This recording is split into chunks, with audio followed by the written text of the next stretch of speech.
in online mode. Professor Gurunath and Dr. Shalini Suresh, Professor Sunita, everybody has been working relentlessly for making this conference a success. So all my best wishes to you all. And I'd also like to thank you for inviting me as a speaker in your conference.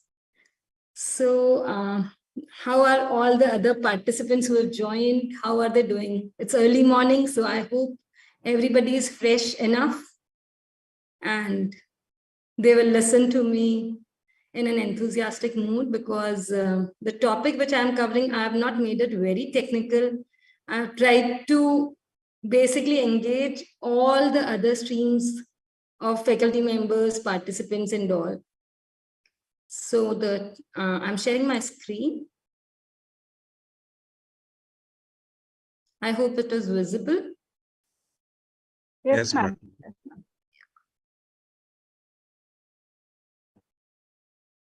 Okay, so the topic of my talk is Go Green with Blue, the mantra for a sustainable world. Now, nowadays, everybody is talking so much about sustainability. So the first thing that comes to anybody's mind is what is sustainability and why we are talking about sustainability. And I think everybody has heard go green, go green. This is very much trending nowadays, I must say. So before going to green, let's talk why going to green with blue. Now, this is because go green with blue is like green color represents the earth's greenness, safety, security, health. But blue represents the technology. So the color blue is for the technology and green is for the sustainability, health, etc. So we can go green, definitely we can go green. But now for going green, we need to have technology along with this greenness. So over my slides, we'll just see how can we use technology for going green. Because everybody says that technology is leading to energy consumption, producing energy, killing up of fossil fuels, eating up our renewable resources, etc. Right? But I think in today's time, we cannot live without technology, right? Can we live without technology? Participants. If we can live without technology, you should write yes. Otherwise, you can write no in the chat window. Can you people live without mobiles? If your mobile internet gets off for 1 hour, let's say, are you all comfortable with it?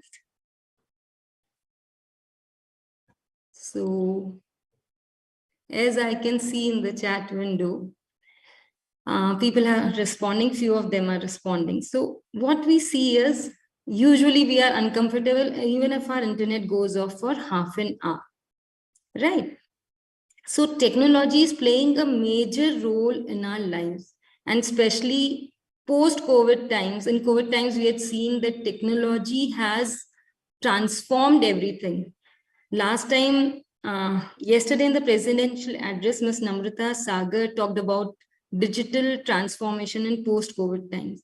So yes, it was the technology which helped us in sustaining our businesses, our daily lives, our everyday work, because of technology.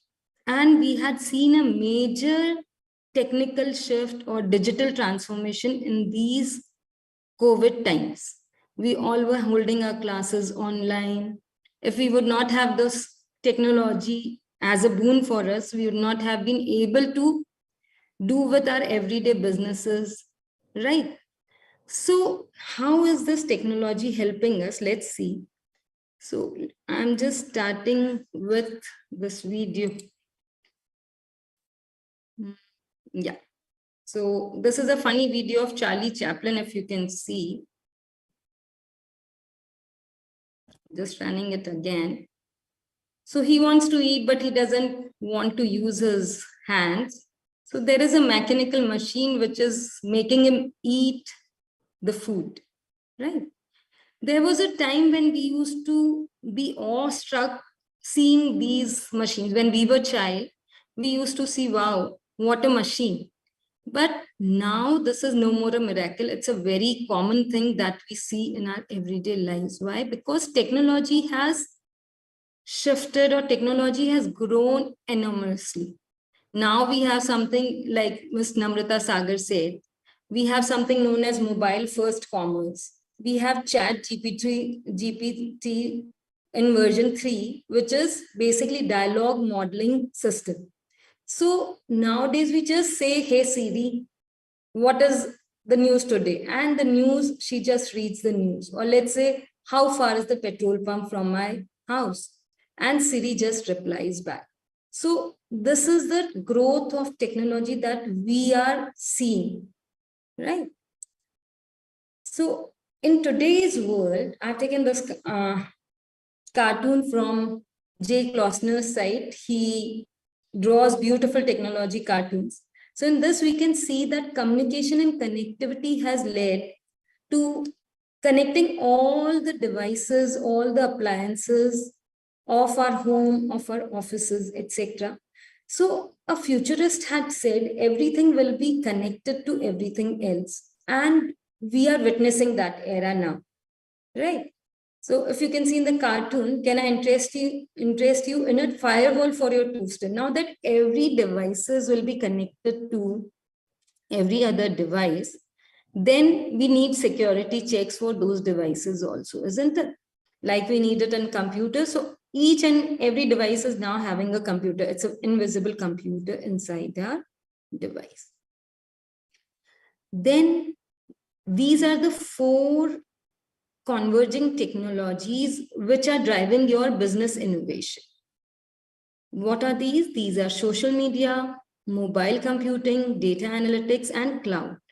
Now, social media is basically the social media engagement, connected customers, collaborations, communities, crowdsourcing, in which basically the social media platforms like Facebook, Instagram, Twitter, they are generating new job roles and new profiles for people to start their business and earn their living, right? With social media platforms, we have come with a new job profile like social influencers, digital influencers, product collaborators, etc. I think we had never heard of such jobs before internet or social media. So social media is creating a new form of running your business. Now, this social media is being enabled by mobile. So now e-commerce has also been given the name mobile first commerce. Why? Because we are not going to the computer to do e-commerce. We just do it on the mobile. So the first and foremost thing that the industry or any business tries to create is a mobile app or a website which runs beautifully on mobile, right? Now this mobile should be connected to other devices also, so that customer gets all the time notifications. Again, UI UX is a part of this mobile first commerce only, because UX is what? User experience. If your user experience is beautiful on a particular app, you would definitely like to go on, right? Then because of mobile commerce, the data which is being generated is huge. And this data being generated is huge, so we need something known as big data. So big data came into being, and we need to basically analyze and draw patterns on these data. So came data analytics, so that we can predict the customer behavior, etc. out there. And we can do search engine optimization. Then the last and one of the most important technologies is cloud. Now, what did cloud do? Cloud basically transformed the way we used to use our apps, our different platforms and infrastructure, because it gave you something on-demand service. So the user, if it is using any particular service for its business, it provides business agilities. You can scale at a larger pace in an economic way. Globalization and collaborations became easy. Even virtualization gave us new ways of doing our business, right? Now, these technologies basically paved way for something known as Internet of Things. But Internet of Things and these technologies were resultant of your internet revolution, which started somewhere around in 1960s, right? Late 1960s. Now, almost all of you would have learned history of internet while studying about internet. So it was earlier Internet of Waffles where only security and space research labs started using internet for doing their research. And they connected, ARPANET was developed for connection of NASA with other space research organization. And somewhere around 1990s, it was being used by people of scientific domain and academicians, and only mainly for research and a little bit for daily chats, mail, and also it became Internet of Geeks. But coming up with mobile phones somewhere around in 1997, it again changed the way we use internet. Cyber cafes were built, and internet finally reached general masses with the cyber cafe. I remember in 2000, internet was quite costly. If we want to use internet on cyber cafe for 1 hour, we used to pay almost 50 rupees. And it was very slow what you people get it nowadays. But it was again a marvel of that century. So mobile bought something known as mobile internet, and now Internet of Masses is basically each and every, almost 98% of the population is using mobile on their internet, right? So now what to develop next? Humanity or human race never stops. So because mobile was connected to an internet and we could communicate on anything, what did human beings or research people thought? Why not connect things with this mobile so that we get everything in our mobile? We can basically see what is going on. We can analyze the statistics being developed. So there came Internet of Things somewhere around in 2012. So after the 4 converging technologies came IoT, which is much talked about nowadays. But now I'm just diverging from this, that IoT came, SMAC is there. Now, what are these things doing to the earth, right? So why are we saying we need to go green, right? What is this go green about? So as you can see, these are the stats provided by a company about energy being used for using these connected devices. So as we can see, that number of connected devices are increasing in almost many folds. Each and every device is consuming a little bit of energy. Even if you are running your laptop, don't you think it needs some electricity to run? It emits some energy. That's why it is giving, the power is being drawn and you are being able to use it. Similarly, when you are using internet or any other product, any other devices, you are contributing to energy consumption. So as we can see, that forecast suggests that the total electricity demand of information and communication technology will accelerate in 2020s, and the data center will take a larger slice. Now, can you see the graph? It has 4 colors, and you can see the scale at which it is rising. The green color is for the data centers. So look at the pace the data centers are growing, because the amount of data being generating is rising like anything. So from 2010 to 2030, the number of data centers are going to increase, because the amount of data that we are using is increasing every day, every hour, every minute. The consumer devices are also increasing, but because by 2030, they will come more towards a constant pace because the increase is between 2020 to 2030.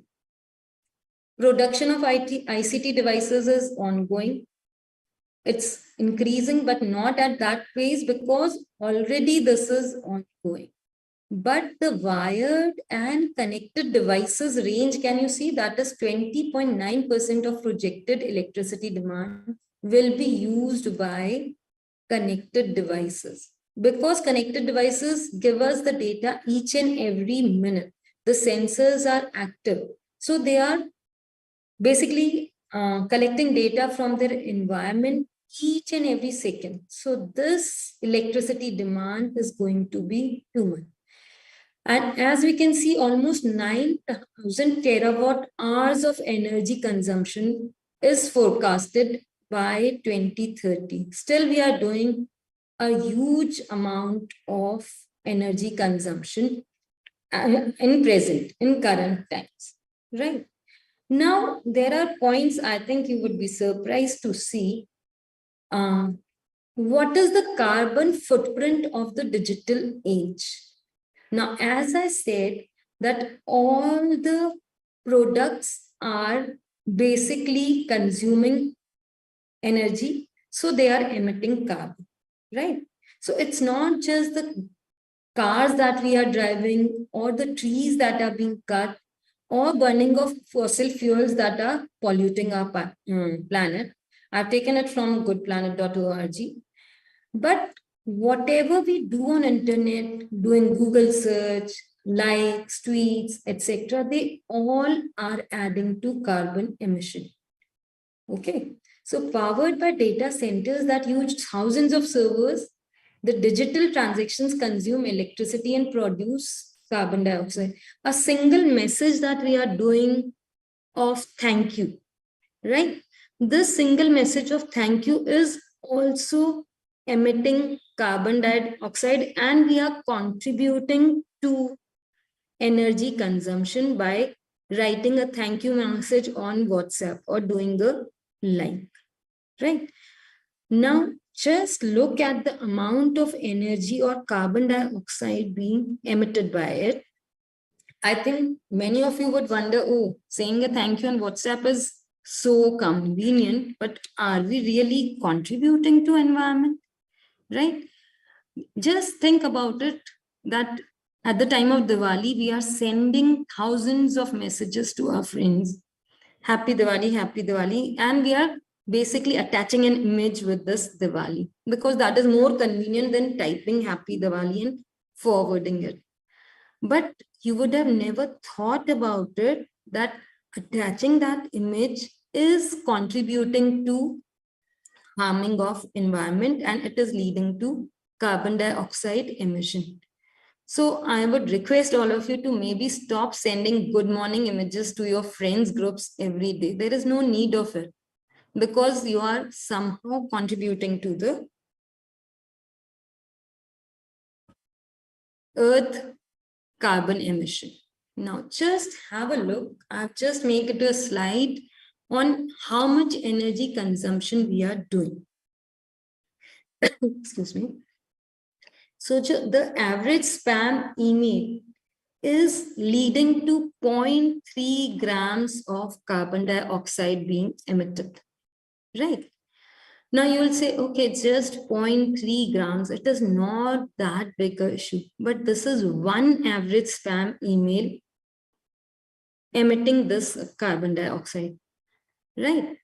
A standard email is leading to 4 grams of carbon dioxide emission. Now, if you can see at the last point, there is 3.9 billion email users who are sending emails every day.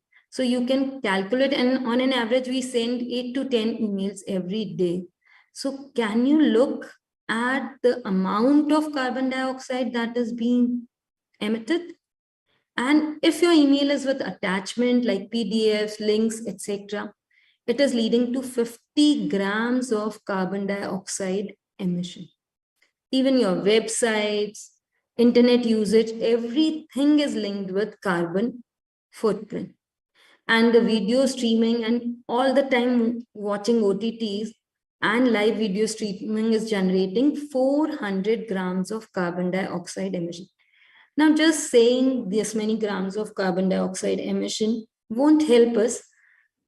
Just think about it.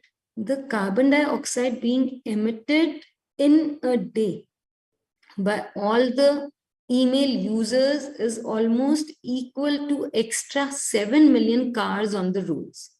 Can you just apprehend or imagine 700 million cars on the roads extra?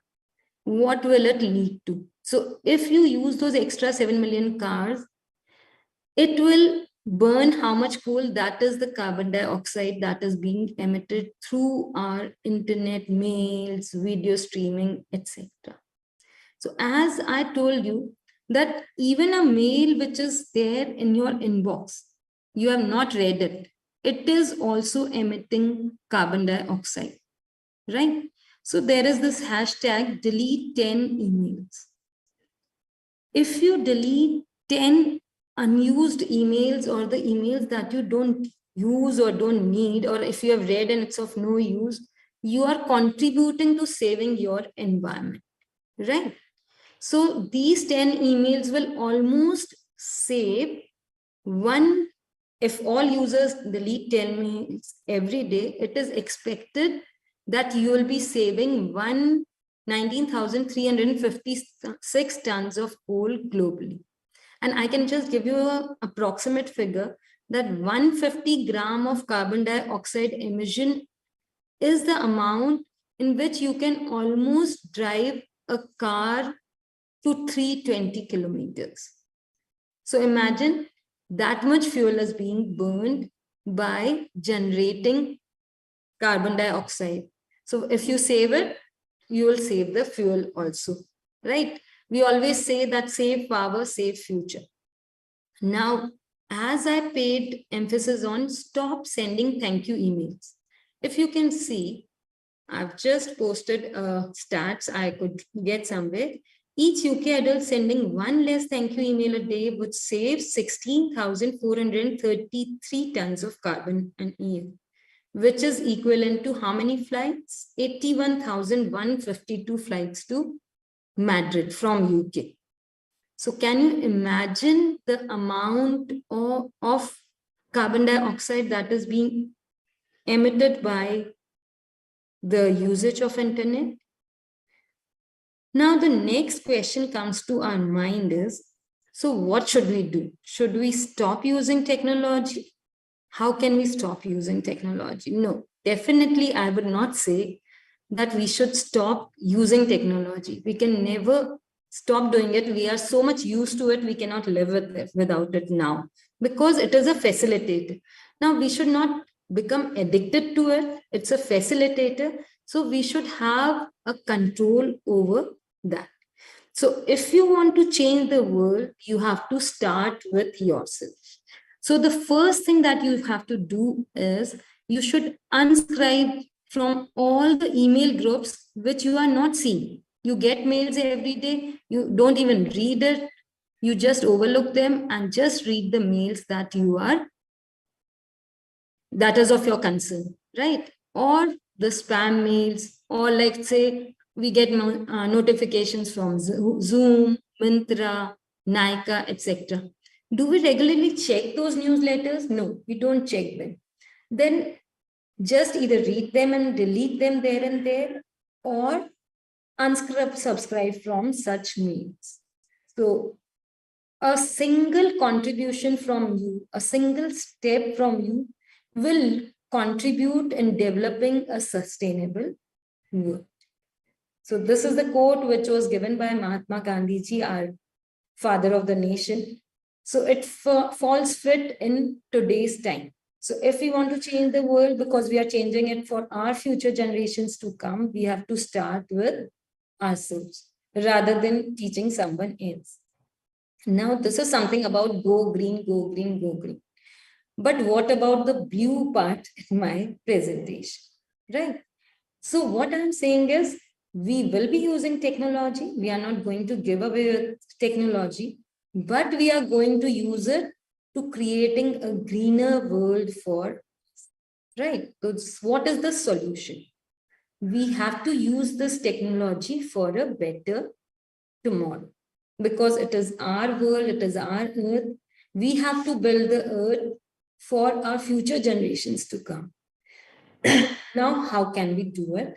Let's talk about that. I think I have time. Yes, I have time. So what to do?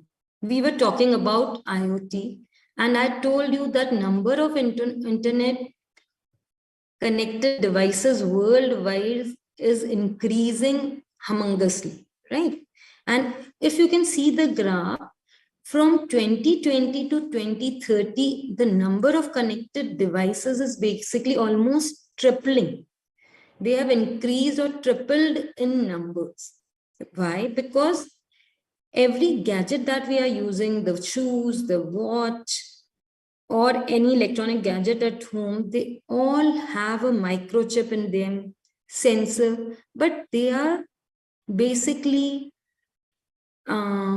conveniencing my life, or they are facilitating my life. They are making it more convenient, more easy for me. And it is improving the quality of life that we used to lead. So why give away with these connected devices? Definitely, we are not going to give away with those devices. So how can we use them in a better way? This is what we are going to discuss.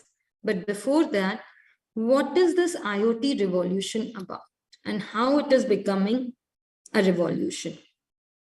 As we know, electronics are getting smaller, powerful, cheaper, and widely available, right?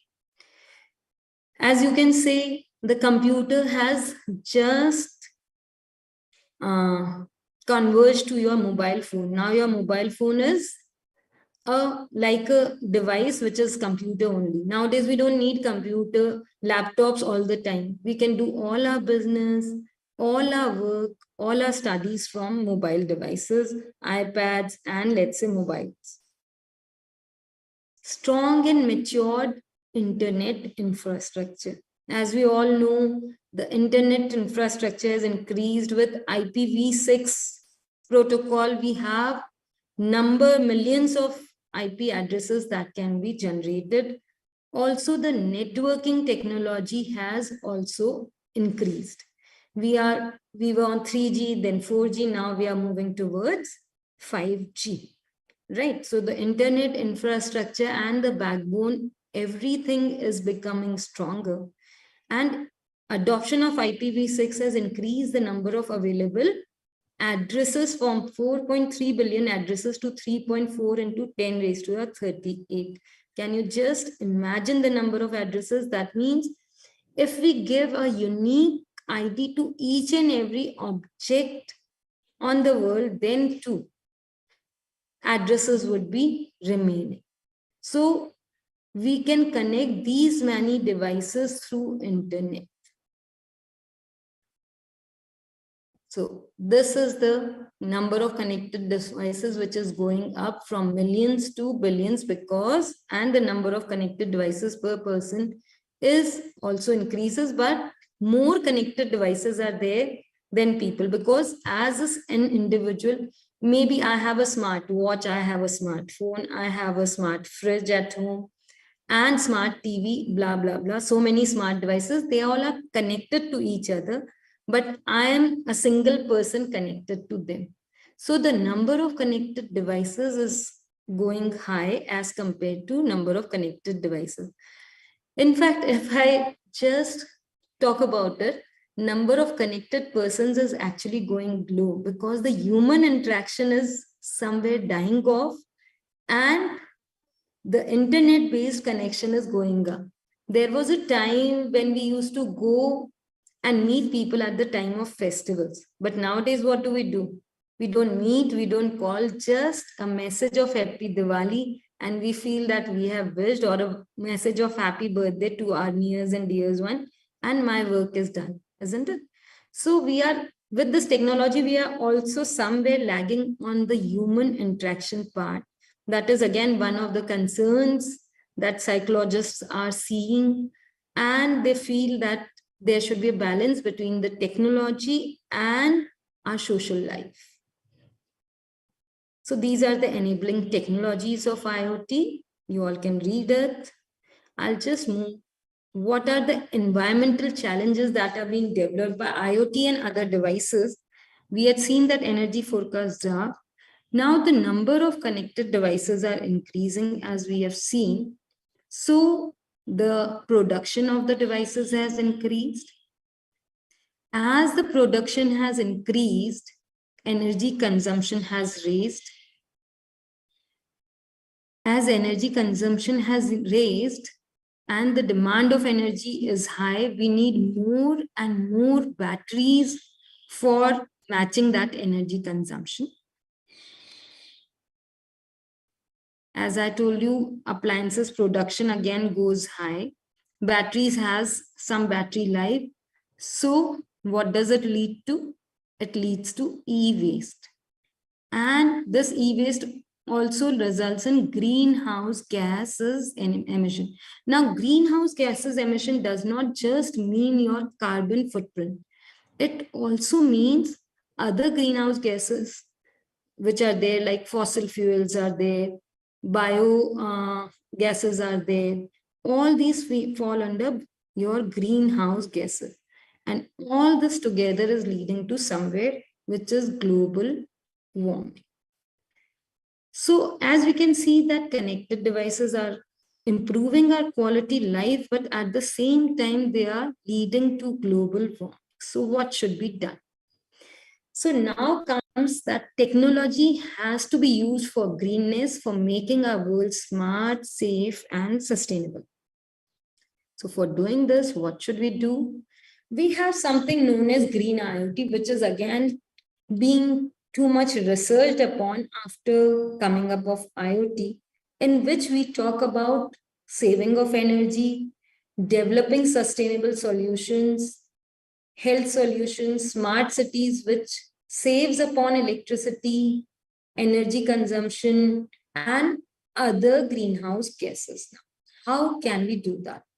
We have to develop sustainable and energy efficient procedures adopted by IoT so that they reduce greenhouse effect of different IoT based applications. Then we have to develop energy sources which are renewable in nature and use them more, like solar, wind, hydroelectricity. All these are renewable sources of energy. We should depend more on them. And at the same time, how to reduce energy consumption and carbon emission.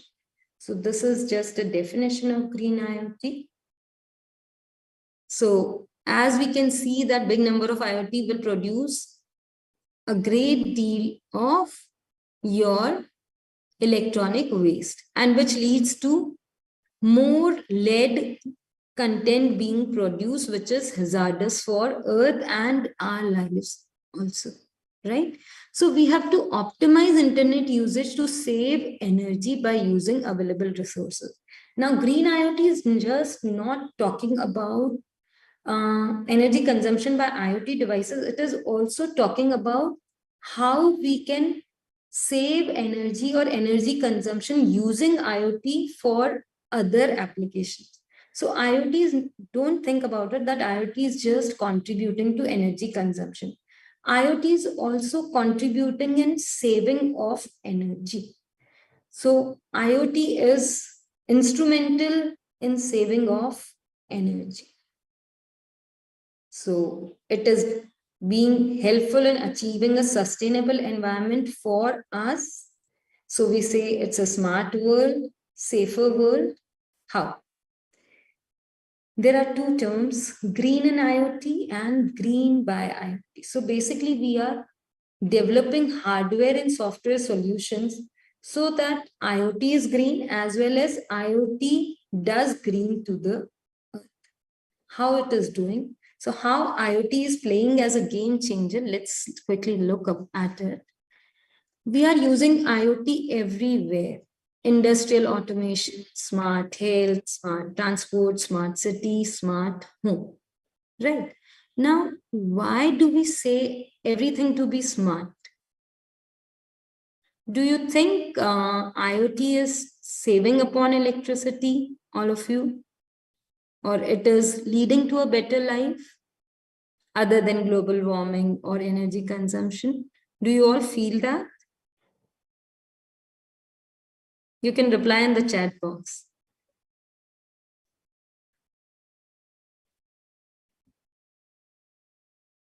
So let's look at how IoT is being a game changer. Now, as you can see that water consumption is one of the main areas of focus nowadays, right? We use water for our daily chores like households, offices, industries. And in fact, if we collect that water, we'll come to know how much water is being utilized and how much is being wasted by us. Now, what we can do is we can develop smart solutions. If you can see, we have a sensor on our tap, which keeps a check on the amount of water that is being used by us. So once this amount of water exceeds a particular level, we can just get a message on the mobile that an alert saying that water usage has reached a certain level. Check it out. We have apps which can just control the amount of water being given given to us by the top tap. We can control it that, okay, this much water has come out of the tap, now it should stop automatically. Or maybe if the bucket is filled, the sensors will guess it and they will auto off your tap. Now, this IoT is not just saving water at household level or office industries, it is also contributing in saving your water at sea level and saving your marine organisms at sea level by cleaning the water and making it healthy for those marine organizations. And it is also contributing in waste water management. So this is one of the applications that IoT is working towards in green IoT for generating green energy. We also have smart homes in which we can control our lights, electronic gadgets, and if they are being wasted, we can save them through IoT. And I tell you, at the time of COVID, the smart offices that were developed, because malls and all have huge hundreds of lights always on, IoT has resulted in saving of electricity of almost up to 20% in US. Usage of IoT has resulted in saving of electricity up to 20% due to building of smart offices and smart homes. Because in malls, all the time lights are on. If nobody is walking out there, they just switch off those lights and they are sensor based. If somebody is walking, the lights switch on and so on. And in the COVID times too, work at home has resulted in saving up of a huge amount of electricity in offices. Then there is smart healthcare, where we have health monitoring and telemedicine services. Again, at the time of COVID, if you would see, US citizens, especially the senior citizens, became more friendly with telemedicine services and they became more dependent on getting health services through telephones. So it started building, IoT started building preventive healthcare services for the betterment of society, that they could get notifications from doctor regarding, let's say, their pulse rate, if the battery is about to die. So IoT is there incorporated in the chips of your heart rate analyzers and all, and they can help the users to have preventive healthcare services. At the same time, it reduced healthcare expenses for hospitals by minimum usage of electricity and other devices infrastructure. Similarly, we have smart city, we have wildlife, marine organisms being saved. So IoT is contributing to in biodiversity by solving our ecological issues, because weather monitoring sensors in the forest is helping in building connected habitats and tracking of your animals, their health, etc. We are also using drones, acoustic monitoring for building a greener world. Then smart waste management. Many of you would have heard about smart waste management. We have smart bins. So we don't have to check out these bins every day, whether they are full or not. They have active sensors on them. They may be active, they may be passive. There are two types of sensors. So this passive sensor sends the signal to cloud only once the bin is full. And the signal is again diverted towards a garbage truck, which comes and collects the your waste when the bin is full. Now, how does it help? It helps in optimization of route of the garbage truck, and it also helps in notifying the recycling plants and manufacturing plants related to recycling of this waste. So it's again a well-researched topic of smart waste management. There is something known as Internet of Energy. IoT has built something known as Internet of Energy, which is being controlled through smart power grid. And this is the future of Internet, which will help in saving of electricity in huge amount. So this is it. That IoT is, these are the GIoT allied technologies that we are using. So all the technologies is helping IoT in creating a smarter world. This is GIoT life cycle. I think I have exceeded my timing, Shalini ma'am. Or should I take 5 more minutes? Yes, ma'am. Yes, ma'am. Yeah. Now this GIoT life cycle talks about green design, green production, green deployment, and green disposal. Because basically any product life cycle starts from its design to its deployment or its production to ultimately its disposal. So if we do not think in terms of saving of energy right from the design time, we would never be able to save energy. Because if we are designing a product and we are not taking care of all the policies or ethical regulations that have been built for saving of world, then we would never be able to build a proper product, and it will definitely emit more carbon, and even its disposal will become difficult. Now, let's say, for example, the government has worked upon a policy that all manufacturing units will work on 30% recycling of the products. So they will be using plastic which is recyclable. At least 30% plastic has to be recyclable. So right from the design or right from the inception, we have to think in terms of green to save the world. Now, because I am from a software field, greenness is not just about greening the life cycle. It is there in software hardware also. So we are working on building applications that are hardware efficient, carbon efficient, energy efficient. Why? Because ultimately software is driving your hardware. So a software should also take care in such a way that the language that we are using to develop a software should be such that it does not emit much heat or it does not consume energy over the hardware. So your application should be hardware efficient, carbon efficient, and energy efficient. Now, there would be people who would be thinking, how can a software lead to carbon emission?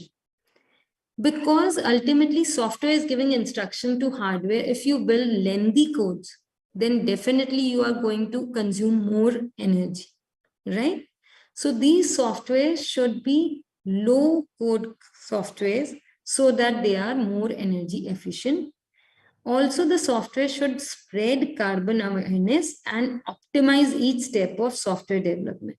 So what we teach in data structures is again somewhere focusing around optimization of code. And that optimization of code is leading to greenness in software too.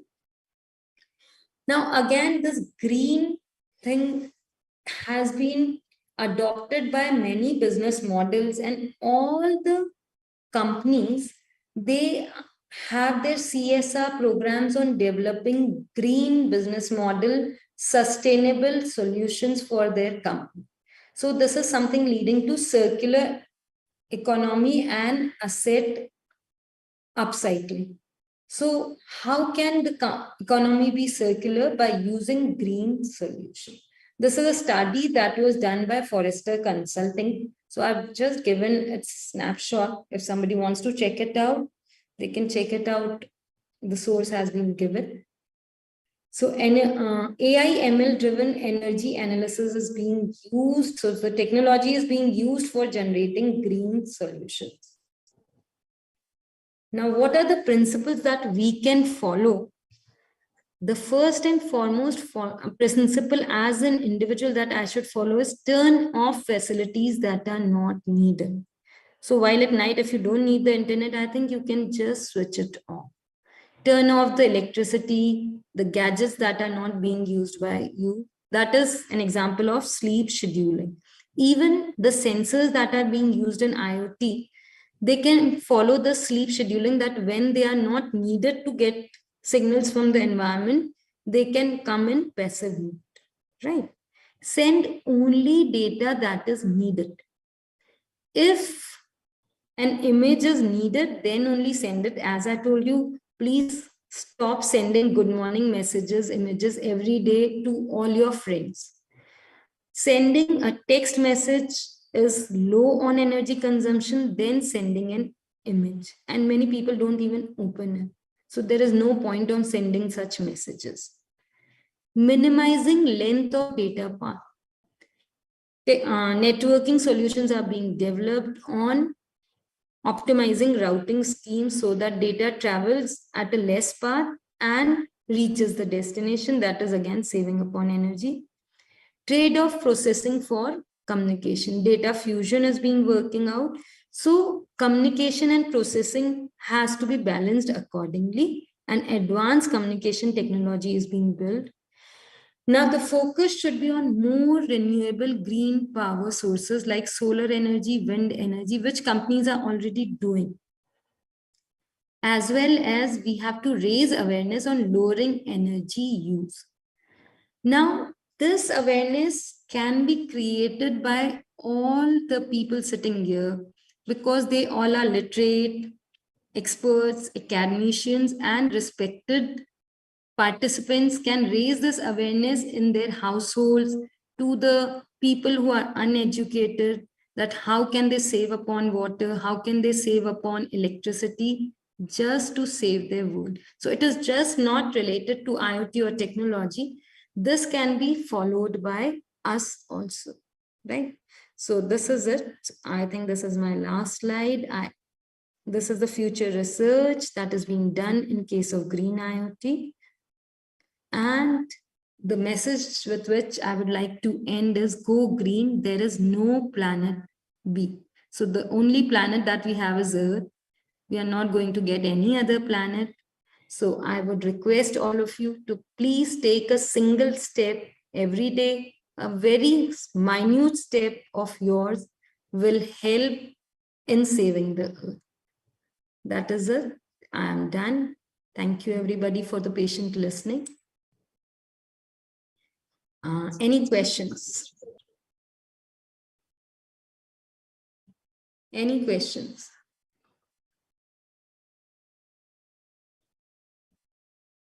So I think there are no questions as such. So I hope everybody would promise at least to delete the unwanted emails from their account every day. So today, everybody after the conference has to check out their inbox and clean it up. Right? Definitely, madam. We'll follow that. Yes, ma'am. Yes, ma'am. We'll do that. Yeah. Thank you, ma'am. Thank you very much for this thought-provoking session. Now, I would request Professor Gurunath to deliver vote of thanks. Audible? Yes, sir.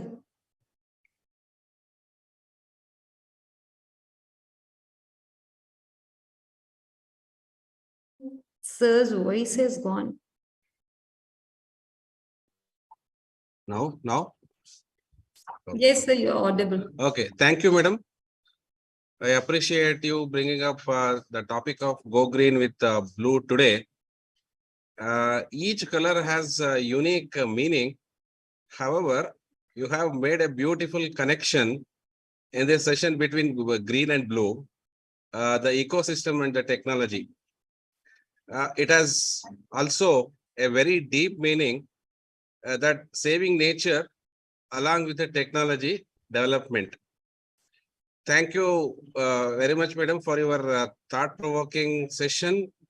And it is really helpful for all of us. Thank you very much, madam. Thank you, sir. Thank you to all the participants for their patient listening, and thank you and congratulations to the entire team for giving me an opportunity to put up this topic, which is so much of interest and which needs a lot of call nowadays. So Yes. I wish all the best to all the participants who have their presentation today. Thank you. Thank you, ma'am. Thank you, Anupama. Ma'am. We have Thank you, received many Shalini. papers. We have received many papers from your esteemed organization. So we wish more of research collaboration from your side. And Definitely. thanks a lot for accepting our invitation and delivering the keynote today. It was really wonderful and informative, ma'am. Thank you so much. And you assisted with a lot of papers, madam.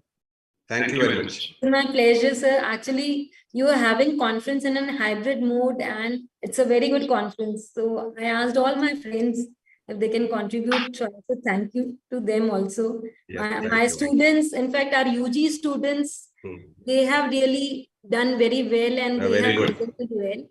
So Yes. I should congratulate my UG students also who have taken the initiative to present papers in your conference. So We'll definitely we'll collaborate more on research and we'll be in touch, sir. Thank you, madam. Thank you, ma'am, for all the guidance. Thank you. Thank you. And now we have a small announcement. We can take a short break for 10 minutes and 11:10 will join again for the computer session. The computer session track starts at 11:10 exactly. So I request all the participants and those who are presenting the papers to join the session at 11:10. Thank you.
Ma'am, am I audible, ma'am? Ma'am, am I audible, ma'am?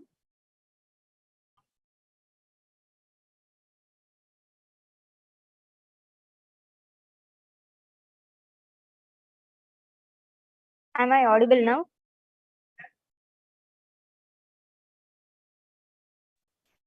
Yes, Meghna, speak. Meghna, Yes, ma'am. can you hear me, Meghna? Yes, ma'am. Yes, ma'am.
We'll start the session in another 3 minutes. Our session chair is joining. Just now she joined. So another 3 minutes, we'll start the session.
Allana madu, it will reflect back on.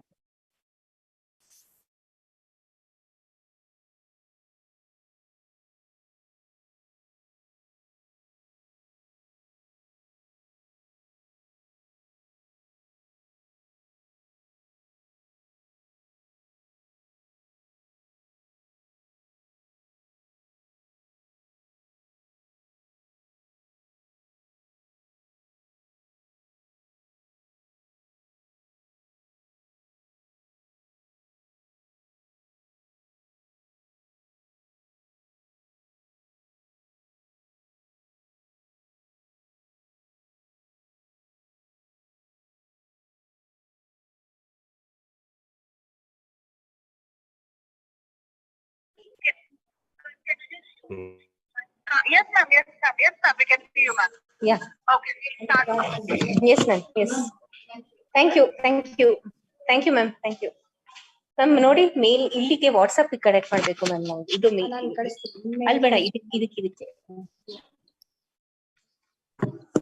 ಹಾ ಇದಕ್ಕೆ connect ಮಾಡಿ HOD CSG ನೇ.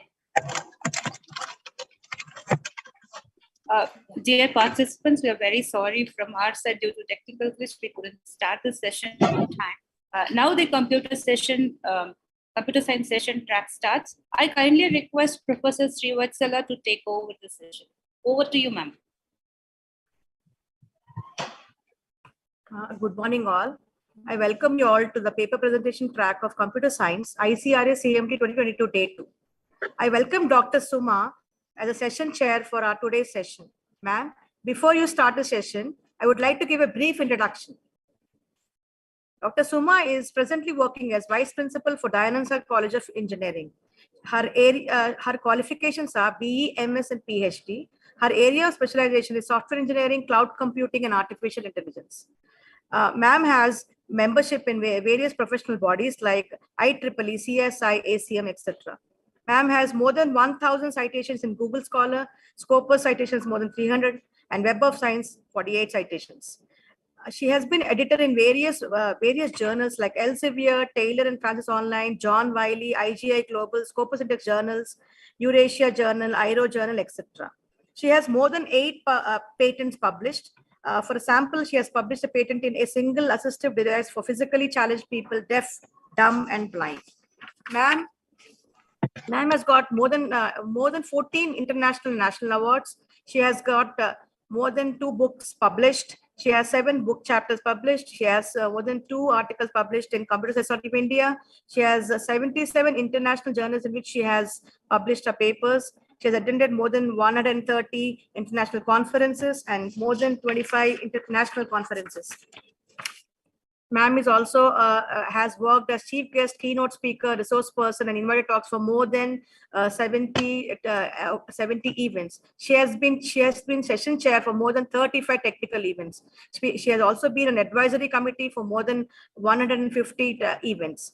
She has attended a lot of conferences and seminars in Springer. She has attended boot camps, workshops, and seminars. She has evaluated more than 46 PhD theses as an Indian examiner and as a foreign examiner. She has also a PhD supervisor, and she has successfully guided and awarded more than 12 students, VTU 5, Jain University 3, Bharatiya 2, JJTU, and Rajasthan 2. She is under supervision. There are four students who are still pursuing PhD under her. She is also a doctoral committee member for PhD scholars in VTU. She has more than 6 companies incubated: Aero IT, Australian-based IT company, Avam Consulting, Enwits Technology LLP. Ma'am is also having other recognitions, like she's a vice president of Bangalore Zone, Shiksha Kalyan Foundation, and NGO. She's a review committee member for evaluation of performance, technical committee member of CDAC. She's external member to evaluate the performance of consolidated pay staffs who are working in different groups of CDAC Bangalore. She's also a member of various prestigious institutions. She's also single-handedly being responsible for a lot of MOUs being signed with Dr. Alexi, Virtusa, Pegasystems, Mindtree, Accenture, etc. She also has many proposals, funding proposals in progress. For example, prediction of crop productivity for effective agricultural yield using ML technique, Smart Women, a techno-socio platform for rural women, artificial intelligence specialist for mental health. Ma'am, that was a great, impressive CV, and it was a privilege to read your CV, ma'am. Welcome to our session. I would like to Meghna to take over, our BCA student. She will be taking care of the presentation track. Meghna, please take over. Sure, ma'am. Thank you so much. Thank you, ma'am. Thank you, ma'am. Wishing all the participants all the best. Thank you, ma'am. Good morning, one and all present here. I'll call upon the session number 1, ID CS01, Containerized Intelligent Virtual Assistant based on voice recognition by Dr. Inder Singh, presented by Himanshu and Animesh from UPES. You can start your presentation, sir. Yes, ma'am. Am I audible? Yes, you are audible. Yes, ma'am. Ma'am, so here is a so good morning, everyone, and thank you for giving this wonderful opportunity to present our research paper. So the first paper title is Containerized Intelligent Virtual Voice Assistant based on voice recognition. The authors in this paper are Dr. Inder Singh and my colleagues Akash Nath, Animesh Deka, Anshuman Misra, and myself Himanshu Kumar Gupta. This research paper is affiliated to School of Computer Science, University of Petroleum and Energy Studies, Dehradun. So this is the outline of this presentation. Starting with the abstract. So AI and machine learning has been rapidly growing in our day-to-day lives and has been revolutionizing our day-to-day lives in different sectors like transportation, finance, entertainment, healthcare, and IoT. This research paper also focuses on developing a similar kind of approach and developing a digital voice-based assistant that can be used for voice recognition and also can give us voice-based output and perform voice actions. So we have also containerized the voice-based virtual assistant using Docker, so to increase its scalability and also to make it more distributable. So the related works from this research paper is inspired as a vision and speech enable customizable virtual assistant for smart environments. So the following paper focuses on developing an AI voice-based assistant which has a graphical front end that can show some visual emotional feedback. And also the desktop voice assistant. This paper focuses on developing a voice assistant that will allow blind people to more easily navigate on desktop.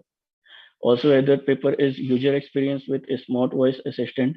This paper focuses on comparing the acceptance and satisfaction of native English speakers and non-native English speakers who can use voice assistant. So the proposed method and the objective of this research paper include developing an intelligent voice-based virtual assistant that will be user-friendly and also containerize it to make it more scalable and distributive. So the working of our voice assistant will be like the user will pass some voice-based instruction to the virtual assistant. This voice-based input will be converted to text-based output via a speech recognition library. Then this text-based output will be perceived and actions will be performed via algorithm. And finally, the voice-based output will be generated by algorithm. So the results of this paper would be that this product can be majorly used in household office and colleagues to perform their day-to-day tasks, such as using Google, YouTube, Gmail, opening and seeing localized time-based location, searching for specific content on web and news articles. Also, they can take photos from our product. So, and the result is that the voice-based intelligent agent is containerized with Docker. Which in turn helps it easily to scale and also distribute it as per our needs. So, and also this paper can be further enhanced by other developers as it is open source and there aren't any restriction on using it. So the conclusion of this paper include that this paper is this need and use of voice assistant makes a person day-to-day life easier. Also, use of Python programming language and various scripts has made easy development, and it can further be enhanced by other developers as it is open source. The use of container technology to containerize the voice assistant and also to easily scale and distribute it. The future work is that this paper is open source and containerized, this has allowed to make the project public, which can be used by anybody as a framework who wants to develop this voice assistant, and they do not have to write the code from scratch. The container can also use as a microservice in a Sorry website. to interrupt, Himanshu. Yes, There's 1 minute left for your presentation. yes, I'm coming. Yes, just one It's slide. just a reminder. Thank you. Yes. So the container used can also be used as a microservice in a website if required by making the required changes. So all, and these are the references, some of the references that I have used in this research paper. So thank you. This was all about our presentation, and we are open to any questions from the participants in this conference.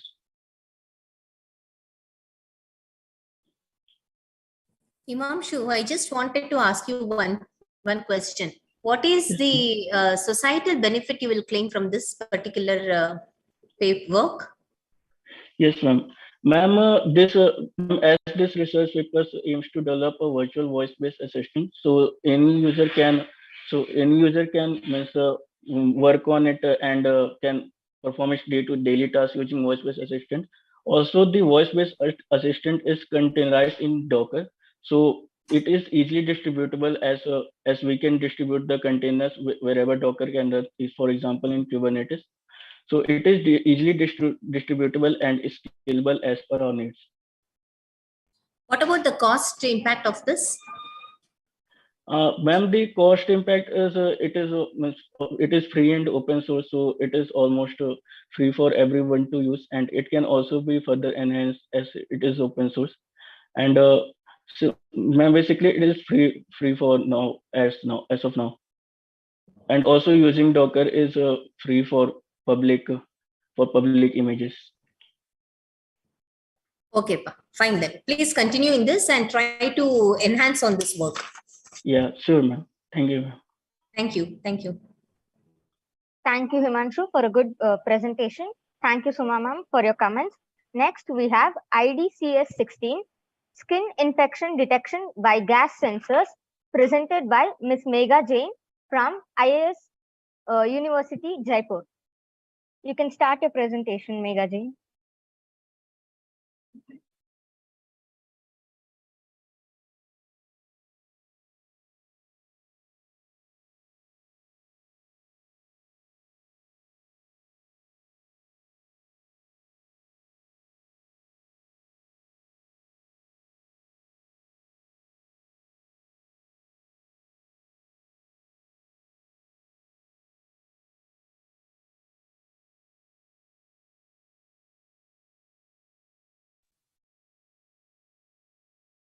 Megha Jain, you're not audible.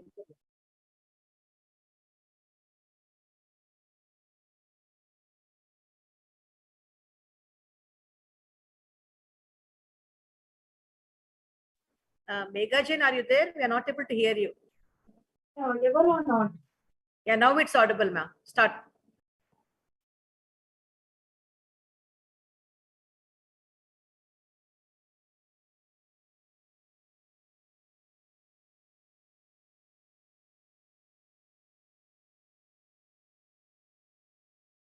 Megha Jain, kindly start the presentation.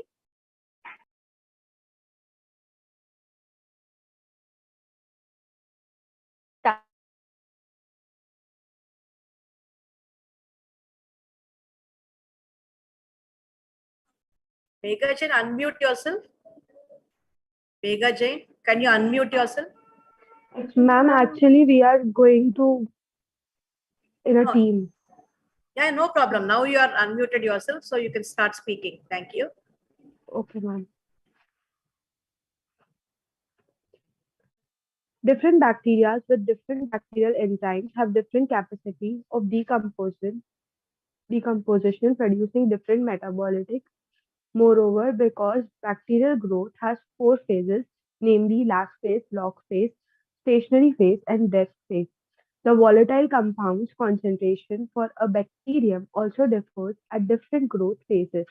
According the types of growth phase of bacteria in wound infection can be monitored by examining the volatile compounds concentration around the wound.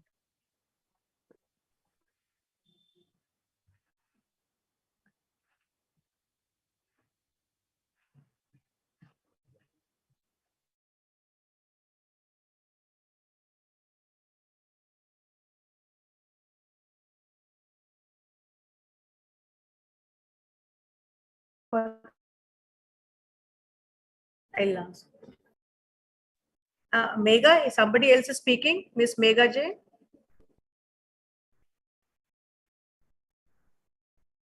Megha Jain, your team member is speaking. Yes, ma'am. May I know her name? Arushi. Arushi. Arushi, can you continue? Miss Arushi, can you continue?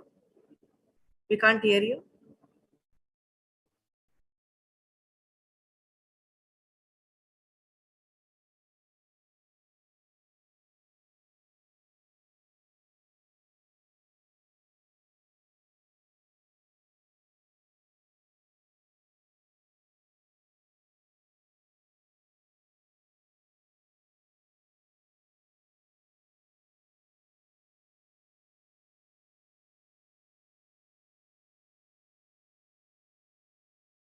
Mega Jane, we are not able to hear Arushi. You can proceed with the presentation.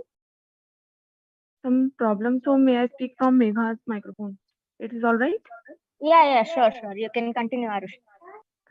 So detecting bacterial causing skin infection by these methods typically requires specimens and laboratory tests, which are costly, inconvenient,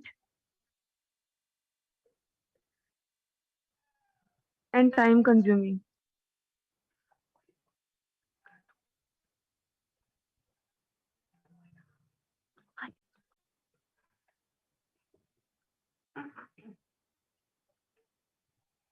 So basically, we are using gas sensor based microorganism detection techniques.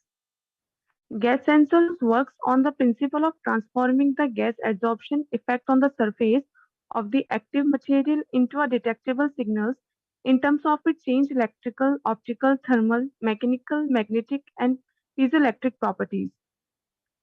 So there are some gas sensors and the volatile compound which can detected by these gas sensors. For example, MT2 is used to detect methane and propane, like ammonia can detect by the gas sensor MQ37. Oh. So here we added some review papers and articles based on gas sensors, problem of skin infection, and sensor array optimization of electric nodes for detection of bacteria in wound infection.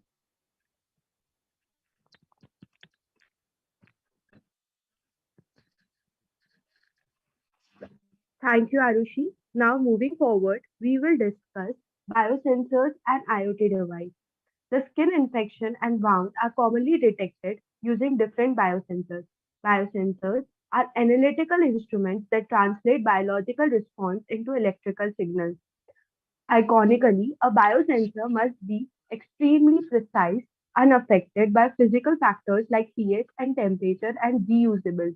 These sensors are integrated together to design various electronic systems. In addition, gas sensors are employed to examine the development of microorganisms on skin or in wound.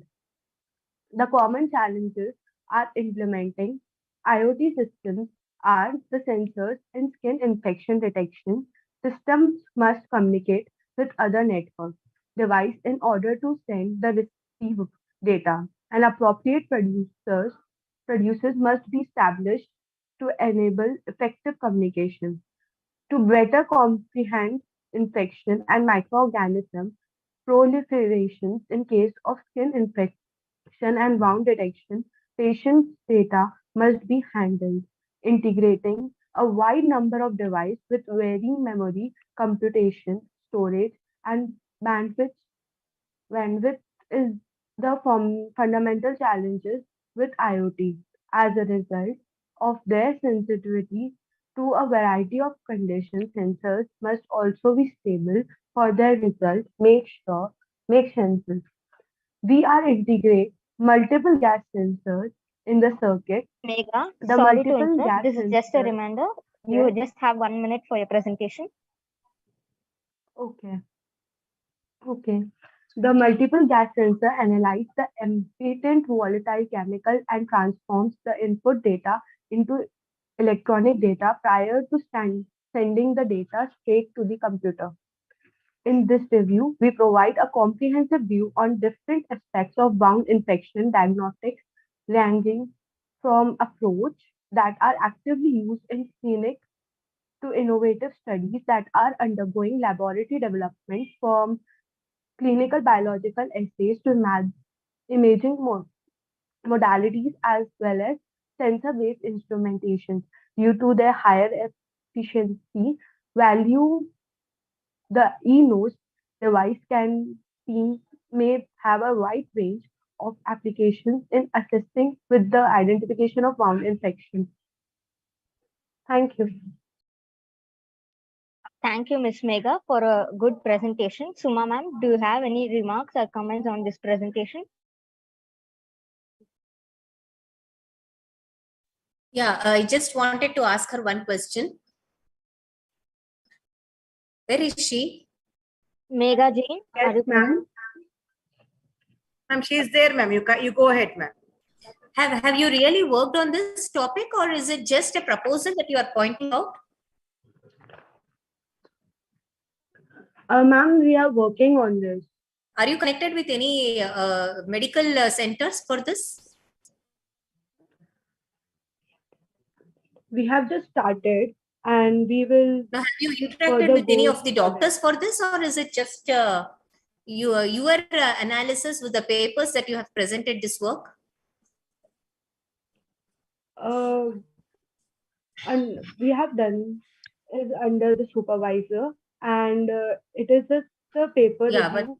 We have what I suggest, them and then done. Yeah, what I suggest is get yourself connected to any skin specialists. You have lot of Actually, you are not audible. Specialists. Even our Sagar hospitals also, and because you are working with the skin problems only, no, especially with the poisonous gas that gets leaked out. Correct? Yes, ma'am. Okay, ma'am. So just try with that. Okay, that's what I had talk much about. Okay, ma'am. Thank you, ma'am. Okay, pa. All the best. Thank you. Thank you, ma'am. Megha Jain, I have a doubt. Is IoT-based system for skin infection is same paper which you have presented just now, Arushi and you? Yes, ma'am. So that means you both have presented it together, right? Thank you. Yes, ma'am. Suma ma'am, CA17 is not there, ma'am, because they've sent different titles. We had to get little confusion for us. So next paper, Meghana will announce. Yeah, next paper ID is IDCS19, Optimizing Student Feedback Using Sentimental Analysis Through Chatbot by Ms. Dilraj Kaur from IAS Jaipur. Dilraj Kaur, are you there? Yes, ma'am. Am I audible? Yeah, you are audible. Ms. Dilraj Kaur, you can start your presentation. Okay, ma'am. Thank you.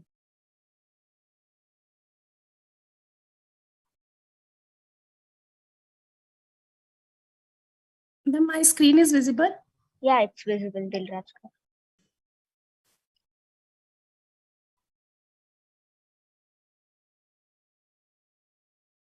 Okay, ma'am. First of all, very good morning to everyone. Today, I'm going to present a presentation on the topic Optimizing Student Feedback Using Sentiment Analysis Through Chatbot in the supervision of Dr. Deepshika Matia and Dr. Priyanka Verma. Now, the content are included that are abstract, sentiment analysis using machine learning, sentiment analysis through chatbot, literature review, observation and the research gap, and the references. First, we'll come to the abstract. As all we know is that the feedback is important. Kindly put it on slideshow. Ma'am, is this okay now? Yeah, you can continue, Dilraj Kaur. So nowadays that feedback is very important in all the aspect of life, in all the areas also. When we talk about the students' feedback in educational system, it always helps to understand the subject content and always gives the clear guidance to the improvement of their learning process. Student feedback is also essential to improve the institutions and for better understanding and zealousness. The students' positive, negative, and neutral feelings or even more refined emotions can be identified using the sentiment analysis techniques. Sentiment analysis is a field that works on making senses of textual feedback and opinion. Now, in our paper, we have reviewed some of the chatbots to get the feedback from the students and to analyze the sentiments, whether their feedbacks are positive, negative, or neutral. In this paper also, we are aimed to discuss about the applications of the sentiment analysis, which are including education and analyzing students' feedback using chatbots. There are various challenges which we have found, that are sarcasm, emojis, subjectivity, irony in the sentiment analysis, and also the limitations of machine learning techniques for designing the chatbot. As the chatbot serves a better interface for obtaining the appropriate user feedback. Furthermore, analysis is done by the feedback as a suitable result, which is responded by the delivering the feedbacks to the users. And students can post their feedback through a chatbot on the website of the schools or the universities as well, or they can post their feedbacks in the social media boards like a Facebook board, Twitter board, or Instagram. Sentiment analysis, it is also termed as the opinion mining, and sentiment analysis is a technique used in text mining, the analysis of emotions and opinion from any form of text, used to find the sentiments of the person with respect to a given source of content. And it is aimed to determine the polarity of emotions like happiness, sorrow, grief, hatred, anger, and affection, and opinion from the text, review, and posts that are available online on these platforms through NLP. As we are using the machine learning for the chatbots also, and for the sentiment analysis, we are using the machine learning technique. So machine learning is an application of artificial intelligence that provides system the ability to automatically learn and improve from experience without being explicitly programmed. Machine learning focuses on development of computer programs that can access data and use it to learn for themselves. Here are sentiment analysis which are using the machine learning techniques. There are three approaches. First, rule-based approach, second, automatic approach, and then hybrid approach. Rule-based approach basically works on the text only, and it is used to count the number of positive, negative words which is given by the data set. An automatic approach which is works on the machine learning technique. Ms. Dilraj, you have 1 minute to conclude your presentation. Okay, ma'am. And hybrid approach, which is the combination of rule-based and the automatic. Now, sentiment analysis through chatbot. Sentiment analysis through chatbot, we can use the chatbots to get the feedback from the students, and in the back end, we can analyze the sentiments of the students on the basis of their feedbacks. And it can be a textual, visual, or verbal data, which can be proceed from the chatbots, and we can analyze the sentiments of the students. These are the papers review. The observation of our reviews are that study shows that the several machine strategies in the hybrid fashion provides more precise results instead of applying these machine learning method in isolation. And it was also observed that less work is done in the sentiment analysis through chatbot. And we also seen that the machine learning techniques were reviewed, which could improve the performance of the chatbots. And some of the limitations also we have found for the chatbots also, and we'll try to improve with the help of some of the machine learning techniques. And here some of the sentiment analysis limitations we have found, that is a tone, sarcasm, emojis, and negations. These are the references of my papers. Thank you so much. Now I'm open for your questions. Thank you for a good presentation, Ms. Dilraj. Suma ma'am, you have any remarks or comments, ma'am?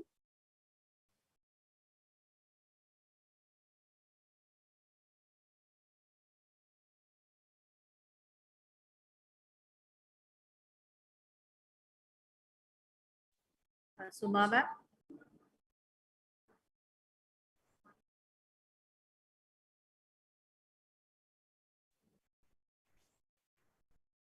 Suma ma'am, are you there?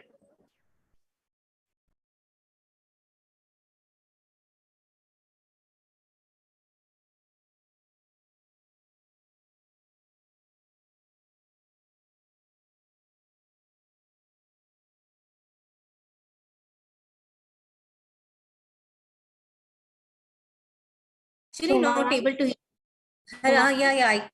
I lost the connectivity in between.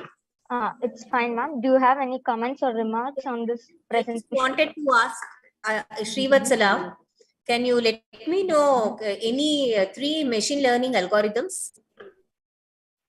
No, Srivatsala or Sorry, the presentation is done by Dilraj. Dilraj Kaur, ma'am. Because I could see Srivatsala's name here. That is why I just. No, Srivatsala. I am the faculty member from Dayananda Sagar. I am the one who's.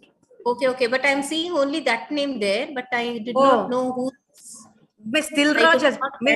Yeah, thank you, ma'am. Miss Dilraj had presented. Dilraj, can you answer the question? Sorry. Yeah, I just wanted any 3 machine learning algorithms. Yeah, Yes, ma'am, that is super vector machine learning or lexicon bias. Yes, ma'am. Which is better? Ma'am, lexicon bias is better. Why?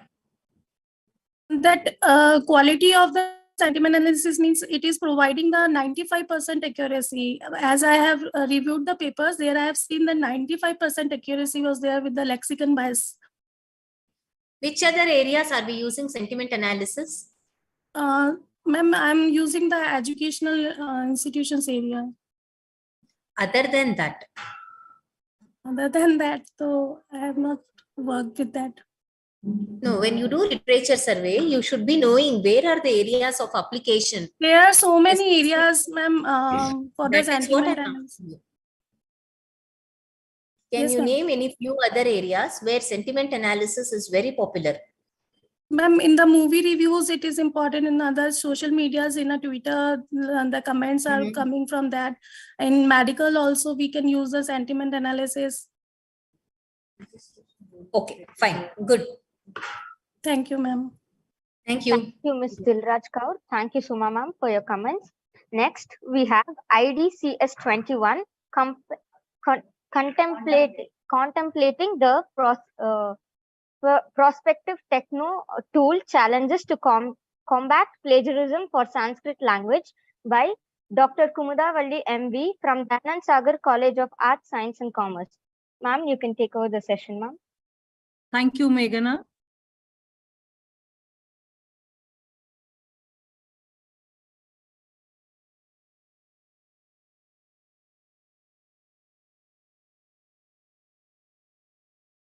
My screen is visible, Meghana?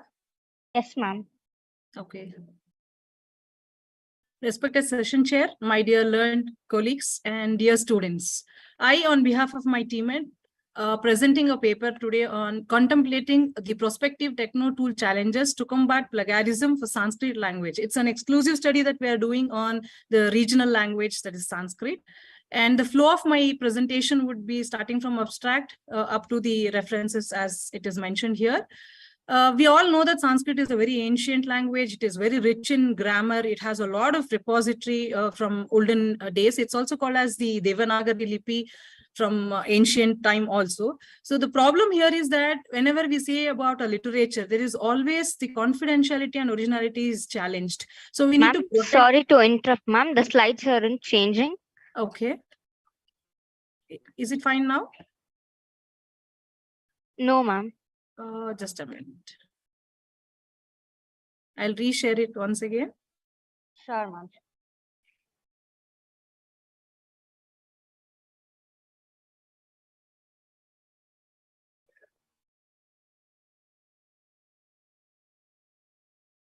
It's changed now? Yes, ma'am. Thank you, Meghana. Yes.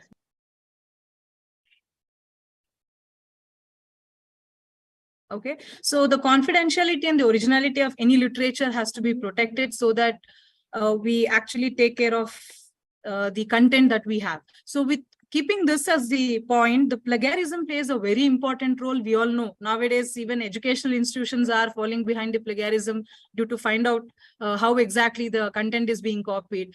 This is not only in education, it goes up to the research field also. So when it comes to plagiarism, our interest is in the regional languages because not much work has been done. because the concentric nature of the existing tools are having a lot of limitations, especially whenever it comes to the cross-language verification. So in this paper, we are attempting to identify, use few tools and tell the different anti-plagiarism tools that are existing right now, what could be addressed well, so that the regional languages plagiarism becomes an important role. So there are a lot of works which have been done in terms of plagiarism, and very few, of course, in terms of native languages, and especially Sanskrit, we have a quench for it. So some of them are speaking about the academic world, and we can know that the replica of papers would be done 1 generation, 2 generations, still they will have a publication problem. Then stealing of data, that itself is commended many times. And theft is also pointed out in many research topics. And the last one that I want to quote is that self-plagiarism, we might use our own works. Of course, sometimes it is required, but majority of the times, for the sake of doing, we're just copying back our own work. That's self-plagiarism. So we are just going to discuss a little bit about tools which are existing for a kind of language plagiarism. We can see that a lot of work is being done for Dutch, English, Arabic. We have, name it, you have all the languages. We have many tools which are working, but there is a scarcity for the Indian native languages that is important. But we can see that we have CFP who is really working well on different languages. This is just a continuation, and many of which we would have already used, but Indian languages are really is at a stage. We need to really work on it. And this is an exclusive table which is going to speak about the plagiarism tools that are available for Sanskrit language. And I would like to quote that the second one, that is CFP, is doing a great job because they are more concentrating on Kannada, Marathi, and Sanskrit. So that is their major task, because many other languages have been attempted. So with this, I would like to discuss more on the challenges that we are facing. So whenever I'm telling that it's a language base and our interest is Sanskrit, the basic division can be of 4 types. The language is the first one, and language can be cross language. I mean to say that I have a literature that is there in Sanskrit. If I'm able to find a plagiarism in Sanskrit, the job is easier. But if I'm having a repository of Sanskrit and this is literally translated into a different language, and we try to find the similarities, not much is understood because it's a translation there. So the language is a bar to check the plagiarism. And this cross language is actually addressed, of course, in 2 ways. One is the text matching and similarity detection. We can understand, being in computer science, how efficient algorithms can work for the text mining. But still, that is not addressed because of the literal translation. The second one is the actual one I'm telling, word-to-word translation. Thanks to all translators that we have, so many easy to go translators are there. They will just directly word-to-word translation will do, but literally when we read it, the grammatical meaning would be different. That is also a challenge in the language plagiarism. And translingual, that means that can be told into 2. I have an original work in one language and it is immediately published in different language. That causes a little problem, but the concept has to be explained to the society. So that is also a problem. How it could be done? One is the original work published in another language. This is intended for a larger audience, and of course it will lead a lot of legal implications to it. Sorry to interrupt, ma'am. You have 1 minute to complete. Okay, I'll complete. The next part is that you have a language where the gist is only being told, nothing much about the work is told. Any native language, because people cannot understand all other language, so somebody translates and just gives a gist of it. So this is intended for a small group, and it is only for the moral judgment that they would be using. But typically, we have a lot of tools which are existing, but there is always a problem with the efficiency, and the bigger challenge is the storage about all these repositories about the language Sanskrit. Just to discuss, I have used a plagiarism tool that is called as Dupli Checker. We have a scholar who has given us the own work as a paragraph here. We checked as plagiarism. We can see that there is 100% uniqueness in it, because of course we knew that it was a original work, but the same thing was attached with few more lines which I copied from the net, freely available in the internet, and we tried doing a plagiarism for this topic, but you can again see that plagiarism says 0% and uniqueness, but still it is not. Ethically, it's wrong because I know that I have copied it, but the tool is really not able to face it. So in that sense, as I mentioned, the CFP, that is Check for Plag, is a Make in India project. They are working very well on it, and still this has limitations because 2 things. One is it is paid. Second thing, that I have just put that snapshot so that we can see that it is asking our address details, what we want. Once we communicate to them, they'll communicate back to us, and then only we have to give our original work. It is still not that familiarized, and maybe the project would come into existence in a better way. So with our study, this is what is the conclusion that we would like to tell. Whenever we have a Sanskrit script and it is translated to English, and that English text is compared against any other repository, we could see that there is an overlap of 80% of plagiarism that is detected. Whereas the other way, we just translate it from Sanskrit to English, and if there is a person who can understand this English language, forget the grammatical part, but at least retranslate into Sanskrit, we can see that it is showing you only 50% of plagiarism. But logically, it's not correct, because the meaning and the grammatical sentences would not be correct. So this was one of the report that we have got. To conclude with, the plagiarism is a growing concern, because we know we have translingual problem, because a person just copying from one place and just in a divergent language, he is using it.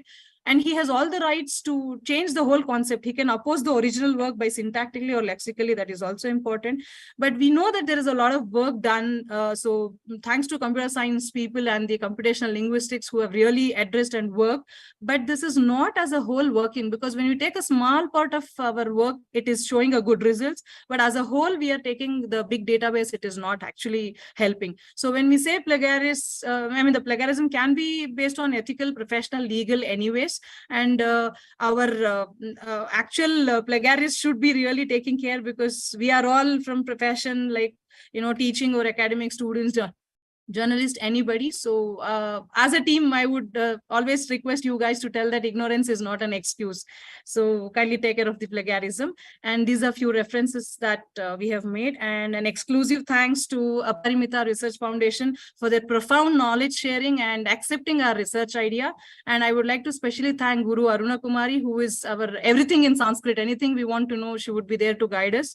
The management of DSEAC continuously telling us to, motivating us to do research, and the organizing committee for a wonderful opportunity for me to present. Thank you all. Ma'am. Yes, madam. Yes, ma'am. It's a very good topic that you have selected, because Sanskrit is something which is at the verge of getting extinct, and many people like you only can bring it up to the light. And then there are so much, as you rightly said, there are probably the hidden treasures we are able to extract from that. But I also know that there is huge research going using the Sanskrit language for some other medical issues also. Try to explore that. I'm not able to exactly recall what it is. Somewhere in the dental areas, they are using this. Just explore that, ma'am. I'm not really able to get back to this. But from your work currently, what is that you want to propose? See, there is something like plagiarism 80%, something which is 50%. I agree. But what is that you would like to recommend them? The efficiency of the tool, because it is not able to really take the language as a whole, and that literal meaning is changing whenever they're trying to check, because they are also doing a literal translation to English and trying to check the plagiarism. What to do then? What to do then? The challenge, the last one I said, was the storage, that is repository. We need to really build a huge amount of, thanks to concepts of big data, we need to really create a lot of huge repositories of Sanskrit literature, so that the comparison becomes easier. That is not happening. People from the society. How are you going to do? How are you going to do that? Society has to really contribute a lot. I would like to quote, ma'am, there is an association called as Aksharam. The Wikipedia of Sanskrit, thanks to the team, day and night, they are contributing to the Wikipedia of Sanskrit. They all contribute in their levels. So if we can see students or some people who are knowledgeable and know something about Sanskrit should start, giving back to the society. If we are able to create a very good content, which is really available on the net, I guess we can achieve this point. What I propose is, instead of making everybody to contribute to the repository, why don't you come out with such an tool which is able to extract, which can extract, auto-extract. Okay. Lot of challenges, ma'am. Really interested. Hopefully, like intellectual people like you should join hands so that we can do wonders into the Sanskrit domain. We'll do that, ma'am. Definitely, we can do that. Definitely. You can put this as a proposal for any of the funding agencies, but you should know which tool you will be able to work. Probably your areas like the technological areas, like our mining. Yeah, data mining. Mining, yes. In collaboration with any search in probably, I do not know right now what to propose to you immediately, but yes, data mining approach with natural language processing. Yeah, NLP, a lot of work on NLP. Yeah, probably there if you get integrated, I think you should be in a position to auto extract the repository, auto extract the information and put it into the repository. Today, ma'am, any organizations you see, accreditation bodies, say NAAC or anything, they are going to auto pull right from the Google. Yeah, we have the concept of RPA. You are telling that somewhere we need to bring in the RPA system to Sanskrit. Yes. Get it connected. Okay. Fine, ma'am. I shall do that. Thank you for your suggestion. Thank you, ma'am. Thanks a lot. All the best. Thank you. Yeah.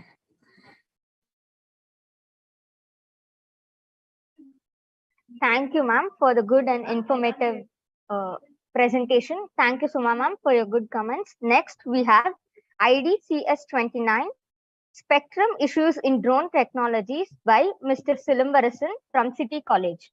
Mr. Silambarasan. Thank you, Meghna. Before Silambarasan starts, I would like to appreciate the discussion between Suma ma'am and Kumaraswamy ma'am. Thank you both of Thank you, ma'am. Thank you. Thank you, Suma ma'am and Kumaraswamy ma'am. That's okay. It's my privilege. Thank you. Mr. Silambarasan, you can start.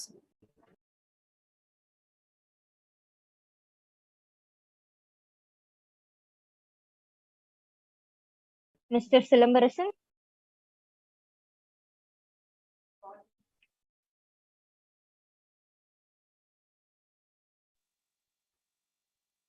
Hello, ma'am. Good morning. Mr. Good morning. Please continue. Yeah, ma'am. Good morning. I'm getting issues to presenting in my presentations. Wait, ma'am, on 2 minutes.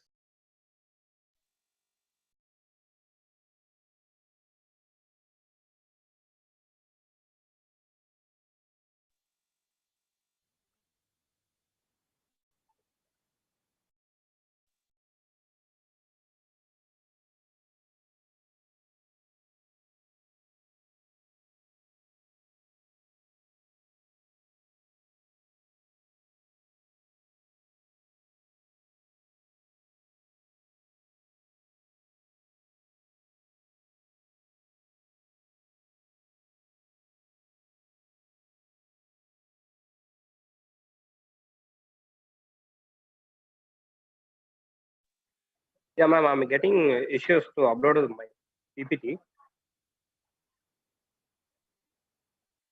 1 minute, ma'am.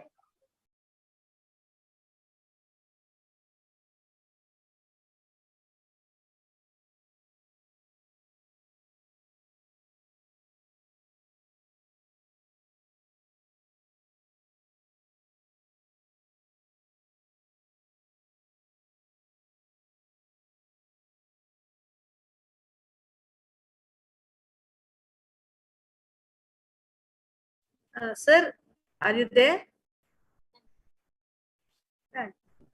Yeah, ma'am. Can I give the chance to others? Within 5 minutes, I will join. Oh, no problem, sir. We'll go to the next one. If you're ready, you just you should ping me, sir. I'll tell. Yeah, okay, ma'am. I will send the message. Yeah. Thank you, sir. Thank you.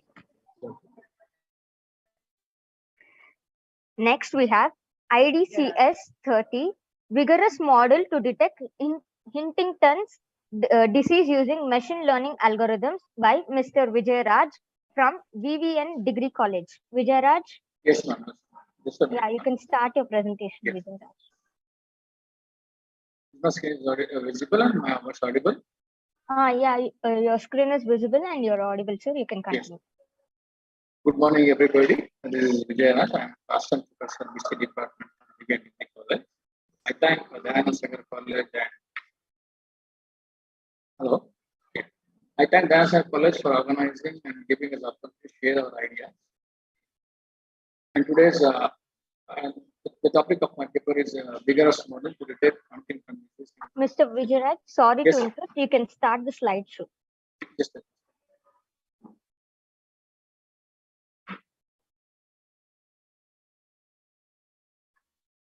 Is visible, ma'am? Yes, sir, Mr. Yeah. Vijay. Yeah. This is Vijay Raj from BCA Department of Assistant Professor for Big Degree College. And today's topic is a vigorous model to detect Huntington disease using machine learning algorithm. And this is the outline of today's session: abstract, lead works, proposed method, results, conclusion, and future work and reference. Just a minute.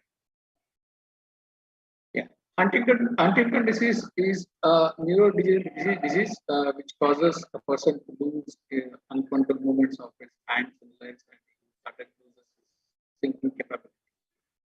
As we all know, the health industry is the one which generates a huge amount of data every day. So this is the place where machine learning plays a vital role. Because to find out hidden patterns from the huge amount of data, machine learning plays a very vital role. In this paper, we have used 6 machine learning algorithms, especially the supervised machine learning algorithms such as logistic regression, KNN classifier, support vector classifier, random forest, trees, and Navier Bayes theory. So we have used these 6 machine learning algorithms to implement the proposed model. And the result of the paper is that random forest algorithm can efficiently detect. Mr. Vijay Raj, sorry to interrupt. There's a disturbance in your voice. You can be more clear, I guess. Now, is it audible? Hello? Yes, sir. Now this is fine. Yeah. In this paper, we have used machine learning supervised algorithms, 6 machine learning algorithms such as logistic regression, KNN classifier, support vector classifier, random forest, trees, and Navier Bayes theorem. And now, among these 6 algorithms, we have found that random forest algorithm can efficiently detect Huntington disease with the accuracy of 79.54% on the given data set. So these are the latest survey we have done, and I have listed only 3 papers. So among these 3 papers, all the authors they have used deep learning as well as ANN algorithms to find out the disease. And the data set which we have used on the screen I'm displaying, and we have downloaded this data set from Kaggle website. And the technologies which we have used to implement the machine learning algorithms are: number one is Google Colab. This is the free Jupyter notebook available from Google, which supports many popular machine learning libraries. And we have used Python as our programming language. And we have used a library such as NumPy, Pandas, Scalar, and Matplotlib as a library. And this is the proposed method which we have used to implement the machine learning models. First, the first one is data pre-processing. In this stage, we just fill the missing values in the data set with the median values, and after that we select the features which are required to find out the disease. After that, we go for data partitioning. That is, we divide the data set into 2 parts. One is testing part and training part. So from this data set, we have given 80% for training as well as 20% for testing purposes. And finally, we have used 6 algorithms, and the classifier model will find out whether the person has Huntington disease or not. And this is the results which we got. Among these 6 algorithms, random forest algorithms is generating highest accuracy to find out the disease. And with this work, we can conclude that random forest is the algorithm which has given more accuracy for the given data set. And the future scope of this paper is that we are going to train the algorithm with a large and huge amount of data, and along with the unsupervised learning. Thank you. This is the references which we have used to develop this paper. Any question? Hello? Sir, have you not tried with any other algorithms? Ma'am, like we have started with supervised learning only algorithm. Like that was specified here, and probably when we receive more huge data set, we will try with unsupervised also, like k-means clustering and how many more data set means what? Like data set which we have received only 347 instances for there. There are only 347 instances. Like we try to receive more MRI data set along with nearly 2,000 data set. After that, we try to implement unsupervised and supervised. What is the source of your data set? Sorry? Yeah, Kaggle TCL is a website, machine learning repository, where we find huge number of data sets. Can you not take few from the real life?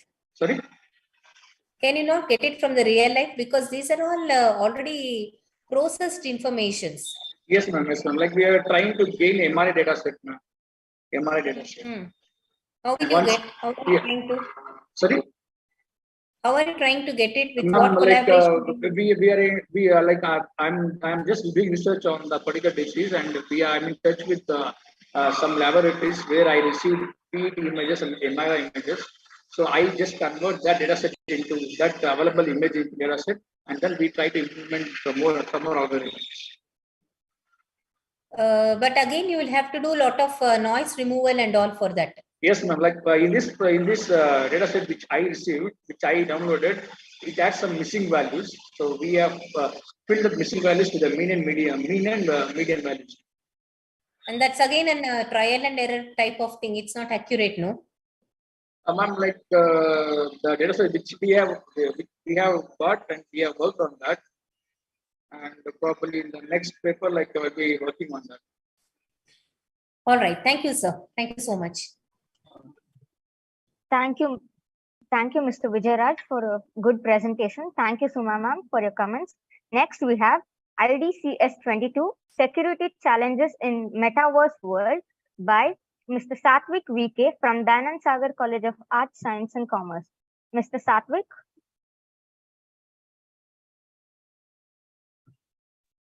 Mr. Satvik, are you present? I'm Nagaraj Hegde and I will be presenting.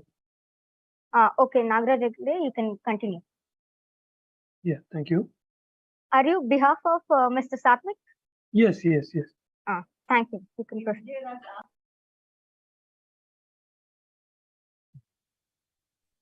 Vijayaraj, stop sharing your screen.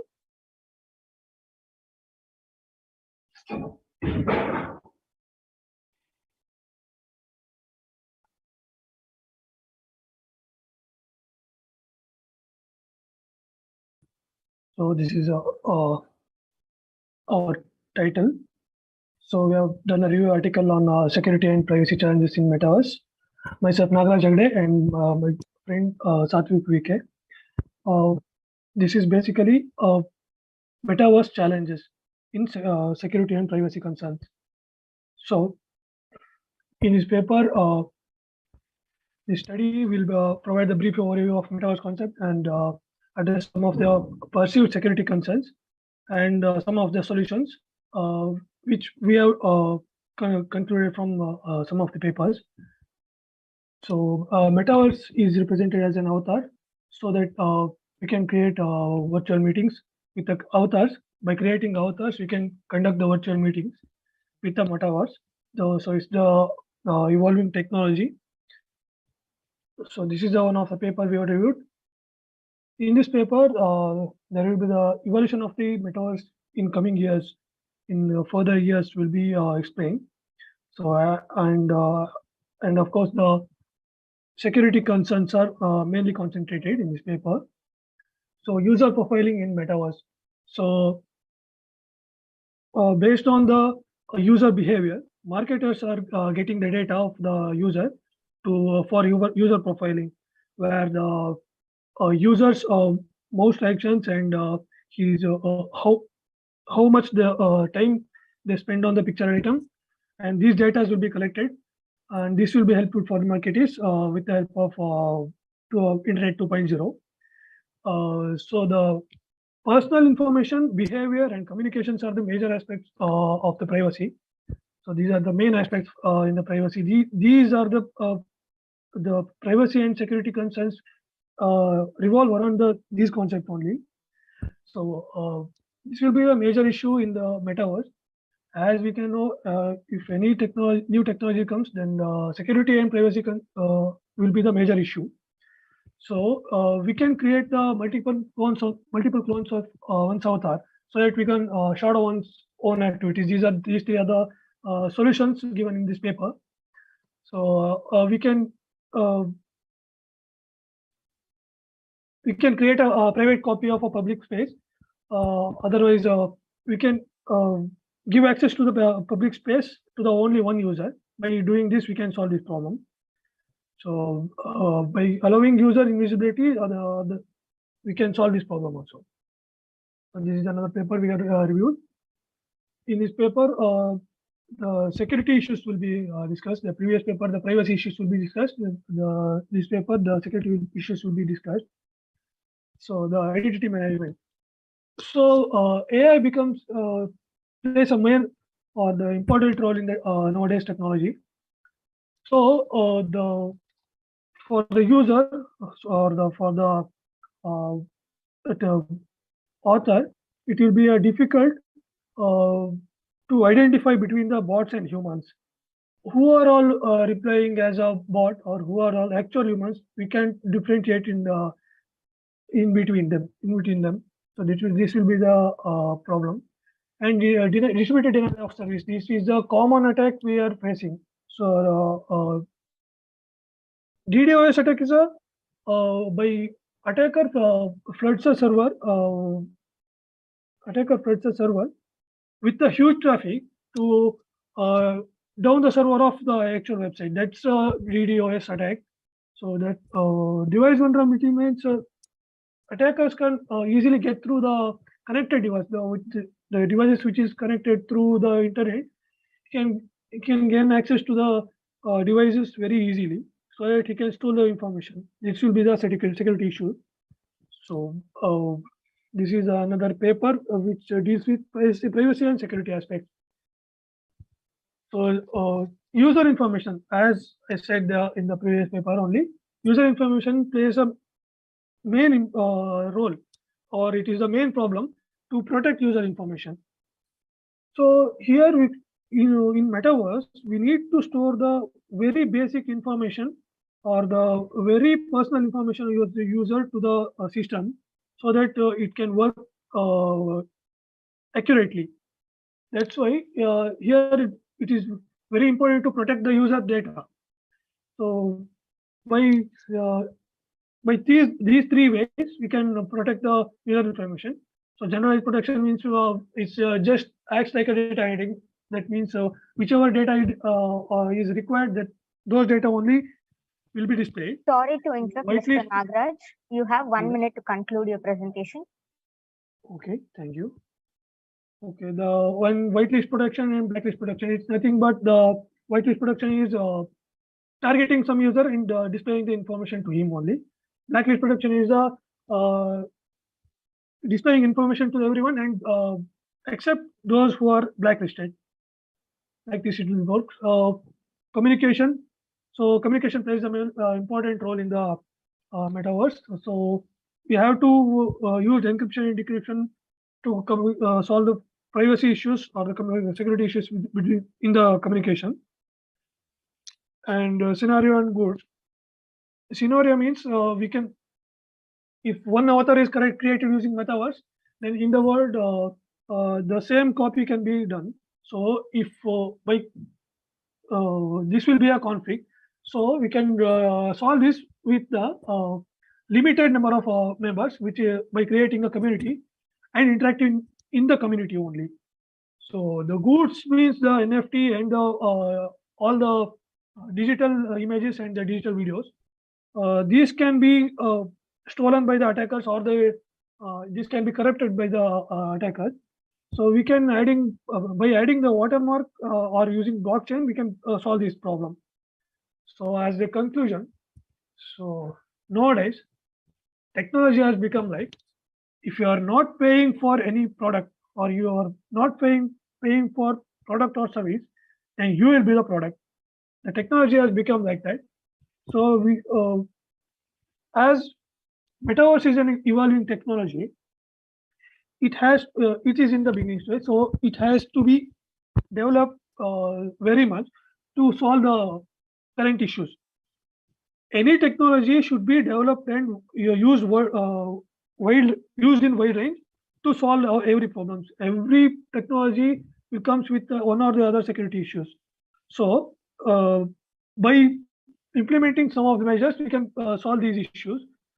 And this is the conclusion, where we have concluded from many of the papers. We were reviewed from many of the papers.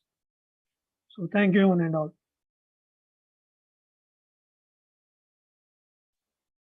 So it's you have only addressed the security issues of the metaverse, right?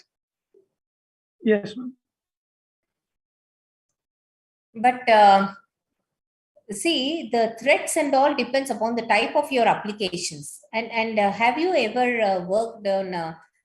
It is only Internet 2.0 that you are trying to work, Web through 2.0, correct? Yes, ma'am. Through metaverse, ma'am. Metaverse operates well with 3.0, 3.0. Yes, ma'am. Yes, ma'am. And 3.0 is something where you are going to declare a leader. It's not just the users, but it is the leaders of the users. That is 3.0. Yes, ma'am. Okay, so probably your issues and all you will have to tackle there because of digital twin. Hope you are aware of what is digital twin. Sorry, Okay, ma'am. when you talk of metaverse, you should be aware of applications of metaverse, accordingly the types of threats which will appear in those applications. Because Yes, ma'am. metaverse, I can work through blockchain technology, I can work through artificial intelligence, and I can work through this digital twin areas. And each of those places, you will not have the common type of, definitely have little bit of commonality, but lot of different types of threats you will come across. Especially when I'm talking about digital twin, the type of threats that we may pose is totally different. So what I propose to you is kindly get into any one of the applications of the metaverse and there you try to explore and do a good R&D to see how that security can be provided if you are working using metaverse as a technology for your applications. Yes, ma'am. Definitely, ma'am. Definitely we'll work on it, ma'am. Okay, sir. Okay. Yes, ma'am. Thank you. Yeah. Thank you, Mr. Nagraj, for a good presentation. Thank you, Suma ma'am, for your comments. Next, Mr. Silamvarasan, are you ready for the presentation, sir? Yes, ma'am. I'm ready. Shall I know how many papers are there still? Yes, ma'am. How many papers are there? 6 more, ma'am. All right, done. Don't you have the time limit? Because for the previous speaker, you didn't propose any time limit. No, ma'am, I reminded him. For doing. Okay, fine. Fine if I have missed out.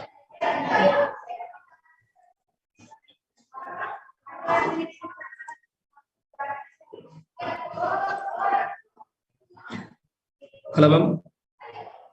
Hello. Ma'am, are you? You are audible. Can please continue, sir. Kindly start. Yeah. You are audible. Yeah. Okay, ma'am. Good morning. Good morning to one and all. I am Silamvarasan, Assistant Professor from City College. And thanks for giving an opportunity to present my paper. So my topic is spectrum issues in drone technologies. So the main abstract, the different type of drones we can use nowadays. Why we want to use the drone technology nowadays means we can reduce the humans' efforts and we will make them some artificial concepts, and with the machinery world we can make it more. That's the reason we are using the much number of drones we can. The degree of anatomy and size of size and weight, the power of source, these three things are major role to operate the drones. The various type of payloads are discussed, and it will be in a different type of sensor is there. Then we want to use in a drone technology. It's not only in payloads.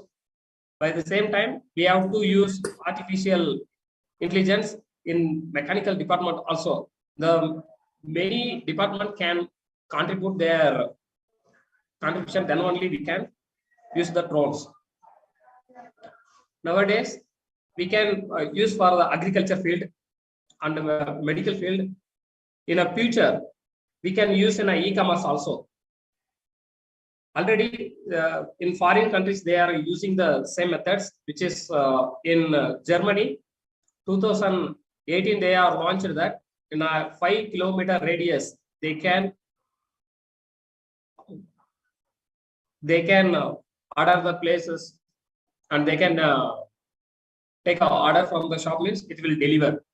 In USA, they are 2-kilometer radius they are using. These are the benefits are there. The unmanned aircraft vehicles are there. There are two categories. One is unmanned aircraft vehicle and unmanned aircraft pilot systems. When it's together on these two technologies, that time it will be working fine. How it will be work means, in the sensor mode, all the systems will occur within the each and every concept. That means hardware and the software, wings, as well as to the route maps. The autopilot can use, they can control through their remote, through with the frequency it will make a changes in spectrum. The licensed mobile spectrums enable the widespread, the high quality connectivity for unmanned aircraft vehicle with the sufficient capacity to support the competitive service and arising usage of the level. The licensed mobile spectrum can support affordable unmanned aircraft vehicle connectivity in worldwide. It's essential. There are no necessary to barrier to use the licensed mobile to spectrum to connect in unmanned aircraft vehicle system. See that this is a technology how we can use. Actually, the drones will use the aviation formula through the spectrum. In the both sides of wings will give the pressure. Through the pressure, we can operate how it will be run from one place to one place. It may chance to carry the gift. Sorry or any. to interrupt, sir. You have 1 minute to conclude your presentation, sir. Yeah, okay, ma'am. There are so many models are there. Multi-rotor drones and fixed wings drones, single rotor drones and fixed wings hybrid drones are there. They're the most important of them, the drone system. Its rotary wings can generate the lift.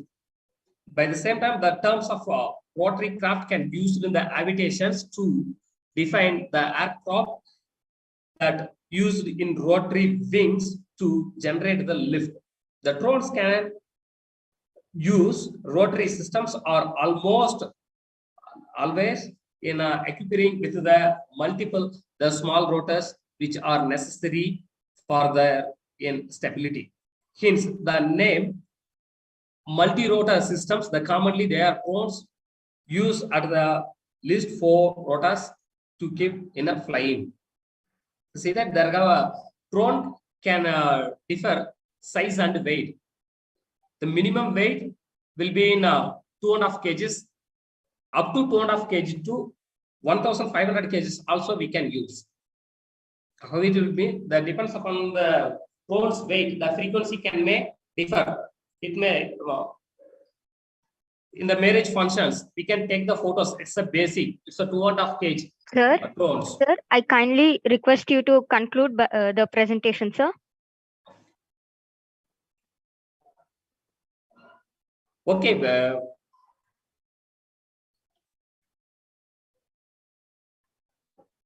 Since the frequency, the spectrum does not end, then the national border, we can use it in not only in inside the country, we can use in the national borders also it's needed. We can check their weather and if any cloud came, that time we have to save the peoples. And aircraft aviations can use the drones where the man can't move or where the man cannot fight within that place also, we can use the drones to identify the situation and we can fight against the reference on. Thank you. Ultimately, what do you want to say? Actually, ma'am, the drone technology we can use for nowadays, it will be reduce the manpowers. But you should take up in a specific area, as I was just pointing to the other participants. It is not that it is available. Drone technology has become so popular today that it is introduced in the curriculum now. I hope you should be aware of. It's an emerging technology. One of the courses, one of the subjects offered is drone technology. Yes, ma'am. So why don't you integrate a drone? See, you were talking about some weights and other things. See if with your mechanical engineering, multidisciplinary approach, my mechanical engineering, structural engineering, as well as electrical, electronics, and with the AI, yes, if you can 6 make departments can work. Yes, multidisciplinary. If you can make a drone which can be useful for a particular application with cost reduction, space and weight reduction. You maybe even nanotechnology can be helpful in this area. Just see, explore. See, presentation doesn't mean when you're working on works. Probably this is a work where you want to do a survey, but survey doesn't end at it. With this work presentation, I'm just able to know that drone is applicable everywhere. It can be used in every application. That's fine. But how are we going to reduce the implications that one is facing with the existing drone in any particular area of application? How can you make it better? That should be your area to work upon. So for that, you may have to go with multidisciplinary approach. Just explore that, and yes, thank you very much. Thank you, ma'am.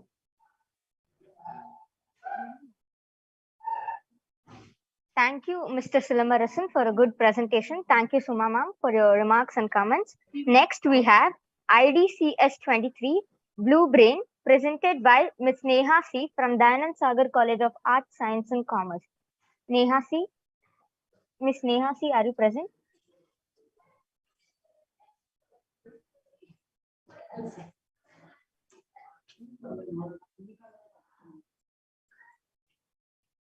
Miss Neha, are you there?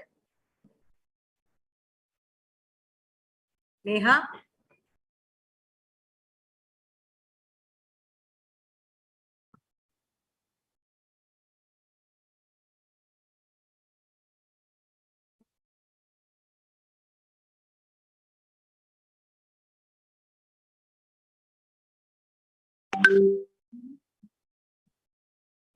Neha C., you're not audible.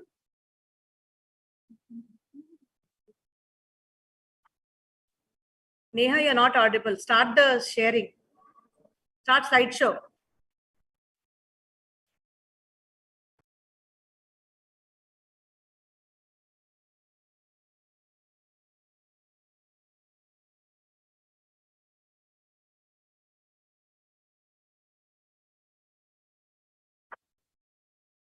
No. Neha, can I share? Otherwise, shall I share? Yes, ma'am. You can share, ma'am. Yeah, Neha, you stop sharing. I'll share. You start speaking. Okay, ma'am. Okay.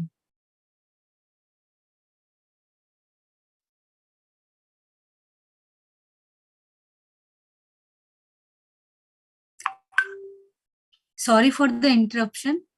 Good afternoon, everyone. I am Neha from third semester MCA, Dayananda Sagar College of Arts, Science and Commerce. I, on behalf of my teammates and guidance of the Shivatsala ma'am, representing our paper Blue Brain using artificial intelligence. Today's agenda is through going through introduction to references. Now move to introduction. In the introduction, we focuses on the Blue Brain, why it is used and all. Blue Brain is the name of the world's first virtual brain. That means the machine can function like human brain. The main aim is to upload the human brain into machine. The Blue Brain project is a project which is initiative of the Swiss Brain Research Center. Their main aim is to create a digital reconstruction of the brain. They uses mouse brain for the experiment, so that it can be easy to experiment, because mouse circulatory system and all is similar to the human brain, so they use this mouse brain for the experiment. Then move to next slide.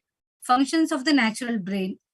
The brain is a complex organ that controls thoughts, memory, emotions, touch, etc. It is carried out through 3 steps: sensory input, interpretation, and motor output, which receives the input through sensory cells such as sound through ears, image through eyes. Interpretation. In the interpretation, we interpret the received input by the defining states of neuron. In the motor output, which receives the electric responses from the brain to do some actions. Move to next slide. Virtual brain. What exactly the virtual brain does? Machine that can function same as like a human brain. It can take decisions, can think, can respond, and it can also stores a large number of memory, so that we use super computers. It can also have some feelings and emotions. It is similar to the human brain, but it is a machine, but does all the work like humans. The main objectives of the virtual brain is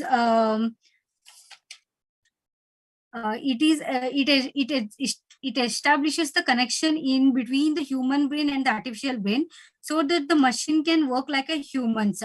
The important content of the humans, like knowledge, feelings, memories of a person, be downloaded to artificial brain. We know that lifespan of every human being is limited. So if a person dies, knowledge and intelligence will be wired. Before the death of a human beings, all the contents of the brain, like knowledge, feelings, memory of a person, can be extracted using the artificial brain and can be used forever. The artificial brain can also be used in research of treatment for diseases like Parkinson's disease. Process of the blue brain. It involves slices of living brain tissues and patch clamp electrodes using microscope. Data is collected in the blue brain with many different neuron types, which is used to build biological realistic models of the neuron. And it is also contains the networks of neurons in the cerebral cortex. We all having the doubt that why it is only called as blue brain. Here is the answer. The simulation is carried out by the Blue Gene supercomputer. Hence, it is called as Blue Gene. Basically, 2 steps to build Blue Brain project: data collection and data simulation. The supercomputer-based simulations and reconstructions built by the Blue Brain after a radical new approach for understanding the multi-level structure and function of the brain. Sorry to interrupt, Ms. Neha. You have 1 minute to conclude your presentation.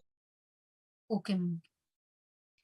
Hardware and software requirements for the Blue Brain project. Supercomputer, which is larger in memory space, it can use to handle massive databases to do great amount of computations in the field. Memory is used for the process of taking information from the world around us and process it and store it for the later users. Processor. A processor is integrated electronic circuit that performs calculations. Nanoboards are the most important thing. Nanoboards are the smaller in size so that it can stay and travel inside the body by passing through the circulatory system. It could also carefully scan the structure of the brain, providing the complex and complete readout of the connections. A program is a specific set of ordered operations. A wide network is connecting all over the world. advantages advantages are the main thing. Remembering things without any effort. It is very easy to retrieve the information very easily without any efforts. Making decisions without the presence of a person, because the machines can also think like humans, so that a person is not needed. Using intelligence of a person even after the death. This is the main object of the blue brain is this only. Allowing the deaf to hear via direct nerve stimulation. Disadvantages: we became dependent upon the computer. Other may use technical knowledge against us. Another fear is to found with respect to the human cloning, very costly to regaining the memory back. Conclusion: if the blue brain is implemented successfully, it would indeed change many things around us, and it will also boost the area of the research field. Scientists are researching Einstein's brain, how he is so intelligent, and how that the process, how that the thought process is there in the Einstein's brain. By the blue brain, we can store his knowledge and thought process in the machines. Still, still the research is going on this. And with the help of blue brain, it enables to understand the thought process of the animals. We don't know how the animals think and how they feel. With the help of blue brain, we can also know about we can also understand the thought process of the animals. The Blue Brain Project could propose a cure for various neuro-related diseases. It also helpful for some curing diseases. Using the Blue Gene supercomputer, up to 100 cortical columns, 1 million neurons, and 1 billion synapses can be simulated at once. Thank you for giving me an opportunity. Thank you, everyone. It's a very good topic, Neha. I don't know, it's Neha, right? Yes, ma'am. It's a very good topic, quite interesting to really work upon. Try to search for neuromorphic engineering. This is a new concept which has come out in the on March 28th or 23rd something, 2018. It is in collaboration with IBM and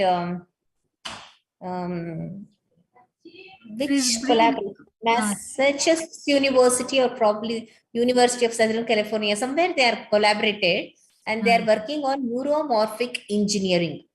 Neuromorphic engineering is simulation of brain nerves. Okay. And you will have to explore more on cognition principles with the, if you have to work in this type of brain data to be extracted and reposited. Yes, ma'am. We are explained thoroughly in the paper, ma'am. Here, the time is not there. No, no. I want you to work on that. I don't want your explanation in this, but this is interesting topic. You please continue your research in this.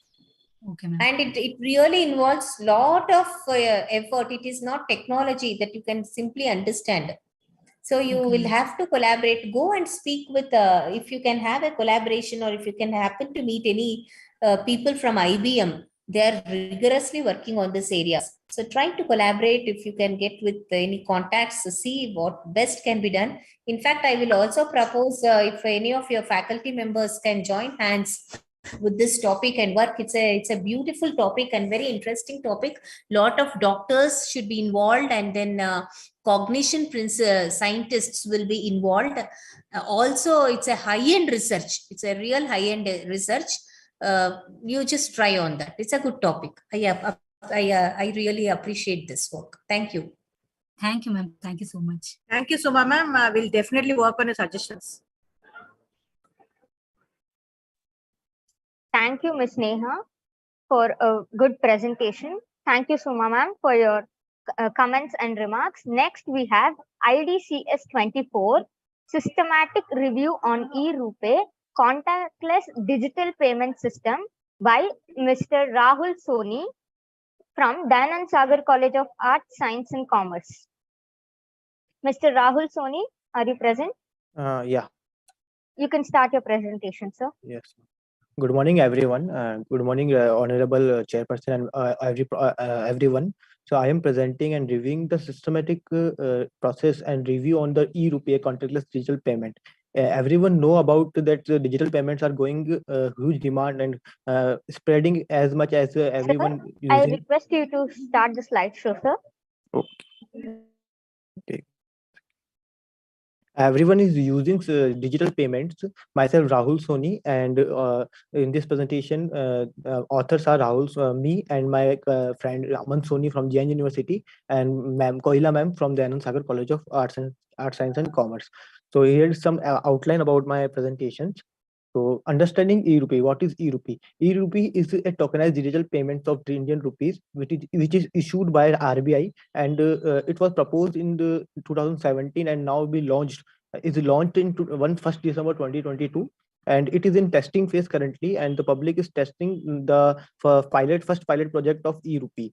So working mechanism of e-rupee and CBDC, central bank digital currency, is if a person A wanted to send a money, or a company wanted to send a particular money or particular voucher to anyone, it will be directly transferred to a person 1 wallet to person 2's wallet.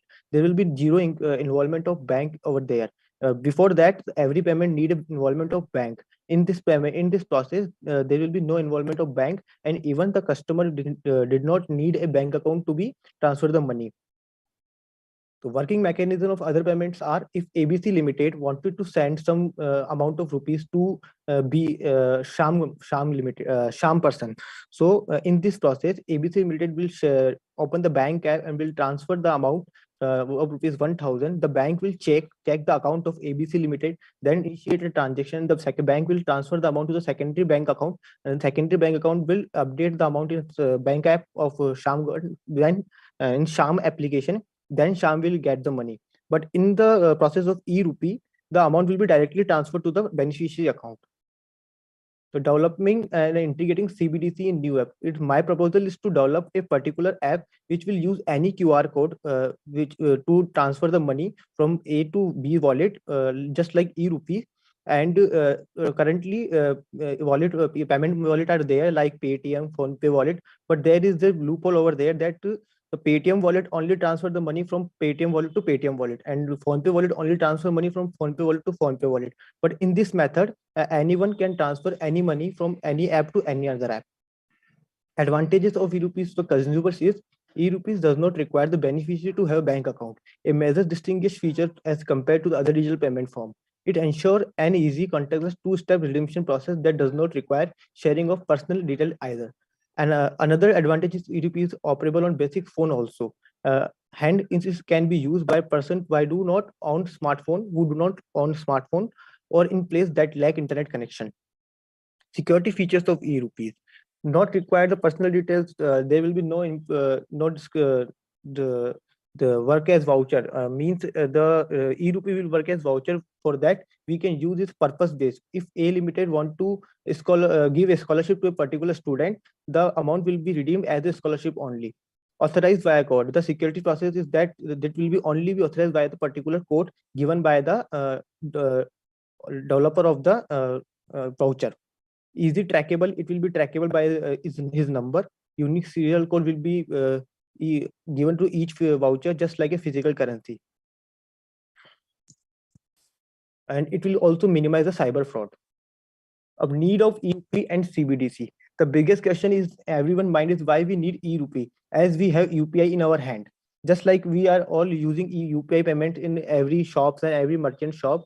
So UPI payment, what UPI payment do? UPI payment will transfer the money from our bank account to his bank account. There will be a list of transactions shown in our statement. So when a particular person want to find out a big transaction or a particular transaction for any purpose, it will take lots of time to find out the transaction. But by using e-rupee and CBDC, that will be a different set of transaction. Mr. Rahul, sorry to interrupt. I kindly request you to conclude the presentation, sir.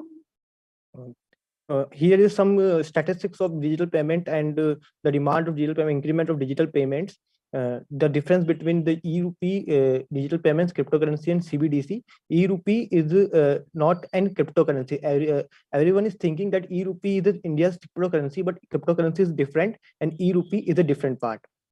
Also, our study on future adoption of CBDC and e-rupees in public institution, there is some data shown that in 2003, everyone using cash in hand, and the method of digital payment and the percentage of digital payment was only about 3%. In 2015, it was increased to up to 5%. In 2020, it has increased up to 39%, and our prediction is to that it will be increased by 58% by 2025. So if I conclude, the number of digital payment methods will increase exponentially as people become more aware of financial literacy and financial accessibility. Consumers across India want to local payment method today, tomorrow, and in the future.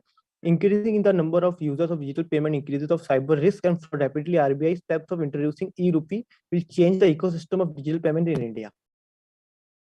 Our future work is to develop a CBDS e-rupee on testing. Currently, the CBDBS e-rupee is on testing phase. Our goal is to check the transparency of this system with public, response of public and institution in adoption of this method, checking the security vulnerability of this system after final public launch, comparing the number of failure transactions with our data. This is some references I got from RBI website and some NPC and some Economic Times references. Thank you, ma'am. I am open for the questions. What type of testing are you planning to do? I am planning to do a testing for the vulnerability and the loopholes, security loopholes, which will be held after launching to the public. Like in the UPI, there was many loopholes that attacker can send some SMS, and then when public click on that, there will be transaction failure and there will be deduction of amounts from his bank account. I am planning trying to do a security testing. Security testing, ma'am, after public launch, because it is thing we're trying to do, nothing more than that. It's a type of security testing. Yes, ma'am. Right. Yes, but have you also looked for the data integrity testing? Have you ever thought of? Have you thought of the performance testing? Yeah, ma'am. I was thought about performance testing, but load testing, stress testing. What, ma'am? Sorry. Load and stress testing also. Yes, ma'am. Load on stress, but I didn't do that right now. I will do it after some the public launch of that method and because it is in testing phase now, and the pilot program is full. I have tried to join the pilot program, but because the pilot program is full, I was not able to join that program. Okay, in which type of mode of testing are you doing this security testing? Is it manual or automated? Manual mode, ma'am. By getting the code and getting the application in my system and processing a reverse engineering process in our system, in Linux system, and trying to understand what is the methodology of RBI to communicate between two wallet and how it will transfer the money. No, is it manual testing for which you are generating the test cases? No, ma'am. It's not manual testing, it's automatic testing. That's what I said. So Selenium tool are you using? What, ma'am? For generating test cases, which tool are you using? Brute, ma'am. Brute, I'm using Brute and Metasploit frameworks also. Okay. Okay. How many probably how many modules you want to do this type of testing? Ma'am, for currently all the modules of your program or application? What, or ma'am? any are you planning to do automation testing for all the modules? No, ma'am. I am planning to test the security only for the transaction phase, like when the amount will be transferred to the secondary phase, but with the how attacker can change the data in between the transaction. How can it modify the transaction? But I'm doing that thing only. Okay, so it is only with respect to the amount. Yes, but for the amount, there should be something else at the back end. Maybe yes, some it should be amount is transaction happens not just transfer of money from X account to Y account. It may be based on a request. It may be based on a purchase, RuPay and all, based on the orders that you have placed. So have you checked for the reliability, the navigability of the navigability aspect? Just explore in the Google what is navigability. Okay, and then try to generate test cases to ensure navigability of one page to another page.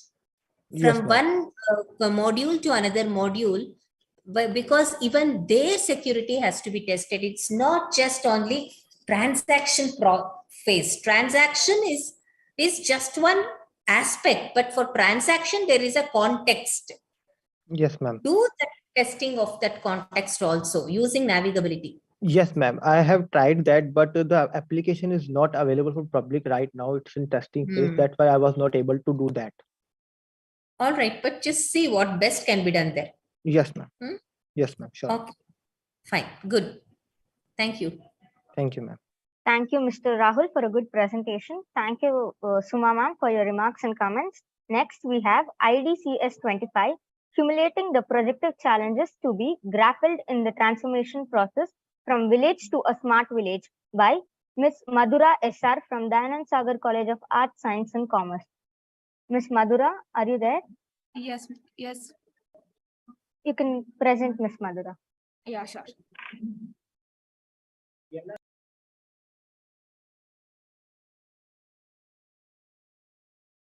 Good afternoon to respected session chair, professor, my dear friends. I, Madhura SR from MCA. On behalf of my team, I will presenting a paper cumulating the projective challenges to be grappled in the transformation process from village to a smart village. And this is a flow of my presentation from abstract, related works, proposed method, challenges, conclusion, references. Abstract. Smart is a multifaceted. Sorry to interrupt, Ms. Madhura. Your slide isn't been changing. 1 second.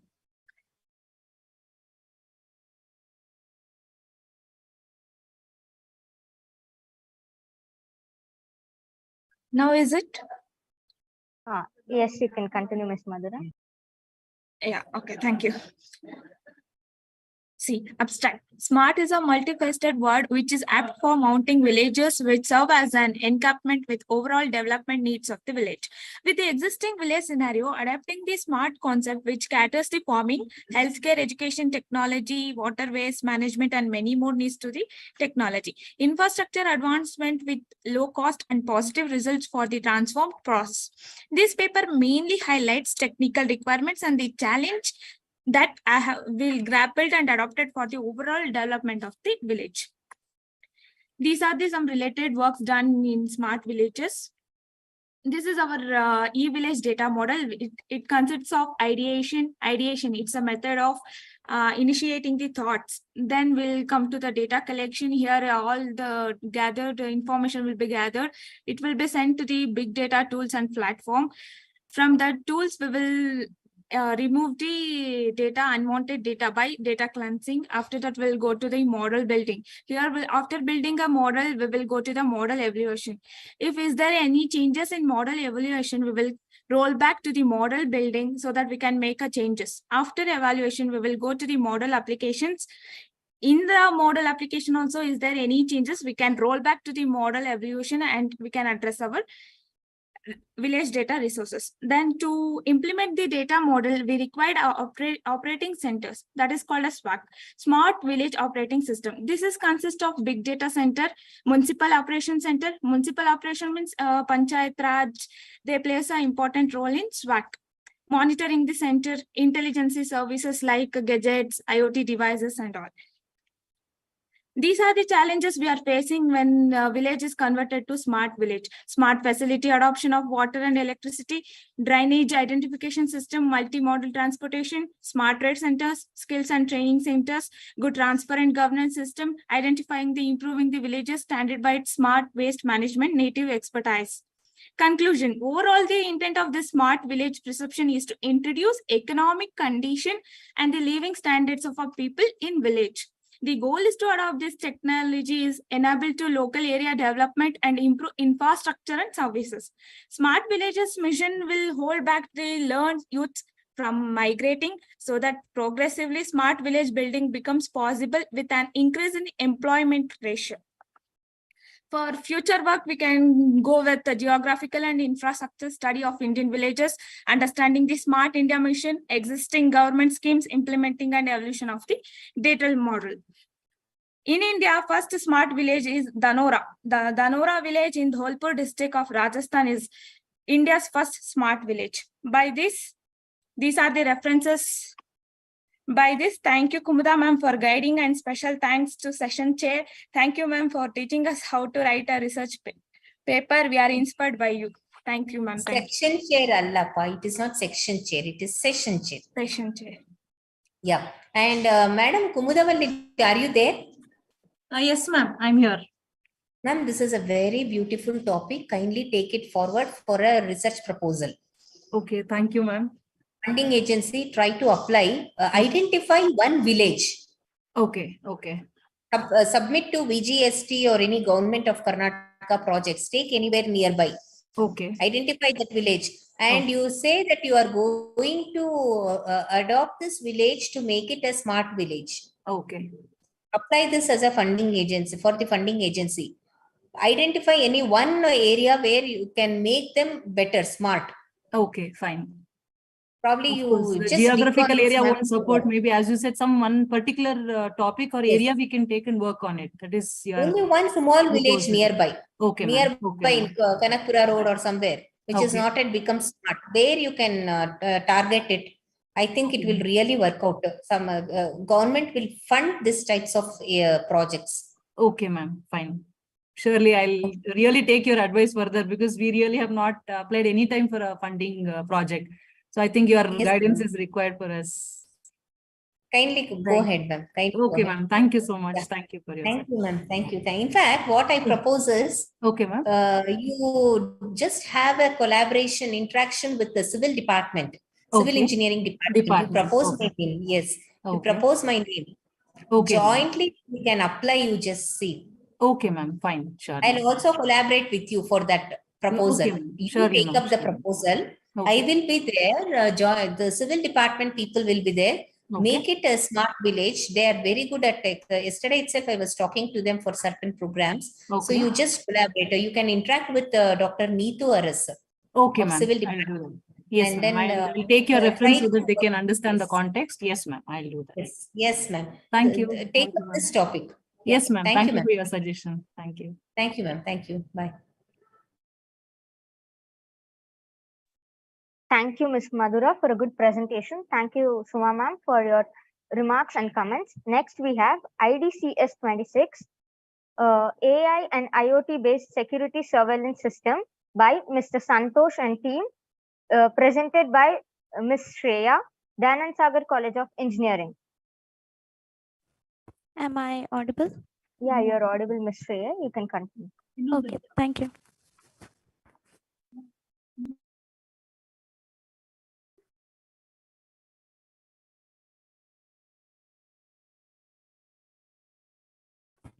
My screen is visible?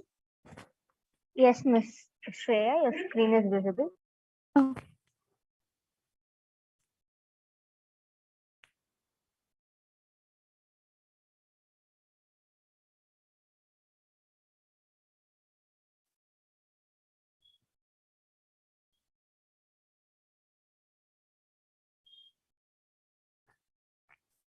A very good afternoon to one and all present over here.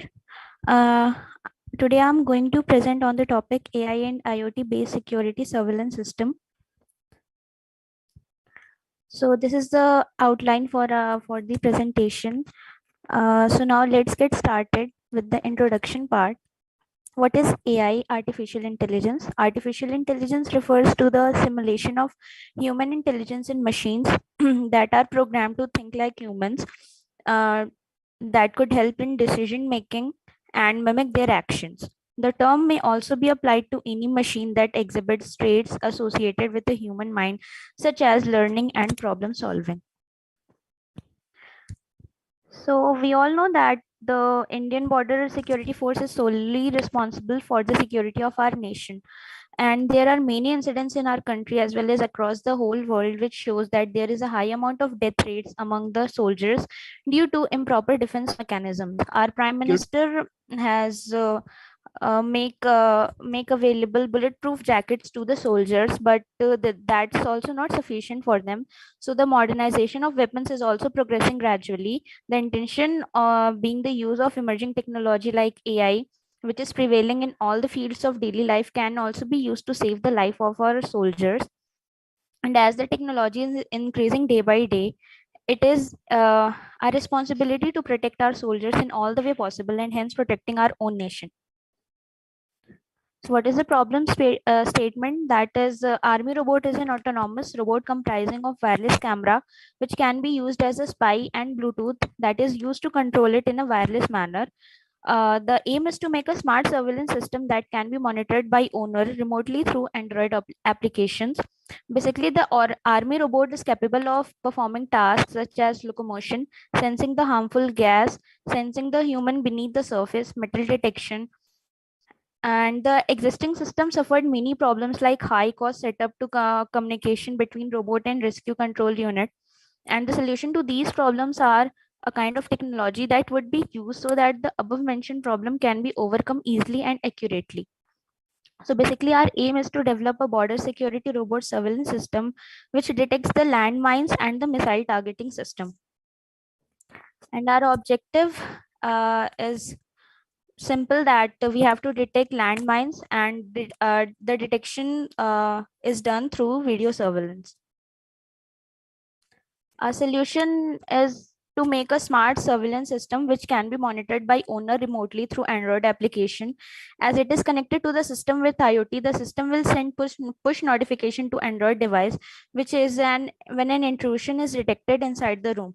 It is an 180-degree controllable motor which is implemented to scan the area with 2 degrees of freedom, that is horizontal and vertical. These two methods involve the detection of landmines in the signals obtained by non-touch base sensors or non-physical touching sensors such as metal detectors and radars. The basic purpose of this automatic gun targeting system is to secure the border using automation, and this will reduce the human effort. The current system is capable to detect any PIR, that is passive infrared radiation, in the range of border and automatically target its position. We have done some literature survey that are as follow: implementation of spy robot for surveillance system using internet protocol. In this, the spy robot platform with remote monitoring and control algorithm through Internet of Things that can capture the images and send it to the station simultaneously. Up next is surveillance robot tracking multiple moving targets. The system provides automatic interpretation of scenes and to understand and predict the actions and interactions based on the information acquired by the sensors. Also, the contextual clustering method is used as it gives more accurate values. Up next, we have to interrupt, Ms. Shreya. Yes. I kindly request you to conclude the presentation. Okay, no problem. This is the architecture of our model, that is the Raspberry Pi, which is a small computer that is connected with Zigbee. Zigbee is a wireless protocol which is used for the communication between the smart devices through personal area network. A camera, a proximity sensor, and a PIR, that is passive infrared sensor, is connected to the Raspberry Pi, and a GSM module is also connected for SMS, for sending the SMS when any interruption is recorded. The power is managed by the DC driver, which have 2 motors, that is for the front and back and for the left and right. A buzzer and SMS notification will be used for border control system. The possible outcome is AI-based robot will be used to detect the objects from a far place to get exact position of enemies and take necessary steps accordingly. Our AI-based robot will be able to prevent the unlawful migration and smugglers. With the help of this, we can have a clear picture of battlefield. We can make our battalion to move as per the situation. So we can conclude that since human life is always valuable, a robot can be implemented as a substitution of soldiers in war areas. This robot has been designed in the form of a military rover, which has 3 main applications, that is landmine detection, face recognition, and soldier assistance. These are the references through which we have taken help from the papers. Thank you. Are you planning to proceed on this particular topic, or was it just for a presentation that you did? Ma'am, currently is just for the presentation. Fine. Why? Because if you really want to work upon, again, it's a multidisciplinary approach. You should get integrated with the mechanical stream, because you see these robots are very useful now in oceanography. Yes, ma'am. And nowadays, now that we are working with the cloud technology, a lot of data centers are housed inside the ocean also. threat detecting using these robots will be very useful with the surveillance camera. So probably if you can really work on that, it will be again a very, very contributing topic than just telling IoT, AI, and then robots, it's used here, it's used there. That's all over. Generations back, that is over now. We don't want to talk about that. It's a very, very preliminary ABCD concept. But we have to work on something in advancement. How I can apply this robot technology using AI and IoT for solving issues which we may anticipate, for which there is not much research which has happened, especially in the areas of oceanography, where data centers are housed inside the deep sea or inside the water, and you may always have the threats of the data being either disturbed, hampered, or anything of that type. Can you just work on that? Yes, ma'am, for sure. We will look on that. Thank you for implementing that. Thank you so much. Thank you. Thank you, ma'am.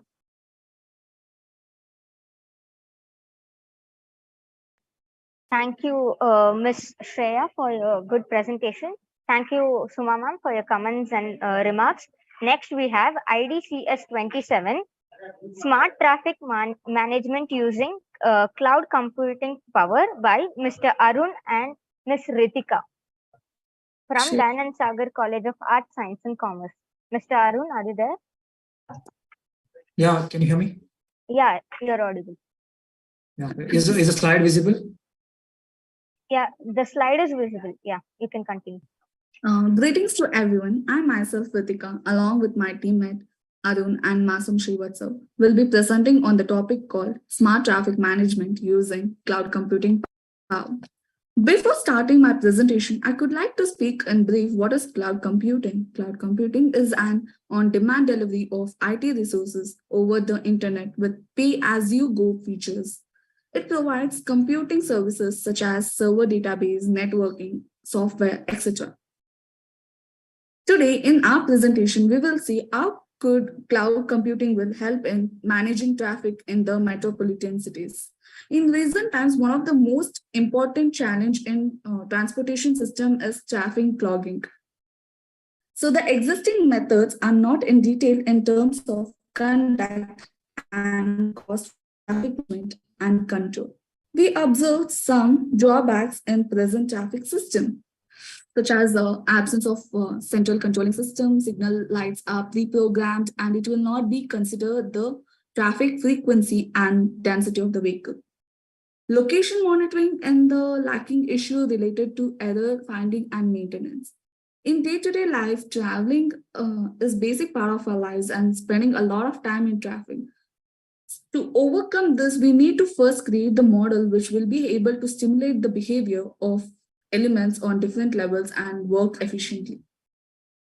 First of all, to build up a system, we need a basic requirements which are cloud computing, traffic management, service-oriented architecture, Internet of Things, radio frequency identification, sensors. This is the proposed model for the system. Have a look at the model where there is a smart sensors set up all the junctions of the road interconnections. These smart sensors are based on IoT devices and now wireless connections between the vehicle and the sensor. And this data is sent to the cloud, and where the data is analyzed depending upon the density of the vehicles at the junction. According to the algorithm provided, the traffic will be managed. So this is the basic example of the model, how exactly it works. So now my teammate Arun will take forward. Hello, everyone. So I'll be continuing with the methodology of the proposed model. So coming to the system description, the system consists of two major parts that are software system and the electronic system. The electronic system consists of communication between the traffic lights, microprocessors, and the sensors, whereas the software system includes cloud server signals, processing algorithms, control systems, and monitoring applications for the intended authority. The first part of the system is used to track vehicle movement, direction, and count them, and to calculate the density on every signal area. So the cloud components that will be supporting the model are the cloud infrastructure. It is a set of components and elements that are required to provide the cloud computing. This includes computing power of a system, storage, networking, and an interface that empowers users. Coming to the storage, it is a on-demand storage on demand is an example of this layer of cloud computing. Some offerings go further and some offer platforms for service providers. Coming to the cloud platform, it provides an infrastructure for operating and developing web-based software applications, which will be implemented in the proposed model. For example, application development, testing, deployment, hosting, security, application services such as team collaborations. Cloud services. Component has a service, software has a service. These are the services that are implemented in our model that are related to the cloud computing. This part of the cloud computing stack includes the definition of software components carried out in a distributed manner. Coming to the cloud clients, as it is explained in the previous slides, it is... Mr. Arun, sorry to interrupt. You have 1 minute. You can conclude your presentation. Okay, thank you. Yeah. So the results that our model can overcome are the resource management, infrastructure support in evacuation, which can be very useful in emergency situations, road safety and warnings, intersection congestion management. I would like to conclude that IoT-based vehicle data clouds will be the backbone of future ITs with the ultimate goal of making driving safer and more pleasant. However, research on IoT integration with vehicle data cloud is still in progress. To render vehicle data cloud usefully, many services such as road navigation, traffic management, remote monitoring, urban surveillance, information and entertainment are implemented in this. Currently, Singapore has the smartest way of managing the traffic as per the reports. Thank you one and all for giving me this Thank you for giving me this opportunity. Again, to both of you, this is a very, very preliminary aspect of talking of what is cloud, which we could have done probably 15, 20 years back. This paper would have been good for that moment. But currently we are working with so much on technology with the cloud. It has advanced to that extent. Next time when you're going on for any presentations, try to take up a area which is hard hit for doing the presentations, because it will give lot of awareness to others. With cloud, sure. when you're talking, there are a lot of challenges, especially interoperability is one issue which is always there. Everybody will address one point, that is security. That's a very common topic. Interoperability, not many people will touch upon. So see if you can work on the interoperability of the cloud, because that's a one major challenge when we are going for integration platforms. Today, everybody works with integration platforms. And there's a lot of integration technologies which are existing for us with MuleSoft and then Pega. They're all, and then SAP, they're all there working is even for all CRM purposes, they work on this integration tools. So try to see if these integration platforms like your applications of Ola, Swiggy, these are all ones where we rigorously work depend on interoperability and cloud. So take such topics and work. Sure. Okay. We visit Bangalore traffic department for working on this, ma'am, to take the inputs. So that's how we collected the data. Yeah, but that's what interoperability comes even here also, no? Traffic police. Sure. You require a lot of interoperability issues there. Don't just work on security. Work on this area. Okay. Oh, sure. Thank you, Thank you, ma'am. All the best. Thank you. Thank you.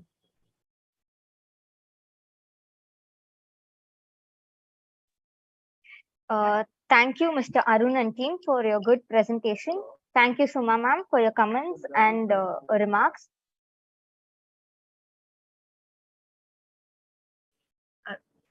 Thank you, Suma ma'am, for your valuable comments and your valuable time. You have given a lot of suggestions, and you have given you also promised a lot of support to us. Thanks a lot, ma'am. Can I request you to switch on your video, ma'am? I have already done. Yeah. Thank you, ma'am. Thank you. Thank you. Shalini, ma'am, you can speak.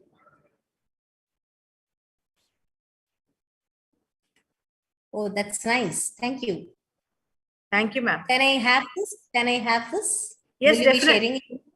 Yes, Sure, ma'am. Sure. Ma'am, thank you so much. In spite of your busy schedule, you have accepted our invitation and you have sessioned the entire day. Thank you so much, ma'am, for this. Thank you. Apology for a slight delay because I told you the reason. It's okay, ma'am. It's okay, ma'am. We can understand your busy schedule, and for all the guidance what we are given for the conference organization, we thank you so much. Thank you, ma'am. So shall we make a leave now? Yes, ma'am. Shall I? Yeah, ma'am. Thank you, ma'am. Thank you. All the best. Thank you. All the best.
A very good afternoon to everyone. Am I loud and clear, audible?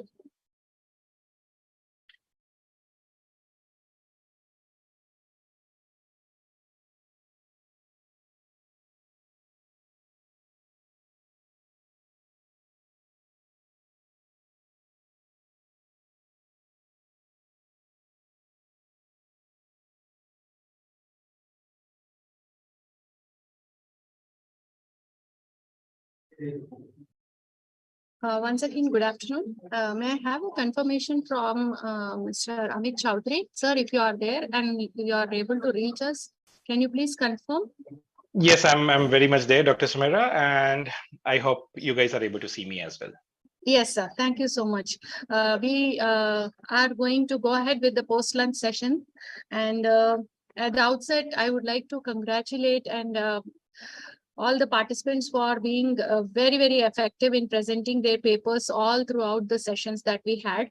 And for this post-lunch session, we have an eminent speaker amongst us, Mr. Amit Chowdhury, and I take the privilege of introducing him to all. Mr. Amit Chowdhury is currently serving KPMG India as an associate director. He holds a post-graduation diploma in data science from the Manipal Academy of Higher Education and has graduated in technology from the College of Engineering, Roorkee. Having served in the management consultancy industry for several years, he has emerged as an experienced analytics consultant. He has a work experience in different areas, starting from serving as an area manager at IAHT Limited to handling corporate tie-ups with industry and academia. He was instrumental in delivering training sessions in ITIMS during his stint as a deputy manager at Manipal Global Educational Services. He specializes in Python, R, Tableau, unstructured data analytics, machine learning, sales, marketing, and operations. Having a diversified range of skills, it is an indeed pleasure for all of us, sir, for having you in the session. And we are looking forward for an enriching session for you, from you. We have a mixed audience of computer science as well as commerce and management backgrounds. And I hope we'll have a very delightful session, sir. Over to you for the technical session. Thank you. Thanks, Dr. Sumaira. Thanks for a lovely introduction. And first of all, let me just thanks everyone, including my good friend, Mr. Vinish, okay, who reached out to me to have a small conversation on some topic which makes sense in current scenarios, on some topics which make a kind of an applications in a real life, and how we're going to take that forward in an era. So I had this thing going on in my mind couple of weeks back. How do we build a smarter and a more reliable artificial intelligence solutions? Now, as our part on a day-to-day business, and let me be very honest, guys, I do not have any presentation. I don't believe in presentations, right? So I'll just walk you through. I'll not take much of your time. I'll just walk you through in terms of making you guys understand how AI, artificial intelligence, is changing business dynamics currently, and how can we see artificial intelligence improving, making more reliable, making more smarter solutions to change the entire customer experience in whichever the domain you are, right from banking up to industries like automobiles, or even from an healthcare up to a financial sectors like bankings and all that. How artificial intelligence are building smarter and reliable solutions, and where do we see the futures in those? I think to start my discussion, we all know what is this artificial intelligence all about. Knowingly or unknowingly, artificial intelligence has touched us on our day-to-day life. If I take a very small example, you might be watching your favorite movie on an OTT platform like Netflix, or you might be watching your favorite music on a kind of a digital platform like YouTube, or you might be shopping for your dream clothes, or you might be shopping for an for an electronic gadget like mobile on Flipkart or an Amazon web page or whatever it is. In all these day-to-day touch points for any consumers, artificial intelligence plays a very critical role for these organizations to provide best customer experience. Let me give you one simple example. Couple of months, I would say not months back, couple of years back, roughly it is around 1.5 years now, Netflix has launched a very interesting feature, Play Something. I think you might have heard about, Netflix has this feature. If you open their mobile app, or if you open your Netflix account in a laptop, it gives you a feature to click on the right hand side. You get a feature to click on Play Something.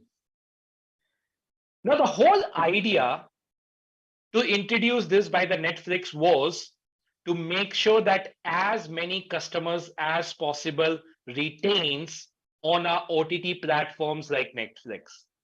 Let me make easy for you this to understand. The idea, I think, I don't know whether the people have a permission to unmute themselves and talk, okay, but I wanted to just make it a bit more interactive.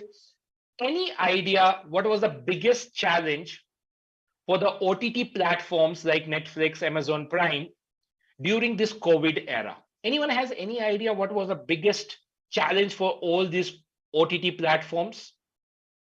Anyone wants to take a hint? I'm not sure whether you can type or you can unmute and talk about it. Let me give a half a minute for if any idea on this. I'm not sure whether you guys can write about this. You will be surprised to know. I know if you have unmuted yourself, you would have talked about that. The biggest challenge was pricing. Some of the OTT platforms were very expensive, like Netflix and all that. Some of you will say that one of the biggest challenge was how to get new customers. All these were not the major challenges for OTT platforms, especially during this COVID era. One of the major challenge by the OTT platform was how to retain the customer on its platform. In an OTT or in a digital environment, we call it as a bounce rate. Now the term is used as a bounce rate. And one of the biggest problem for OTT platforms like Netflix was the bounce rate was very high for them, which technically means that your customer coming to your page or coming to your OTT platform, browsing through n number of movies, n number of serials, but then going back from your platform without watching anything. Now that's surprising. I have paid 500 rupees per month for Netflix. I browse for half an hour. I search for movies. I search for videos, and then I don't even play them. I just move out. Is it because the content on Netflix was not good? Answer is no. Netflix has a very good content. You find any movies of your choice, you'll get it. Some of the latest releases comes on Netflix prior to any other OTT platforms. Then what was the problem? The problem was people during the COVID era was holding multiple OTT platforms. People started subscribing because of the lockdown and all that stuff. When I do not have a time to go for theaters and all that, people started subscribing for Netflix, for Amazon, for Z5, and so on. Now I go to a Netflix every day. I search for half an hour what to watch. Everything which I browse looks like I have seen it or looks like not interesting to me. So I just drop off after half an hour, 40 minutes of search on Netflix. I'll drop off and I'll say, okay, let's see something if it's something interesting available on Amazon Prime or something interesting available on Z5. Now that's the biggest challenge for the OTT platform. How do I retain my own customer who has paid to watch my own content rather than going to the competitor's OTT platform and watching their content? And with this idea, Netflix came into picture that let's reduce the time through which a customer browses through their content. And for that purpose, Netflix introduced something known as play something. Now, the moment I go into the Netflix, I just click on this button known as play something.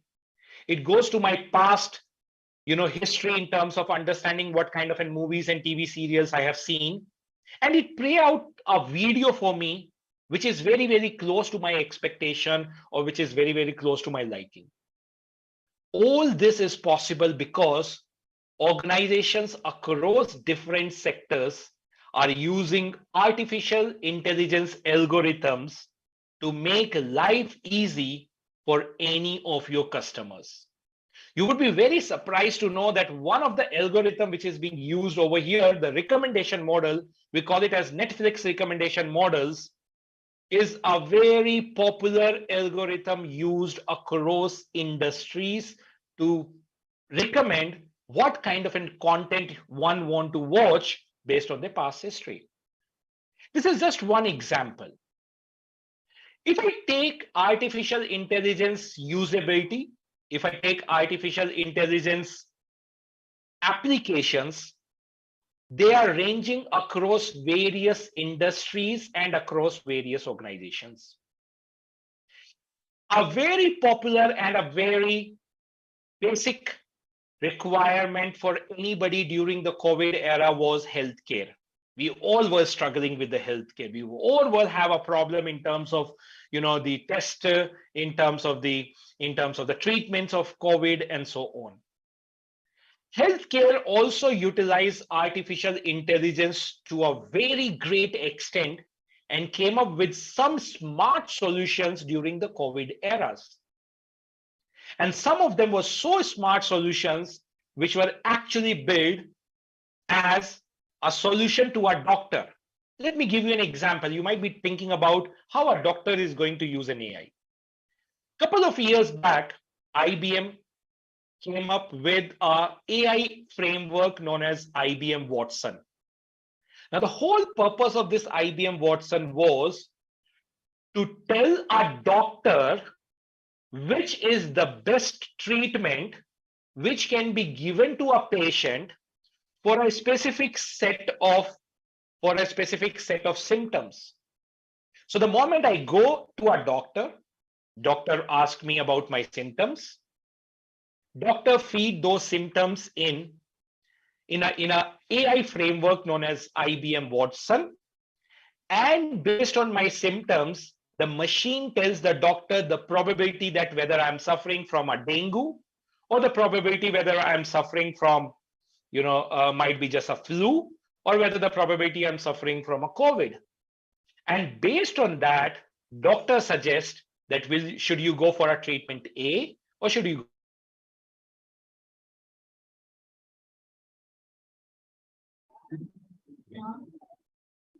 Hello, sir.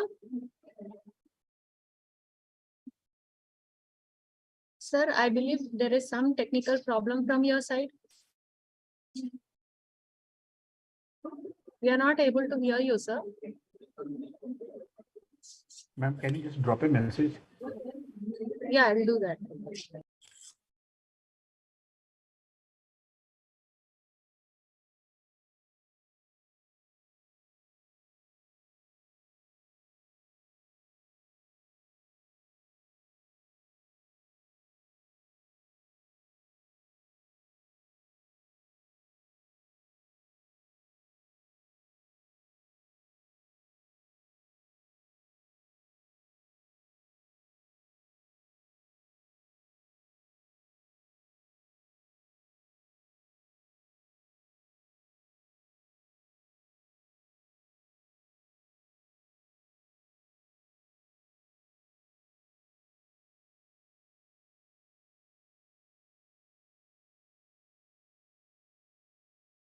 Sorry, am I audible? Are you guys able to hear me? Yes, sir. Yes. Yes, yes. I think in between there was some problem. I think I just drop off for a minute. Okay. Yeah. So I will not take much of your time. I'll continue over there. Okay. So now, based on my symptoms, which I tell to the doctor feed those symptoms in this AI framework known as Watson to give me the best suitable treatment. Now, how does this work for an healthcare industry? This helps doctor to avoid making human errors or human mistake by prescribing a wrong medicine to a wrong disease. B, it also helps our doctor to diagnose more number of patients every 1 hour, which will help hospitals to basically increase the number of flows of their patients in a day, which ultimately will result in a revenue. Now, there are tons and tons of such examples which are available across various industries where AI or artificial intelligence is playing a very critical role. Now, the challenge with the AI is this. Not all of us, we are very confident in terms of believing the outcome of an AI. We can take an example of a Tesla cars. We are still finding it difficult to run those Tesla cars within India. Of course, the Tesla cars are very popular across US and other European countries, but we are finding it to be a difficult market in India because of a lot of factors. We don't follow traffic rules. So then how do I train a smarter AI model which can behave to the local use or the local behavior of traffic within India? Secondly, we also have not a very good followers of lane systems in India. We don't follow the lane systems in India while driving, so I can just take a zigzag anyway and move my car. So how do I rebuild my AI Tesla model to behave to this local pattern? And that is what one challenge in an AI which is coming up across the globe is that how do I build the smarter artificial intelligence models which are more reliable? Now, there is a lot of work which is being happening in this field. There is a lot of research which is going on in this field. And when I was going through one of your slides, which I think the previous participants were participating or presenting on a cloud computing, we see a merger of AI happening with the cloud solutions in the coming up era. to build more and more smart solutions of AI over a cloud network, which can be customized as per the local requirements. Now, when I talk about the local requirements, we have to have this thing in mind that any reliable artificial intelligence model has to suit the local requirement and local demands. I cannot build up an AI model which suits the requirement of the people in the United States of America, but does not suit the requirement of the people in India. Now, having said that, just to conclude my speech, artificial intelligence has already touched up on every corner of our day-to-day life. Even if a very small activity we do at home, which includes like your basic net banking, to an entertainment like your OTT, or to a shopping like your e-commerce, to a greater extent complex problems like healthcare, manufacturing, everywhere there is an AI. Now, the only challenge in an AI remains this: to build our AI solutions, we require a very high computation power within the environment, within the machines, which cannot be held if I work on my simple laptop. So going forward, more and more AI models will be built on cloud by using the concepts of GPU rather than by using the concepts of CPUs, which we currently works on, by using the concepts of parallel processing, which is a very old concept, but yes, people, not too many organizations use parallel computations or parallel processing algorithms, right? And at the same time, most of this artificial intelligence solutions will be customized to the local requirement. They will be trained, they will be built in a local behavior, local consumer behaviors, local environmental behaviors, and to a certain extent, they will also be trained in a regional language behavior. And that's the reason most of, it's not like it's going to happen 10 years from now. It has already started happening as we talk about. And that's the reason if you see last 4 years from the time Alexa came into picture and Alexa became a very popular kind of a semi-AI equipment. Now Alexa is available to you even in the regional languages of Hindi, Kannada, Telugu, Tamil, and so on. And so same goes with the solutions which are in the text conversions by cloud solutions by GCP, Google Cloud platforms, or MS Azure, and so on. So more and more uses of cloud computing with artificial intelligence to give high computation platforms to convert the artificial intelligence algorithms into regional and local languages or local customer behaviors is what going to build a smart and reliable artificial intelligence solutions which can be used across various industries. A lot of organizations have started working on this. A lot of research is already going on this, that how do we make smart solutions, AI solutions on day-to-day basis. And in future, you will see that a lot of universities will adopt artificial intelligence, and I would rather say smart artificial intelligence, as the solutions in terms of improving the quality of their education systems.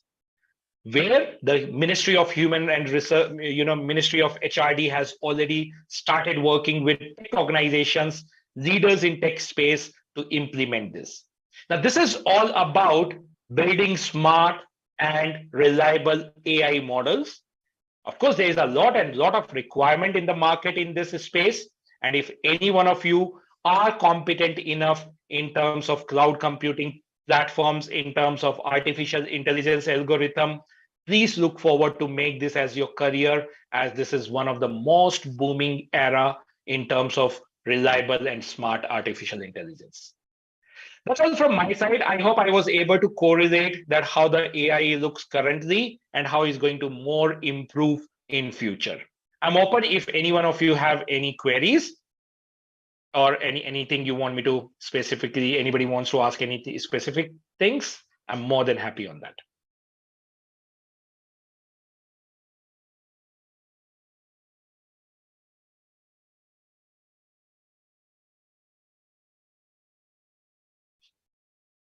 right? So I don't think that we do have any queries over here. So I'm all done. I'm all done from my small talk. And thanks again, the management of the institute to let me know and let me have on this platform to have this small discussion with all of you. Thanks everyone. Take care. Thanks, sir. Thank you so much for making it possible despite your busy schedule at a very short notice and with a small discussion over the phone. And we are looking forward ahead to have more collaborative work with you, sir. And thanks once again for joining, sir. It was really insightful session. Thanks a lot. And Thanks, this everyone. is Take care. our small token of gratitude towards you, sir. This will be reaching you very soon on your mail.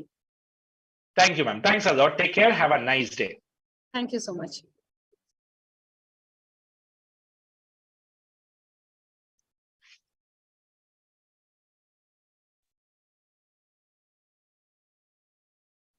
For the participants, we are still in, we are not yet done. So we'll have one more track session of commerce and management. And we are having very good papers being presented in this track as well. And for the conduct of this track, I hand over the session to Dr. Subbulakshmi. Ma'am, can you please take over the session for the proceedings?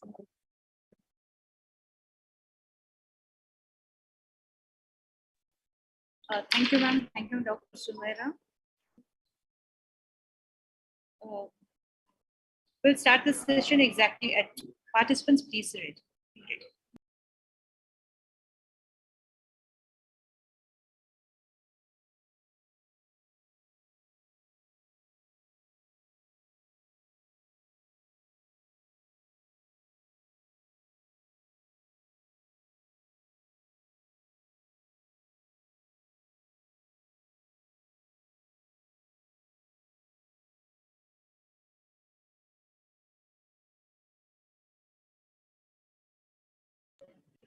Hello. Yeah, ma'am.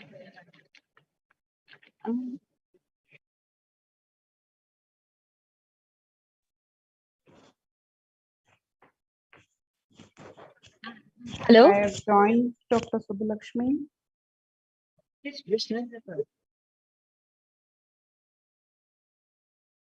Madam, I have joined. Am I visible, audible?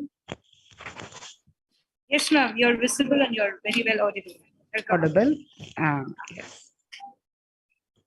It appears to be dark behind. Is it okay? It's okay.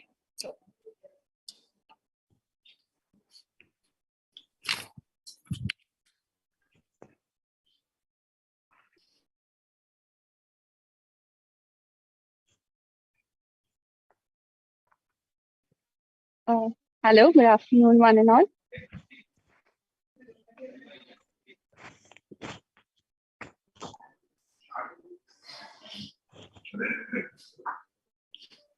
Good afternoon, one and all present here.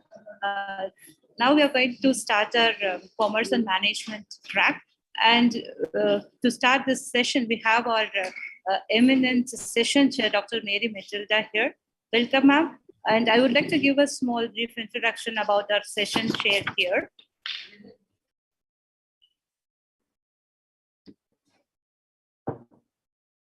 Dr. Mary Matilda is currently employed as an associate professor in the School of Business and Management, Christ University, BGR campus, Bangalore. She has her PhD from Anna University, Chennai, in the area of behavioral science. She has done her MBA in finance and MA in economics and has over 15 years of experience in teaching management graduates across B schools in Bangalore. She also has around 6 years experience working in the industry prior to that. Her research interests include published papers, national and international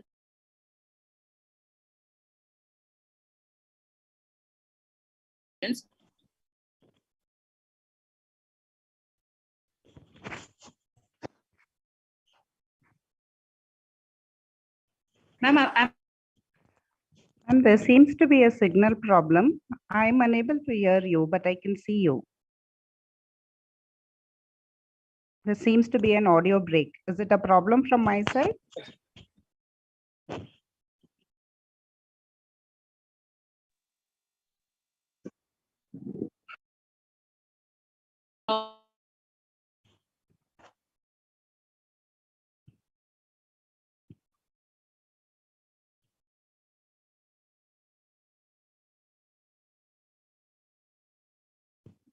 Yes, there seems to be an audio break.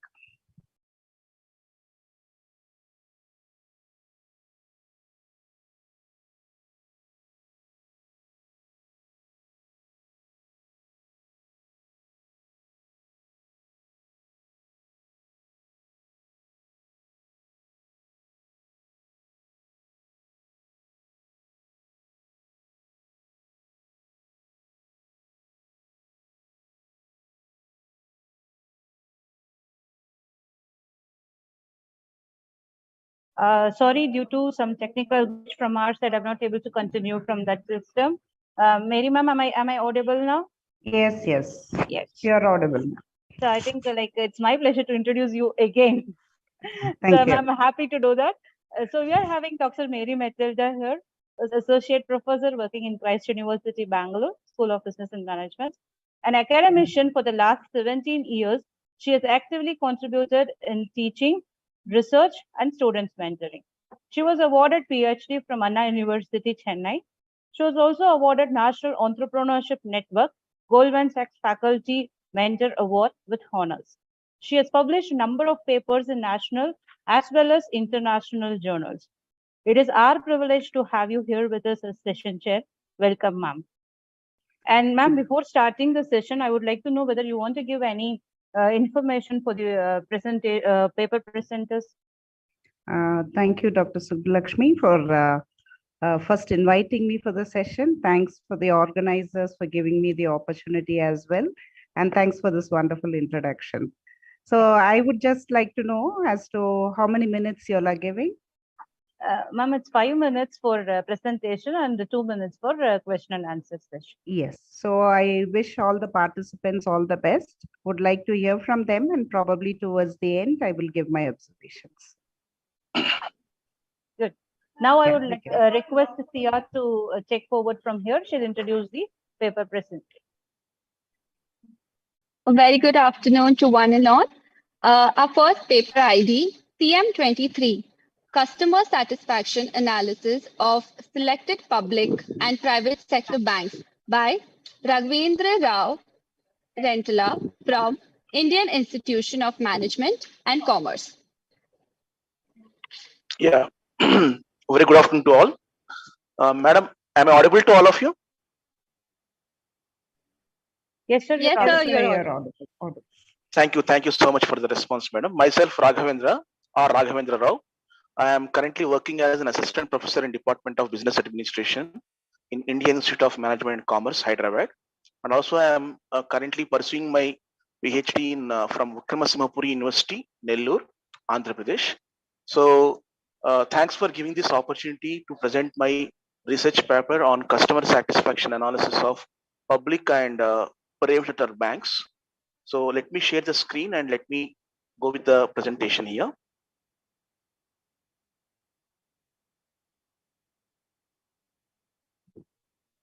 Yeah. So actually, this paper was taken along with my guide, my supervisor, Professor C.H. Srinivasarao Garu, who is the Dean as well as the Board of Studies Chairman of Vikramasinghe University, Nellore. So we all know that Indian banking has been gone with so much of tremendous progress, and we are even beating the global level banking sector also by updating our products and services from time to time. And we all know that when there was a crisis, a global financial crisis during 2006 and 8, which was called as subprime crisis, most of the banks have been sacked out. But Indian banking system was very strong enough because we have strong rules and regulations, and we have been developing our products and services as per the customer requirements. But the problem is that the customer requirements are tending to change and banks are unable to meet the requirements. So always there is a gap between what customer expects and what the banks are actually giving. The main reason is that banks are not giving much importance to customer satisfaction because they feel that customer satisfaction is secondary. But very important thing is that customer satisfaction affects the profitability of the bank. And to improve the customer satisfaction and greater mobilization of deposits, RBI, it has appointed various committees, and even to address the grievances also, RBI has launched a banking ombudsman scheme in 1995, because RBI has identified that customer is the king in the place of the in the business. So definitely we have to serve the customer with utmost whatever he requires. So this is the introduction to my study. So when it comes to the objectives of the current topic here, to analyze the customer satisfaction of the selected public and private sector banks, and to test the relationship between the selected service parameters of customer satisfaction. So here we have taken some selected service parameters, and we want to test the relationship between the service parameters among all the banks, and we would like to see whether all banks are performing well or not with the help of statistical test. And the methodology goes like this. This study was actually collected from primary data, where we have used one extensive questionnaire through Google Forms. So we have 1124 responses actually we have collected through analysis. And we have selected 6 banks, 3 from public and 3 from private for this purpose. And public are SBI, PNB and Bank of Baroda, and HDFC, ICICI and Kotak Mahindra from private sector banks, because we have taken these 3 banks on public and private based upon the highest market capitalization in the Bank X. So this is the distribution of responses from each and every bank. So 1124 has been responded like this through all the banks. And the responses, so we have analyzed with the help of the descriptive statistics like percentages and all. And then we have tested some selected variables using one-way ANOVA at 5% significance level using SPSS. The reason for one-way ANOVA is one-way ANOVA will be using for more than 2 samples, since we have taken 6 samples. So we want to test between the groups and within the groups. Any kind of difference is there or any kind of variance is there. And the study actually considers only 7 important variables for testing them. And the study was conducted actually for a period of 10 months from January to October. And after October, November and December, all these years, we have done some kind of analysis of the selected parameters only for the purpose of this conference. And the hypothesis was like this. There is no significant difference between the customer satisfaction of where. Yes. Sorry to interrupt, but you have only 1 minute left. Yes, madam. I'll just go back to the findings. Sure, sir. Sure. Yeah. I don't want to disturb the time frame also. Yeah. So these are the summary of variables where the 7 parameters have been tested with ANOVA and the level of significance and the null hypothesis. You can see that there are 2 variables where the null hypothesis has been rejected. One is the satisfaction of online banking services, and other one is efficiency of staff. So we can I can conclude this particular study is that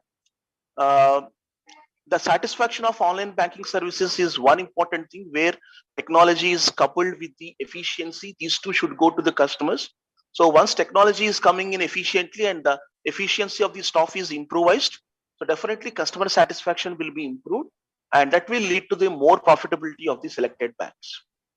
So thank you so much for giving this opportunity, ma'am. Yeah, thank you, Mr. Raghavendra. Sir, can you take Yes, madam. me Thank you. to the slide where you had shown the displayed the 7 variables? Yes, madam. Sure.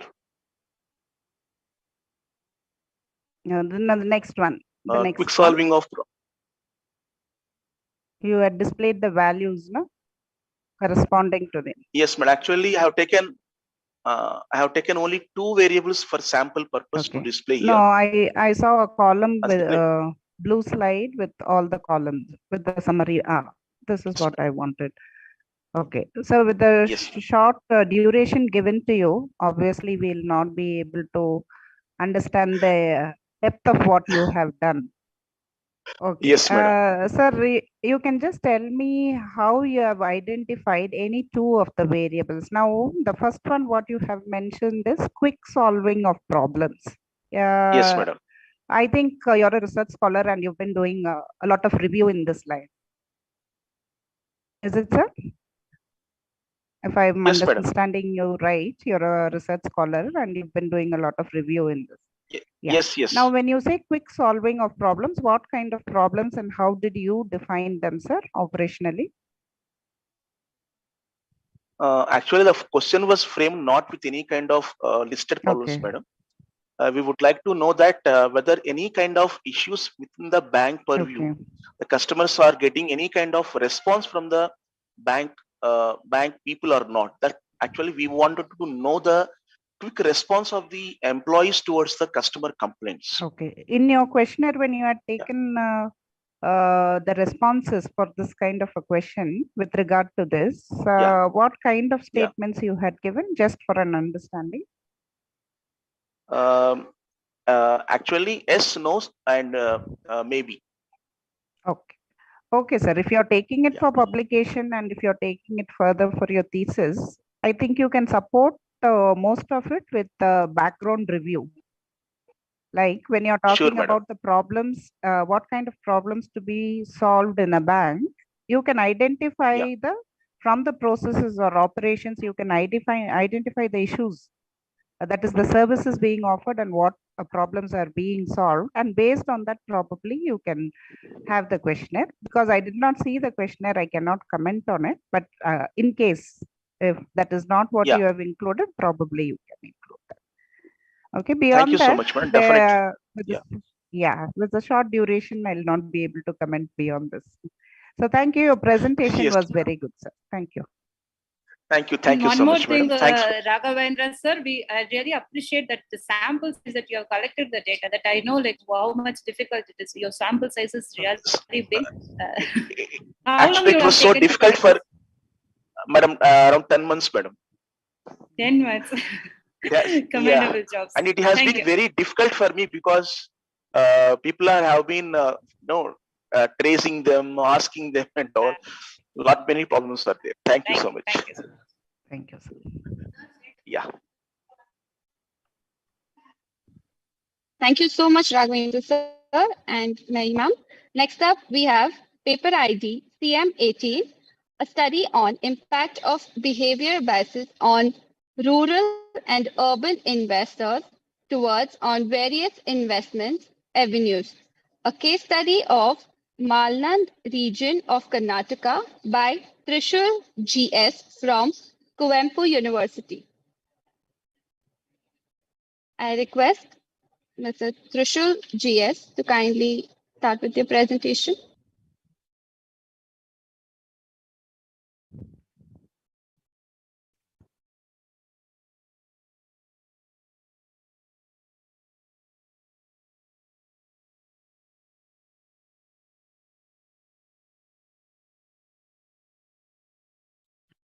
Good afternoon, ma'am. May I audible? Yes, sir, you're audible. Sir, you're audible. You can go ahead. Yeah. Good afternoon, everyone. Myself, Trishul JS, research scholar, Department of PG Studies and Research in Commerce, Kuwempu University. So currently I am in coursework. So I am the beginner in the research field. So for the paper sake, I took the topic that is impact of behavior bias on rural and urban investors towards various investment avenues. Especially, I take as a case study, Malnad region of Karnataka. So here, theoretical background means what is the investment avenues, and what is the behavioral finance, everything I cover here. Mainly I cover with due to time constraint. So what is the behavioral finance? Let me see.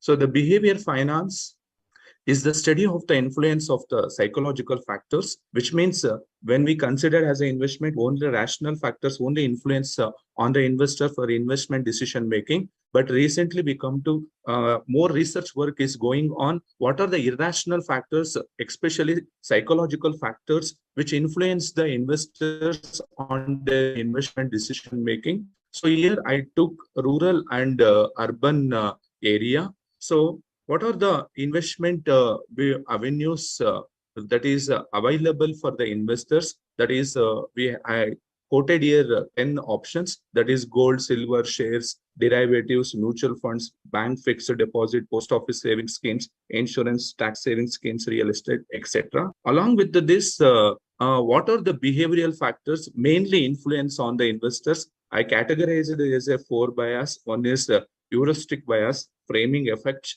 cognitive illusions, and herd mentality. Herd mentality is especially how the social group or the friends, relatives impact on the investor decision making. Cognitive illusions, especially how investors' acceptance and understanding and assessment in decisions making. And another one is heuristic bias is mainly tells about the rule of thumb, and the framing effect, how investors manage uncertainty and risk in investment. I mainly concentrate these 4 behavioral factors. So then I go with the objective of the study.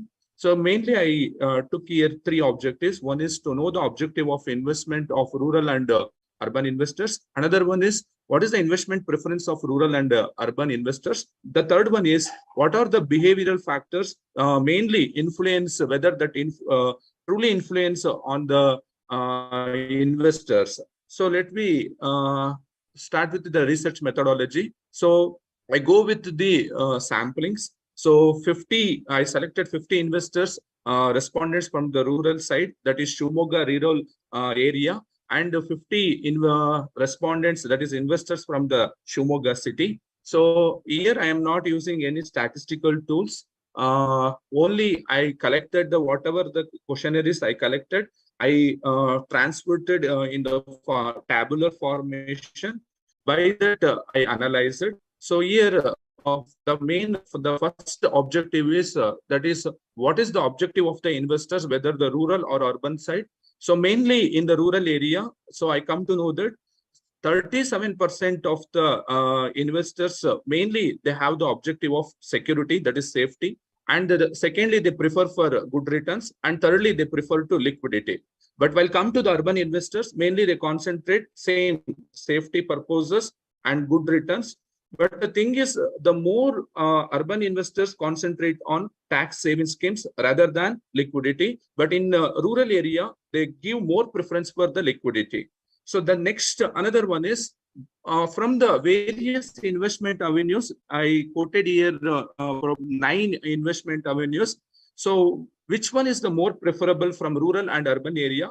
From a rural area, I come to know that more than 20%, that is 23%, the rural people like to invest in gold and silver metals.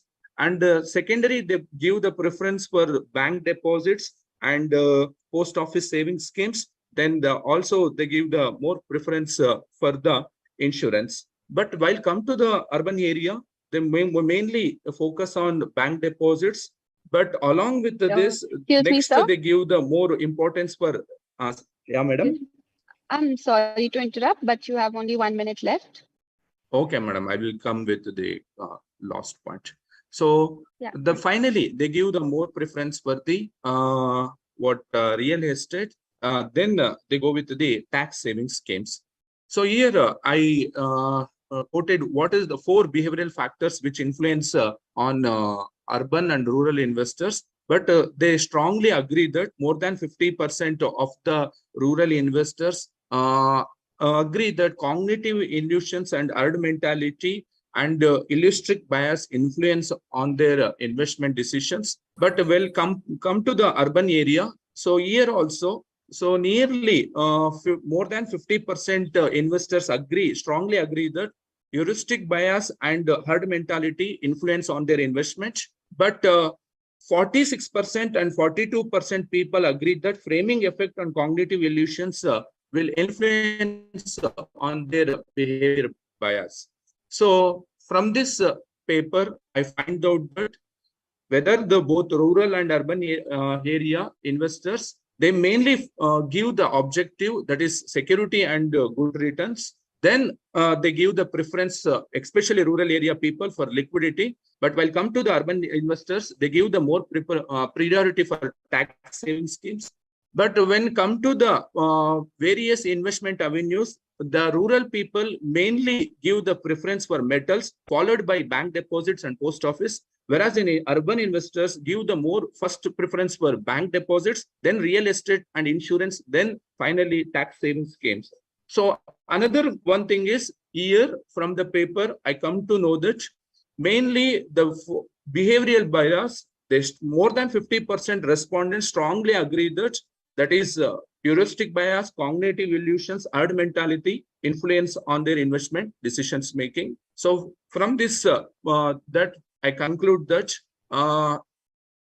the behavior bias, that is irrational factors which influence on the investors. So only rational factors, along with the rational factors, irrational factors also influencing the I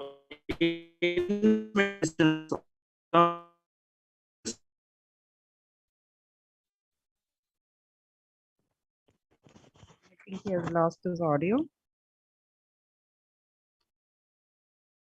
Excuse me, ma'am. Yes, sir. Can you hear me? In between, we Yeah, had madam. lost your audio. Audible, ma'am? Yes, yes, you're audible now. Can you hear me? Can I give my inputs? Yeah, madam. Okay. Thank you, Mr. Trishul, for this presentation. Can you Yeah, go to the third madam. slide from the end? Finding, before the finding? Yeah, this is the slide I wanted. See, I understand that I think I'll choose to give my suggestions and observations as and when you all are presenting, because towards the end, I may miss out some of my observations. See, I think you have completed your coursework and then you have to start working on your review and all. Am I right? That's Yeah, what you madam. introduced. Yeah. See, Yes. when you, this data, what you have collected is more on the goals and attributes of investment. One is the preference, what kind of goals they have, and what is their attributes. That is what questions Yes, you have madam. asked. Now, the respondents will not understand. Can you go to the heuristic slide, sir? Cognitive illusions. Yeah. They will not understand what is heuristic bias, framing effect, cognitive illusions, herd mentality, etc. So it will be very difficult for even an educated person to understand all this. Unless they've gone through a course on behavioral finance, they will not be able to answer this question. They will give some kind of a response. So maybe I can suggest a book on behavioral finance, which will help you break all of these biases. See, what happens is, Yes, madam. you can make a note of it. It is Behavioral Finance and Wealth Management, I think, by Michael Popian. Okay, madam. Okay, see what there, every bias, there is enough of review, the meaning, the diagnostic tool, the measuring tools, all of that is there. So you'll have a fair understanding before you start off your project. Right? Yes, So that it will be helpful for you to frame the questionnaire to understand. yeah, madam. and Whatever, then proceed. madam. Yes, yeah, madam. Whatever you told for heuristic bias and framing effect, again we have so many factors. What is heuristic bias? We cannot conclude with a single word, madam. No, for each which of have it, more than for madam. each of it, you have to see how you're going to measure it. But Yes. with that book, you'll be in a better position to understand. There is a lot of clarity on each bias. So that should be one book which will help you to understand better and frame questionnaire accordingly. Okay, ma'am. Thank you. Yeah. Thank you, Mr. Trishul. Thank you. We'll go to the next person.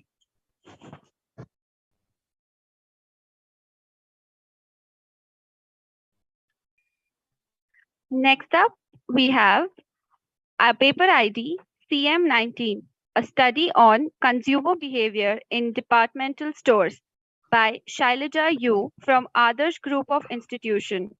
Meanwhile, I ask C. Maheshwari to kindly be ready with their presentation.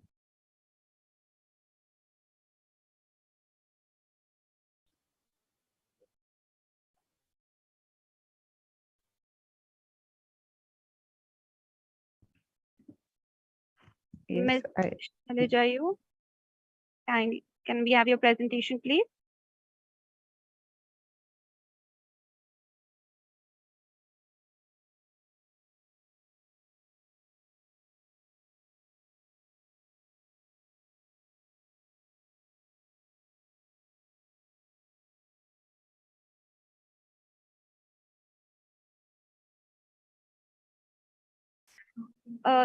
Let's move on to the next presentation until Ms. Shailaja joins us. Next up, we have paper ID CM17, a study on customer satisfaction towards mobile banking services by Indian Post in Thattu City from by C. Maheshwari from APC Mahalakshmi College for Women, Thattukudi.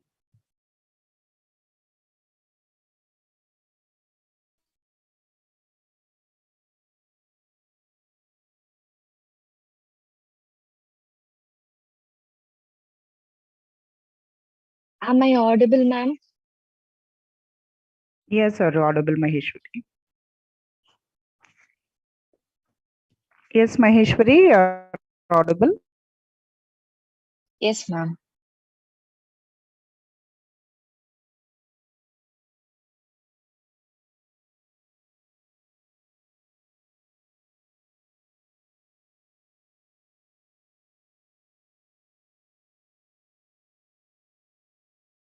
Myself, Maheshwari, and I am from APC Mahalakshmi College, Thoothukudi. Under the guidance of Dr. S. Vanitha, I have completed this paper successfully.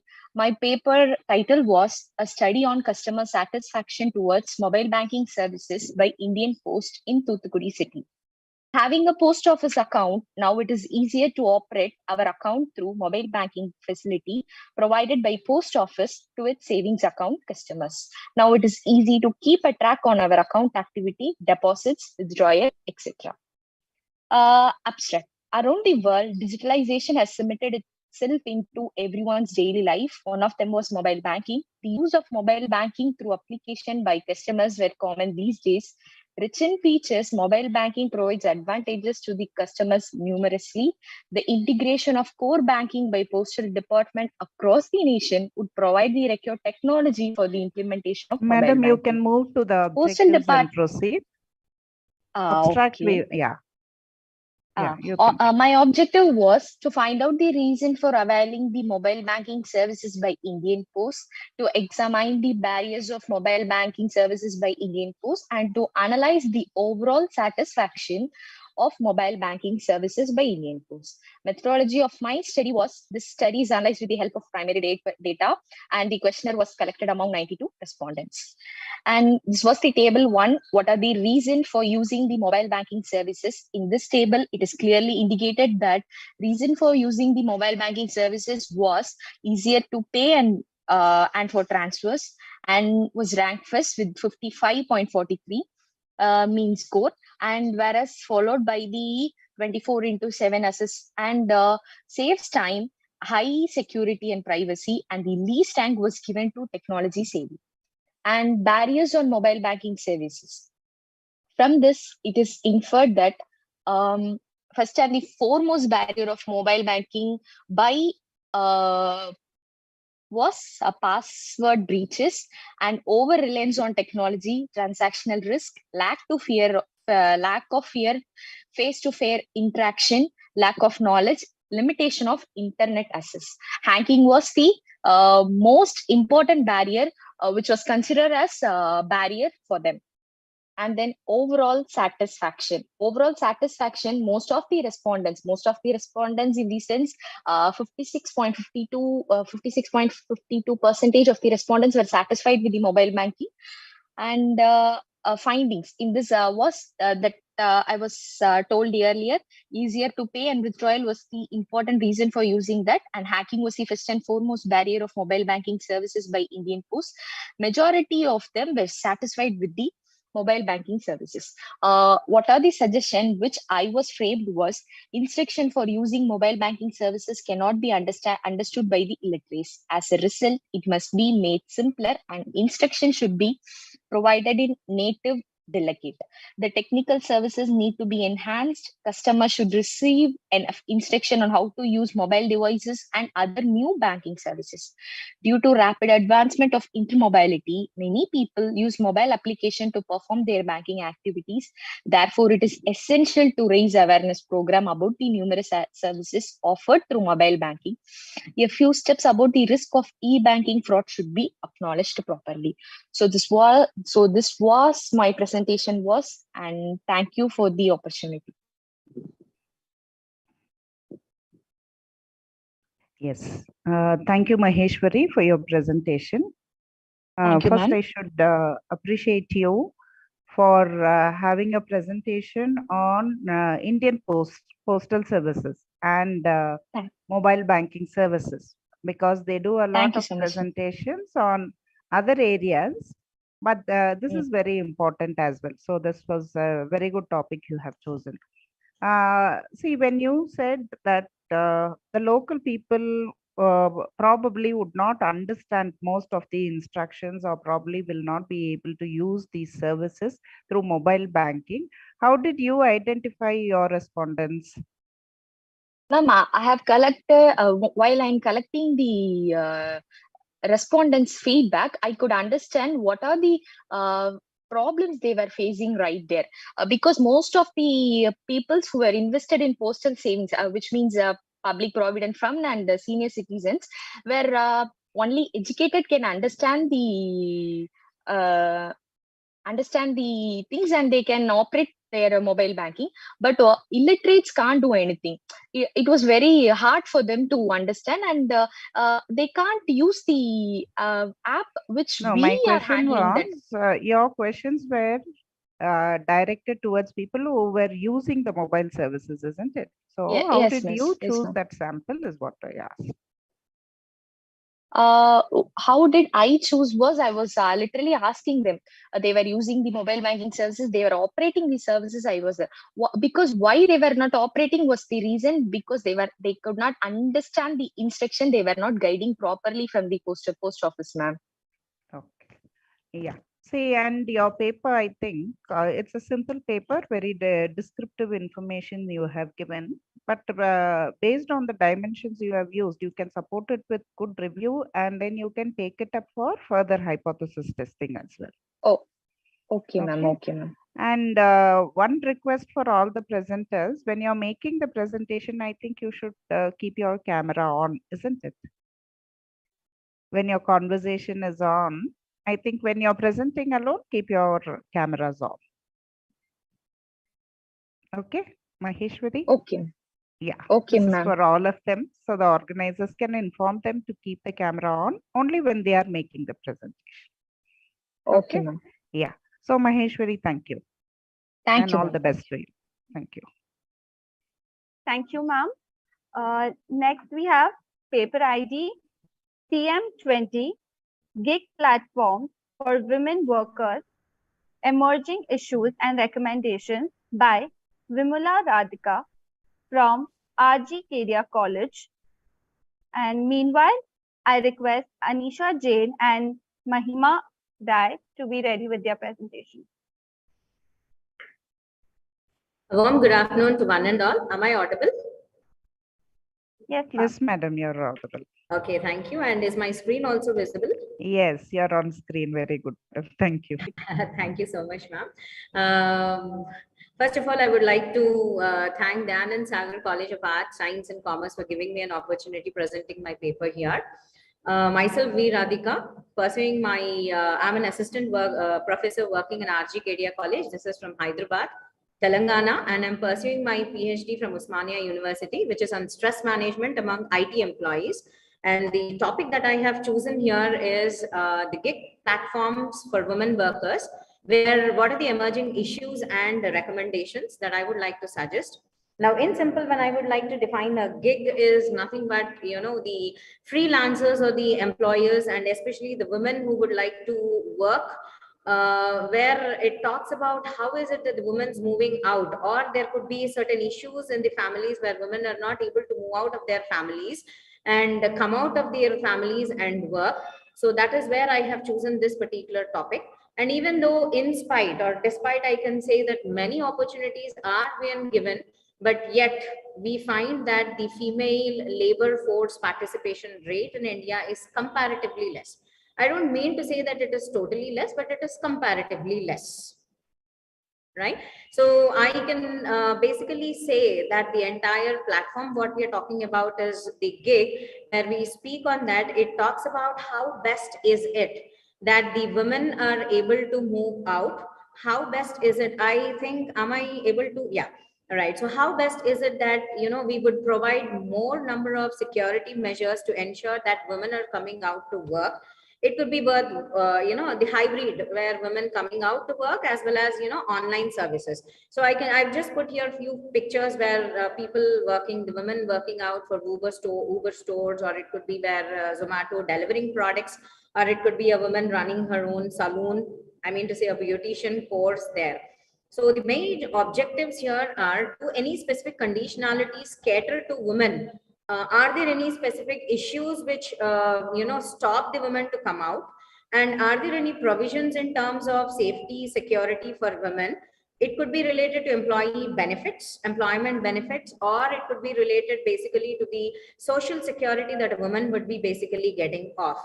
And then further moving ahead, we have a concept which has been introduced, Niti Ayog, okay, for the incentives to draw more women into the gig economy and to make India a booming platform for the entire gig workers.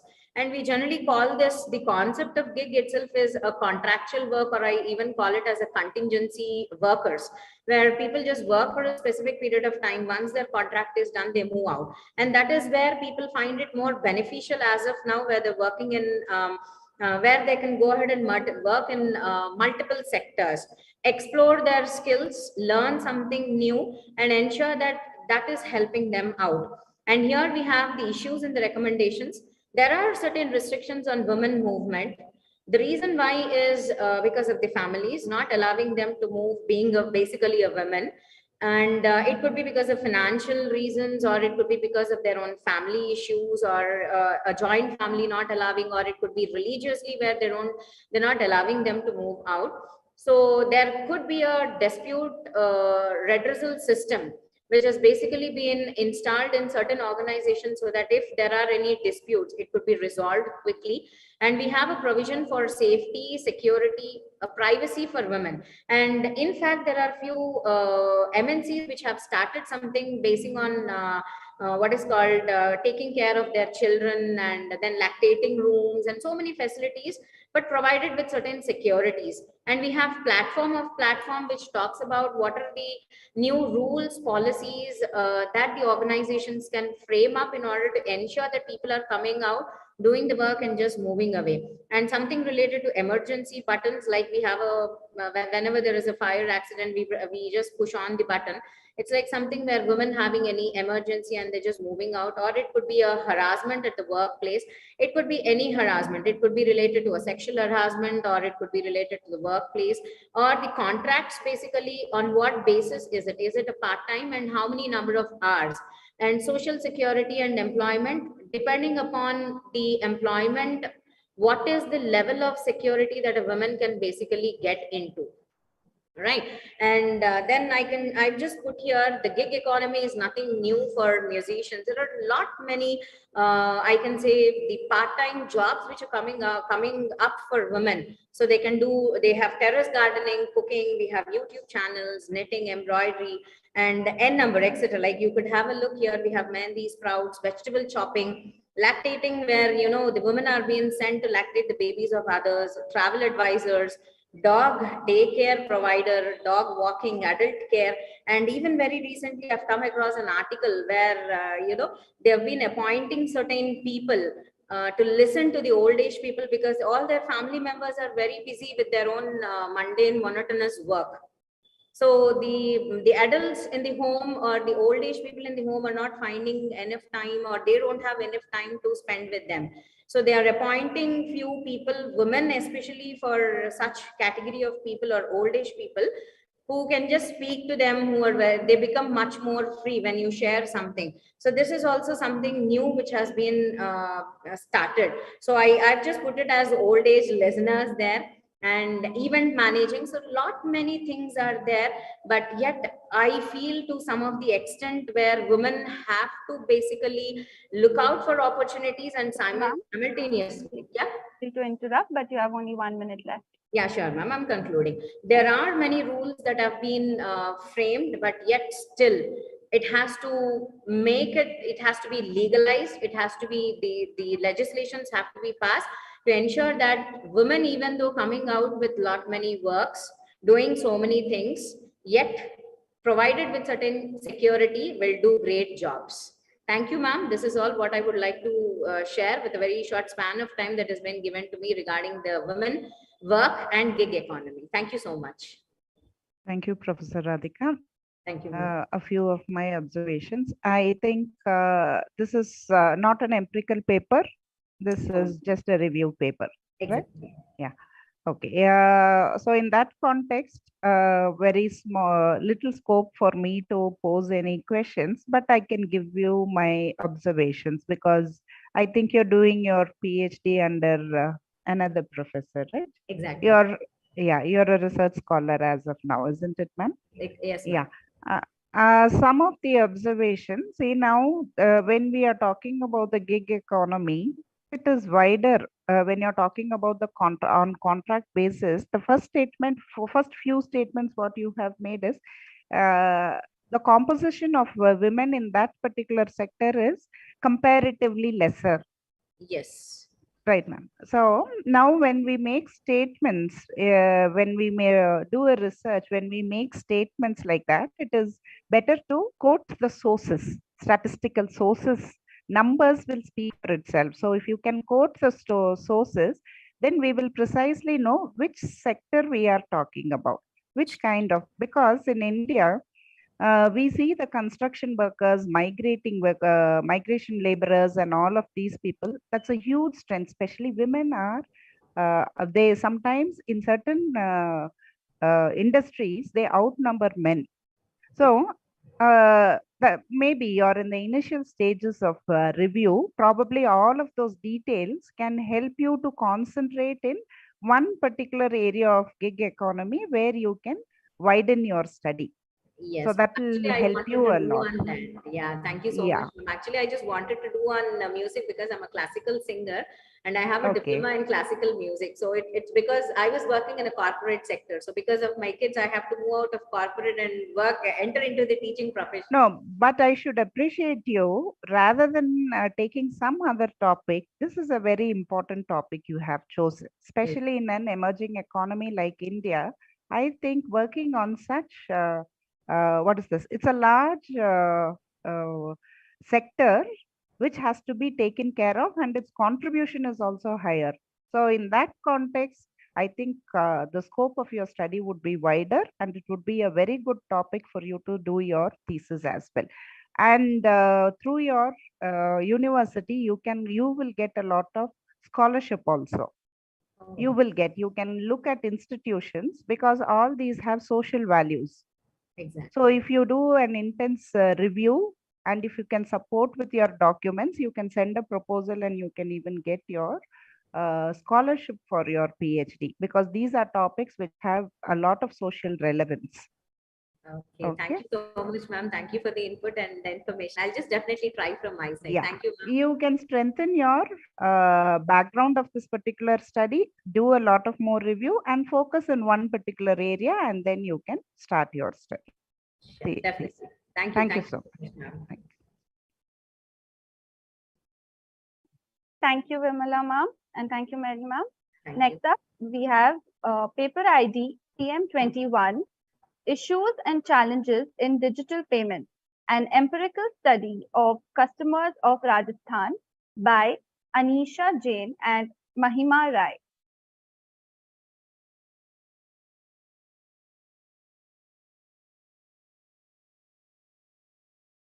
I request Anisha Jain and Mahima Rai to say. Yes.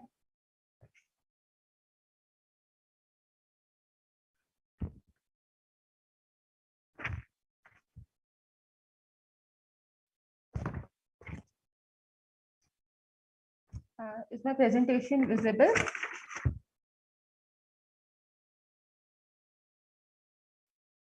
Yes, madam, it is visible. It is visible. Anisha Jain, could you please turn on your camera? Surely, ma'am.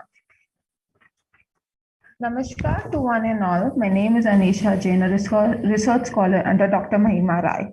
Firstly, we are thankful to the university and the conference organizer for giving us opportunity to present my paper on this conference. The topic of my research is issues and challenges of digital payment, an empirical study in the customers of Rajasthan.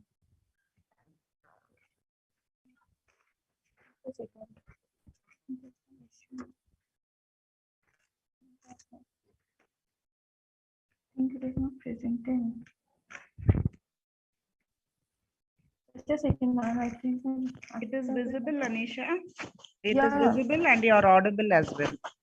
Yeah, surely, ma'am. Just a second. I think not present. Okay. The abstract of my this is the abstract of my paper. We are trying. These are the challenges that we found after reviewing the majority of papers, numerous number of papers. That is transaction failure, internet problem, delete refunds, duplicate payments, and many more. We have reviewed numerous papers, and after reviewing, we finalized 6 papers. In which, after this, we found the objectives. And the objectives were to identify the issues and challenges of digital payment faced by the customers, and to find out the difference, to find out whether there is a significant difference in the issues and challenges faced by the customer on the basis of demographic profile. These were the hypotheses. We formulated 4 hypotheses to check whether there is a significant difference in the issues and challenges faced by the customers on the basis of age, gender, family income, and education. We collected data through a structured questionnaire from Google Forms. The duration of the data collection was 3 months, from September to November 22. The sample size was 388. We collected data through random sampling techniques, and the area of data collection was Rajasthan, and we selected the 4 metropolitan cities of Rajasthan, 4 big metropolitan cities of Rajasthan, that is Jaipur, Jodhpur, Kota, and Bikaner. The survey link, when it comes to the demographic profile, the survey link was sent to the approximately 420 people. There 388 responses were considered suitable for the further analyzed. It was found that majority of the respondents were belonging to age of 18 to 35 years, and they were mostly postgraduate whose family income is around 50,000 to 1 lakh, and majority of the respondents were male. The result and discussions, these responses were analyzed through SPSS Statistical Version 21, and we applied chi-square and Mann-Whitney test, which were these are the non-parametric tests. As we applied non-parametric tests and we tested the distribution, it was found that the distribution was not normal. And we tested the normality through Gomosro-Shapiro and Shapiro-Wilk test with the significance level of 5%. Testing of hypothesis, we tested the first hypothesis through Mann-Whitney test, and we found that there is no significant difference in the issues and challenges faced by the customers on the basis of age. Out of 9, only 3 were not accepted. Out of 9 cases, only 3 were not accepted, whereas the other 6 cases were accepted. When we tested the second hypothesis, it was again tested through Mann-Whitney test, and it was found that again there is no significant difference in the issues and challenges faced by the customers on the basis of family income. As only in 4 cases, the null hypothesis was not accepted.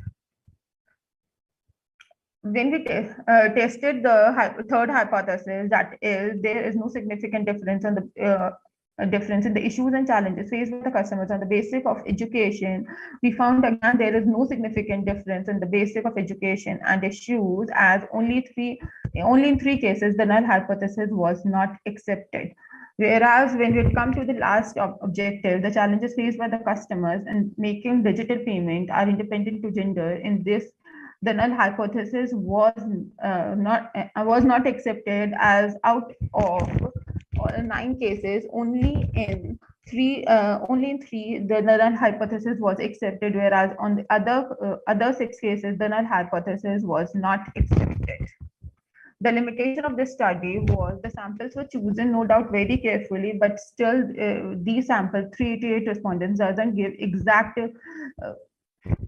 representation of the all population. The only Anisha, I'm sorry to interrupt, but you have only 1 minute left. No issues, ma'am. The second limitation was the only state that was included is Rajasthan, and the data was collected through primary data, which again doesn't give the clear view.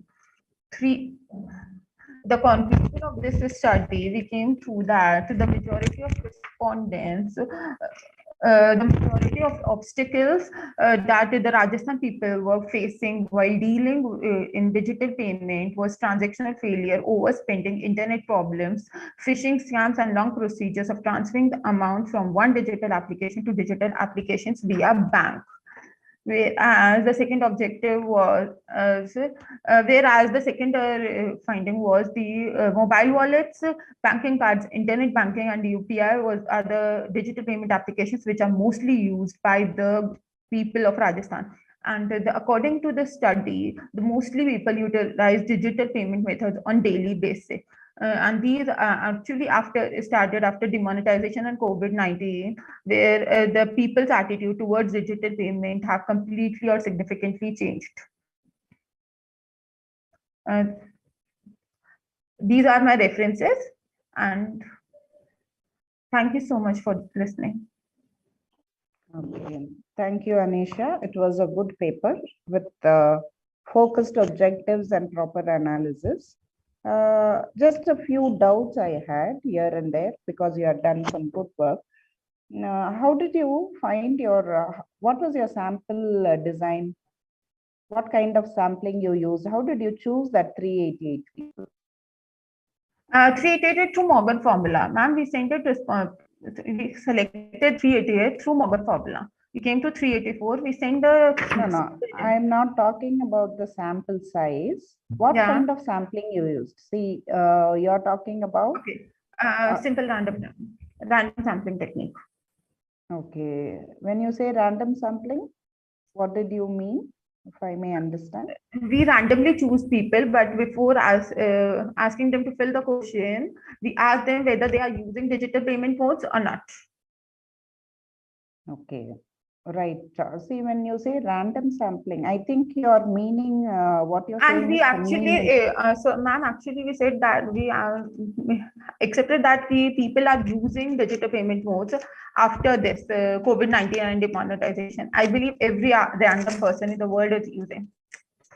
No, those may be our assumptions. No? So when we do our research, we have to be sure about our assumptions. Then another small clarification. When you say random sampling, I think you have to recheck what is random sampling. Yeah, okay. The probability. No, that is not random sampling. Okay. So when you say random sampling, it's probability sampling. You should check that. I think what you're meaning is convenience sampling. So you can check that and rework on it, right? Because I think this is a part of your thesis, right? Yeah. This is a study. Yeah. So the sampling techniques and the sample design part, you can relook at it and see how best you can work on it, right? Okay. And when we do a research, I think we cannot have broad assumptions and assume that to be true. Any assumption we have, one is to bring it to your hypothesis, you must have some kind of a supporting review. And then if you are assuming something, you have to test that hypothesis. Okay. Yeah. So you've done a good work. All the best. Yeah, ma'am, but there was a post which I read. It was a blog that they are mostly people started using it. Everyone, no matter what class of society they are belonging to, they are using. That's the only reason why we said that we have accepted this thing. Majority of the people in Rajasthan or whatsoever over the world, people are using digital payment modes. No, we don't have people, all of them using, no? So that you'll have to verify. You have to cross-verify that. Okay. Especially in a country like India. Now you have taken Rajasthan as a state, right? There only you can check and find out people. See, another study where people, one person had done it on post office, isn't it? Post office services. Even there, the problem was many of the people did not know how to use the services provided. Okay, so maybe this is, you can get into the field and then you can have a field study so that you'll have a better understanding. No, You no, can have certain. Yeah, वो तो field मैंने आप पूछा था, even through a blog also we came to know कि Yeah, you have to spread the net a little wider to have an understanding. Okay. Take your time, so it will help you understand. Okay. Okay. Yeah. Thank you, Anisha. But your paper was good. Yeah. Thank you, Anisha. That was a good presentation. And thank you, Mary ma'am, for your input. Next up, we have paper ID CM-22, Gamification in Hospitality and Tourism Industry, Applications and Challenges by Navjeet Kaur from Lovely Professional University, Hagwar. And meanwhile, I request Yukta D to kindly be ready with their presentation.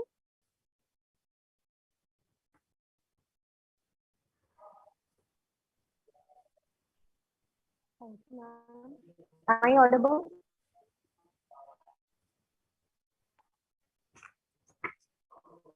Yes, madam, you are audible. Thank you.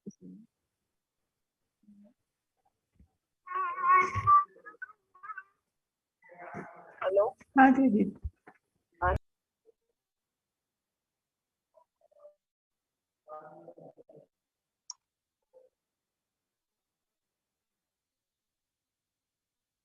My screen is stable. Ma'am, your voice is breaking.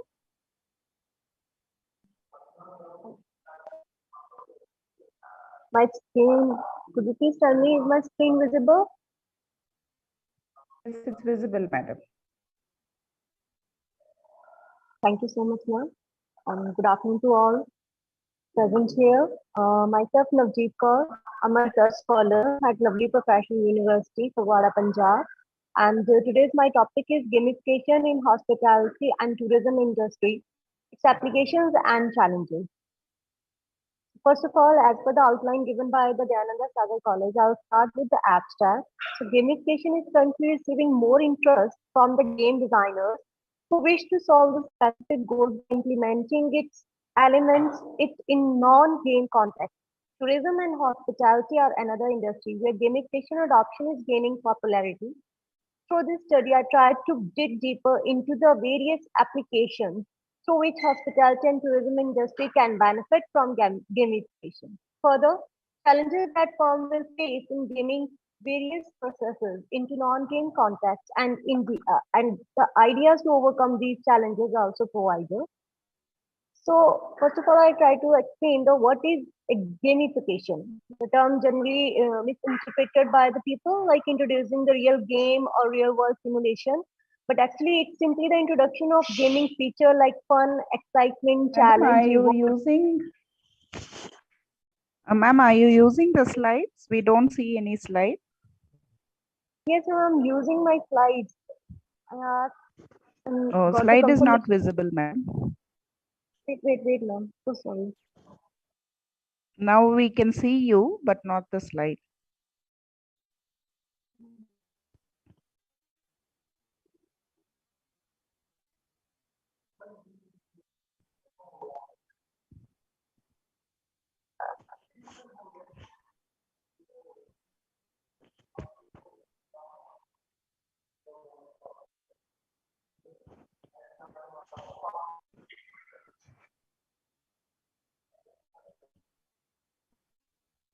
Yes, ma'am, I'm facing problem. Actually, I'm using my mobile. Actually, my laptop today is not working well. So that's why I can't. See, if you're not visible, that's okay. You can shift to the slides if that is possible. Yes, ma'am, but Navjeet, ma'am, yes, ma'am. you can share your PPT with us. We will present on behalf of you. Yes, definitely, ma'am. On which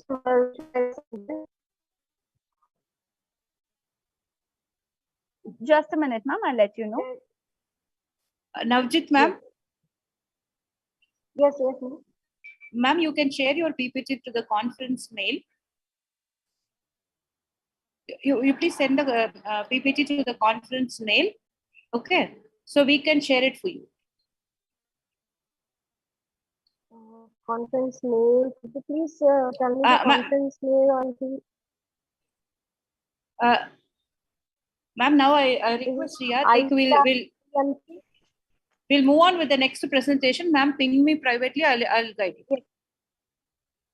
Thank you. Next up, we have paper ID CM-29, a study on opportunities and challenges of Startup India mission by Yukta D from DSC ASC. I request Yukta to kindly start presenting and turn on your camera.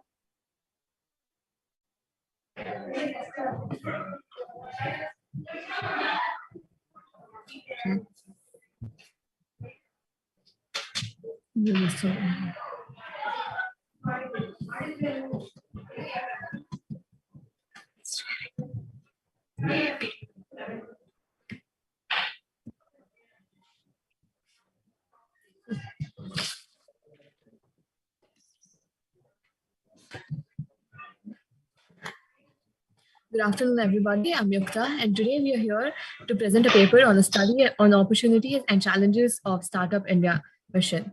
So, Startup India was a campaign that was first addressed by the PM Narendra Modi on 15th August 2015 at Red Fort, Delhi.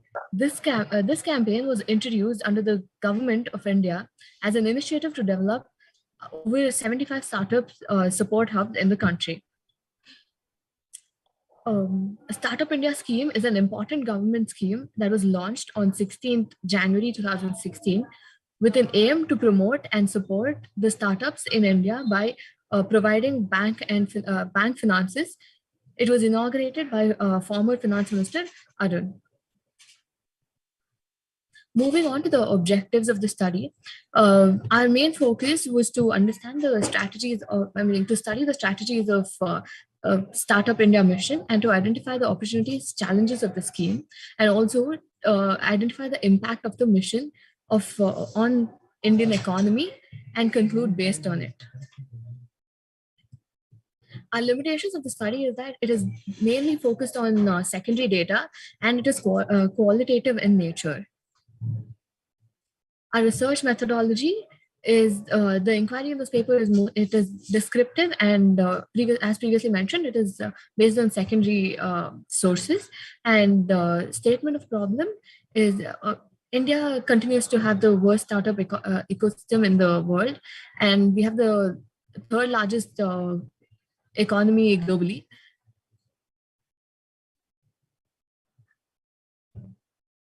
Okay. So opportunities. I forgot to mention that there were new policies which were launched by the government for supporting startups is Aspire, Pradhan Mantri Mudra Yojana, and many more.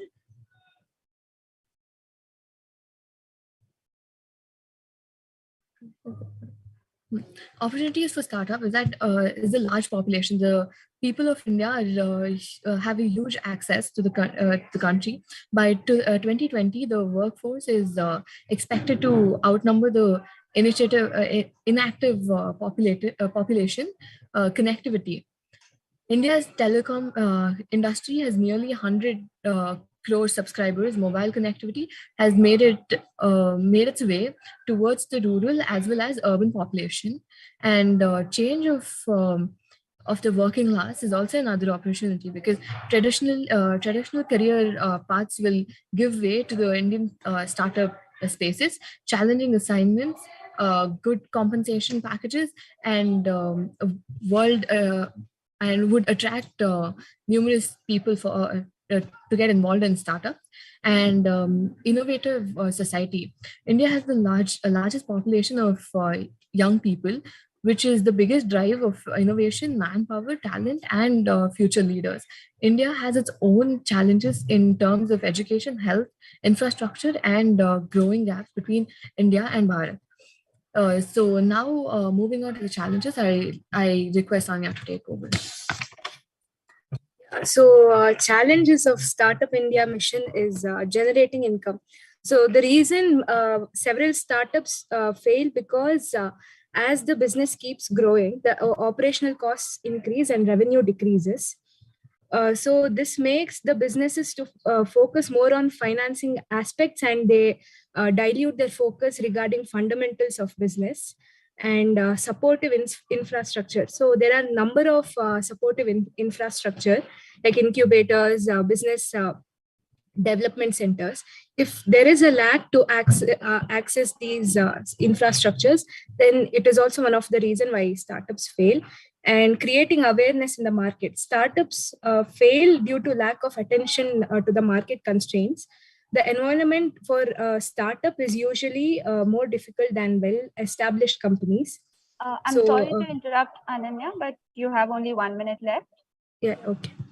So the impacts on economy, the startups make a huge impact on India's GDP because the startups create more jobs than big businesses or enterprises. Yeah, so moving on to the suggestions.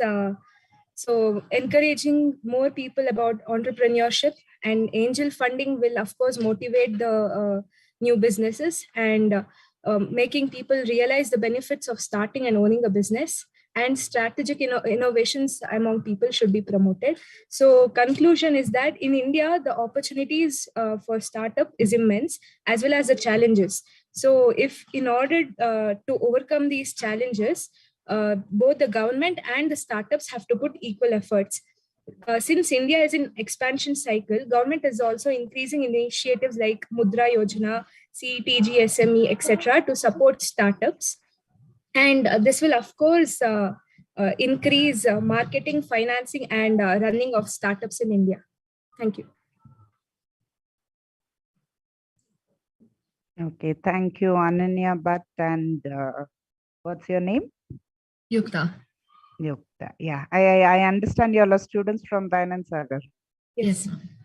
Yeah, first I appreciate and congratulate you students for making this effort to make a presentation here in the conference.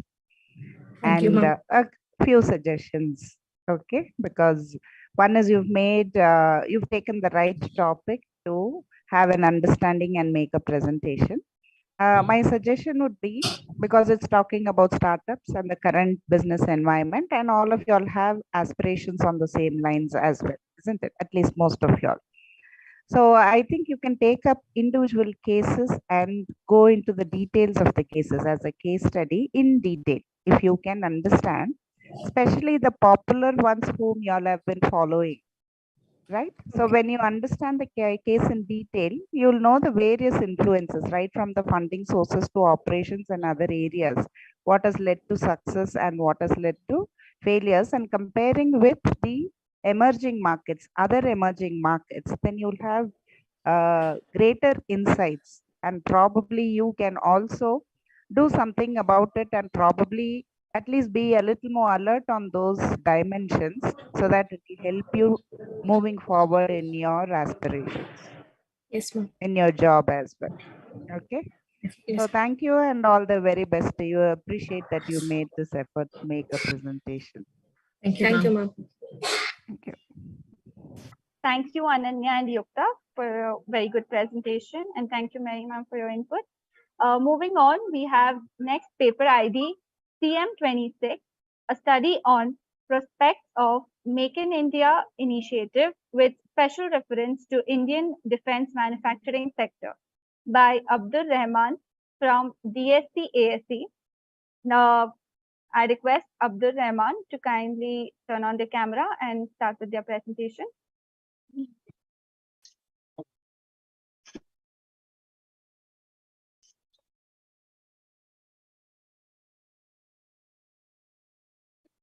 Okay, hello everyone. This is Abdul Rahman. Today we are going to talk about the topic a study on prospect of making India initiative with special reference to Indian defense manufacturing sector with my co-author Kabir Ahmed. Okay, let us start with the abstract of the topic.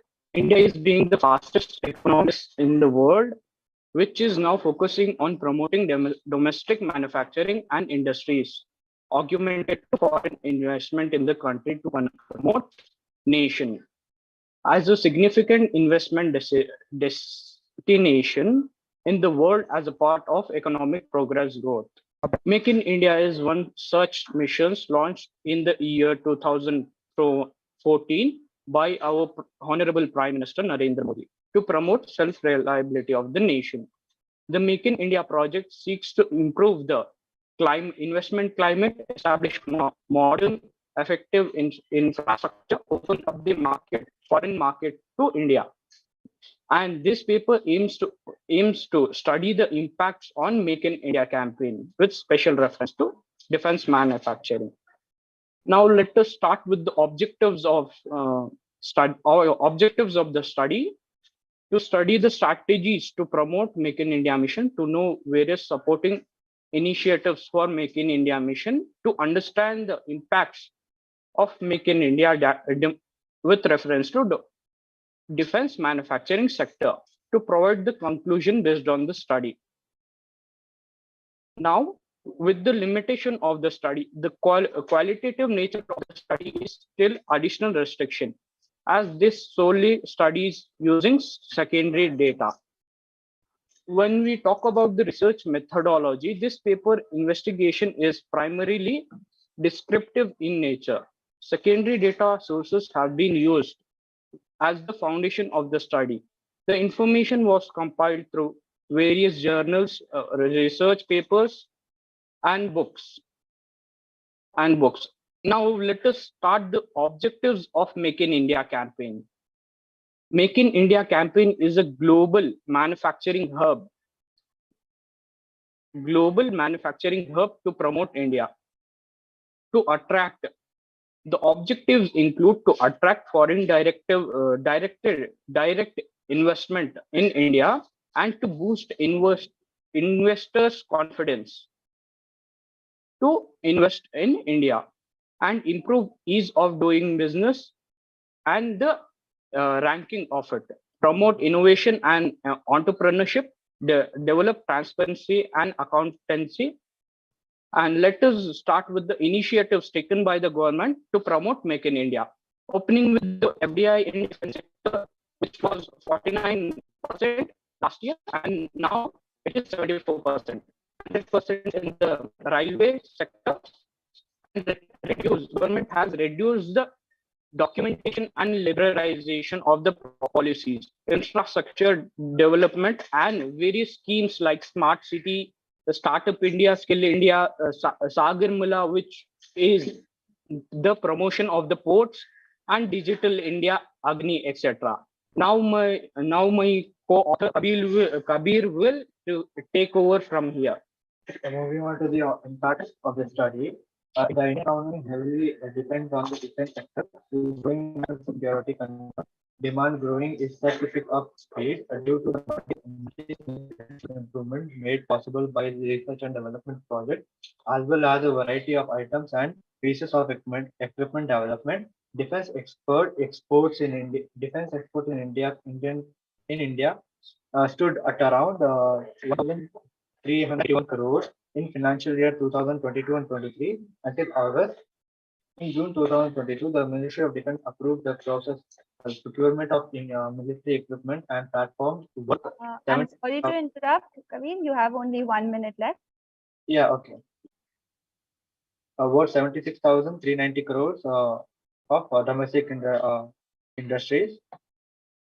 In the financial year 2018 and 19, government banned the import of 209 different types of arms and ammunition to support Make in India initiative. Now moving on to the suggestions. The goal of the initiative is to boost Indian economy, fighting corruption and bribery is essential for the initiative success, as is improving India's infrastructure. With conclusion, I would like to say India is a popular location of manufacturing due to the easy access to labor and natural resources. India is anticipated to gain a firm presence in the manufacturing sector as Asia becomes the global outsourcing powerhouse. The success of this mission with respect to Indian defense manufacturing may still need further push, though there are significant achievements, as the goal is not just to manufacture defense requirements domestically, but to compete globally as well. Thank you.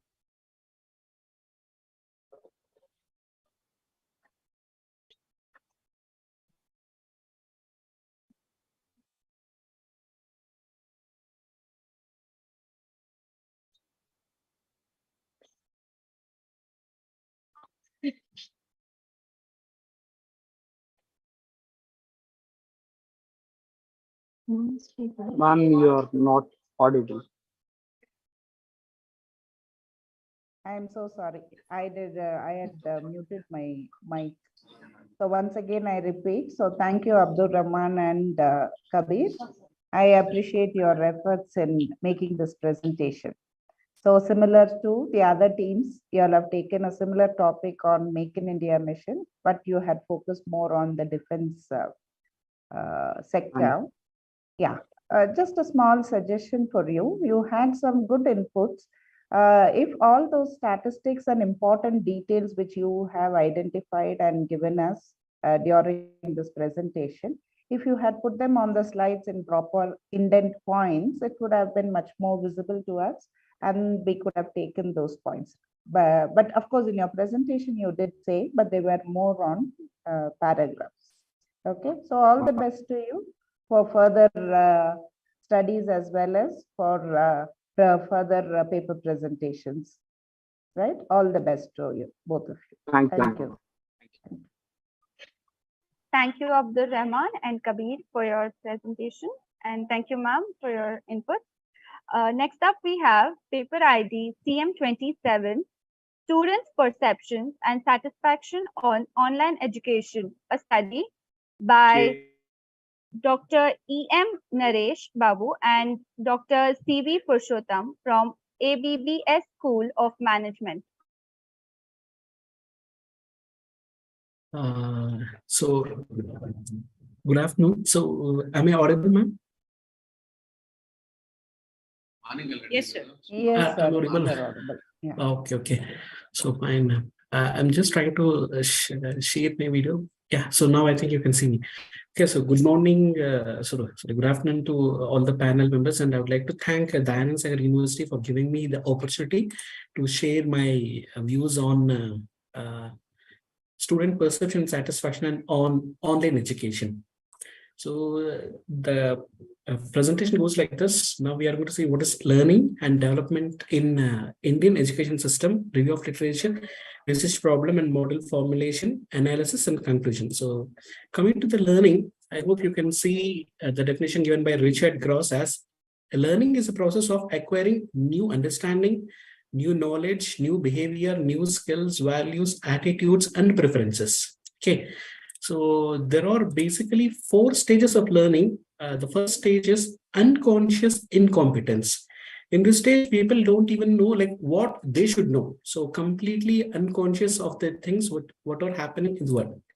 Coming to the second stage of people, once the students or learners start realizing that they should know something, like this is what important in the market, so they have to learn this is which is important in the market. So that stage is called as conscious incompetence.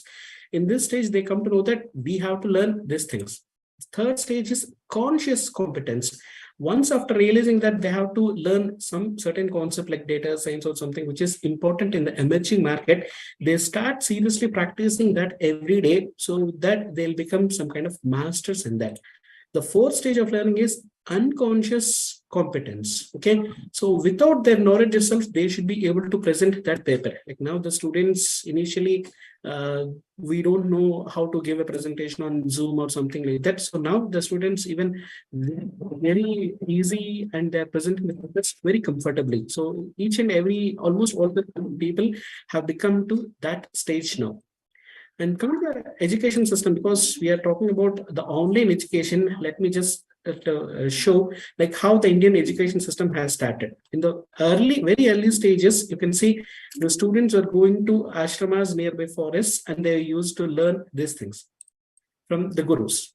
Next stage, the students were going to some place in a nearby village or certain place, like there is no physical place for them, and they used to study under the trees, something like that. The third stage is they have got some kind of a physical shape, which is called as a small school, where the blackboards, which happened in 1970s, something 80s like that. So next, fourth stage deals with LCD projectors. Okay, so the concept of blackboard was gone, and teachers started teaching with the help of some kind of technological advancement. Next stage is the students were given a personal digital computer or a laptop or something. So they used to learn individually with different concepts. And finally, online learning. So the concept of physical place for education is completely gone, and everyone is learning online. Now also you can take this also as example for online education thing only. Okay, so coming to the paper, like we just wanted to see the perception and satisfaction level of the students on online education. For that, we have gone through many papers, and I have quoted only 4 papers here. So this is what the review of literature. So the first person tells that Nimawat and other guys mentioned that there are majorly 3 areas which have to be concerned while going through the online education system. The 3 concepts are, the 3 aspects are pedagogy, technology, and content. So these are the 3 important variables which the students are expecting from any online portal. And Muthu Prasad and co mentioned that broadband connectivity is the only challenge raised in by the students, particularly in the rural areas. So Palvia and co mentioned that the impact of the industries such as content is important, ICT capacity is important, mobile technology, diffusion, digital income are the important factors for online education and satisfaction. The last guy in review of literature is Devi, and so she has mentioned that informal, formal, both will be good, but which should be supported with proper infrastructure. So going through all this review of literature, we have identified 16 variables, but we could found there are 4 important variables which are pertaining to content and facilities. Okay, now you can see that, so content and facility wise, out of 8, we have identified curriculum, how far it is impacting the satisfaction level, value for the money. So what is the perception towards online education by the students, and whether it is well organized or not, and whether it is helpful for the growth or not. So this is what, these are 4 variables in terms of perception, which are related to content and facilities. Coming to the other important 4 variables which are related to instructor, knowledge of the instructor is impacting satisfaction level, communication of the instructor is impacting satisfaction level, motivation, how the instructor is motivating to learn, and innovation. So these are the other 4 factors which can be categorized under instructor category. So these 2 are leading to satisfaction level. So this is what the model that we have formulated. Yeah. Sorry to interrupt. You have only 1 minute left. Okay, so out of these things, the satisfaction level is impacted by these 2 main factors, and which will be in turn impacted by these things. Okay, so the hypothesis is we just wanted to mention satisfaction level in terms of gender and in terms of states. So I'm just straight away going to the analysis.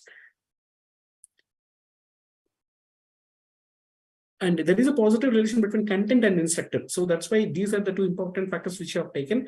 And we can conclude that significant difference is there existing in between male and female.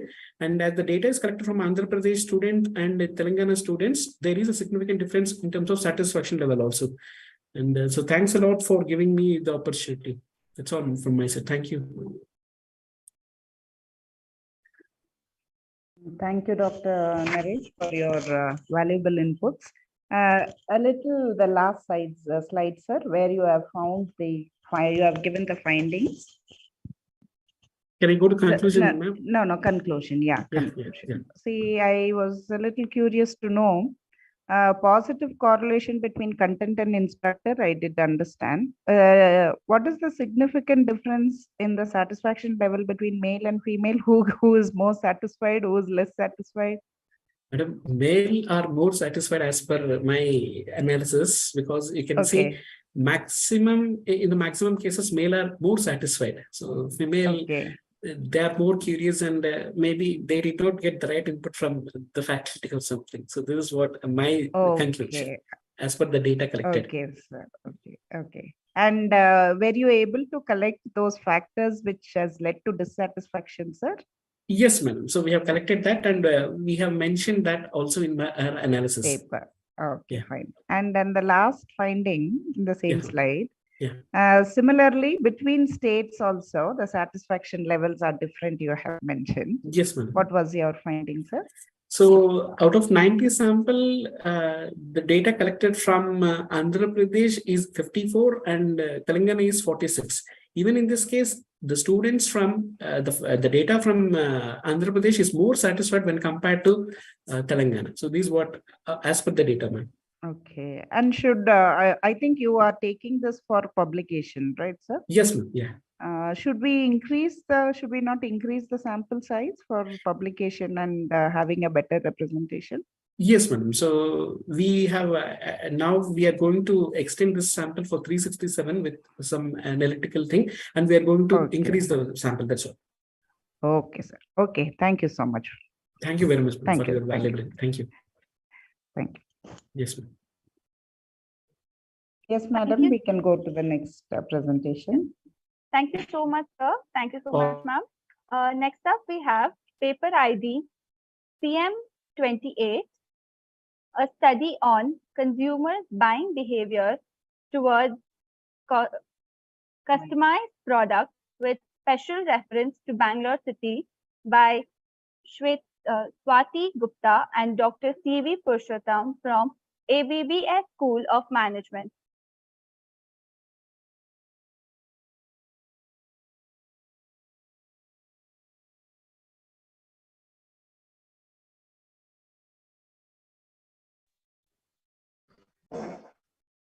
Good afternoon, the panel members and my fellow participants.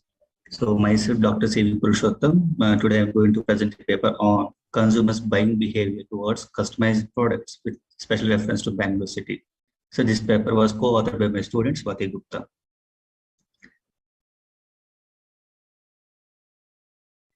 So the outline, as mentioned, introduction, literature review, methodology, analysis, findings, conclusion, and references.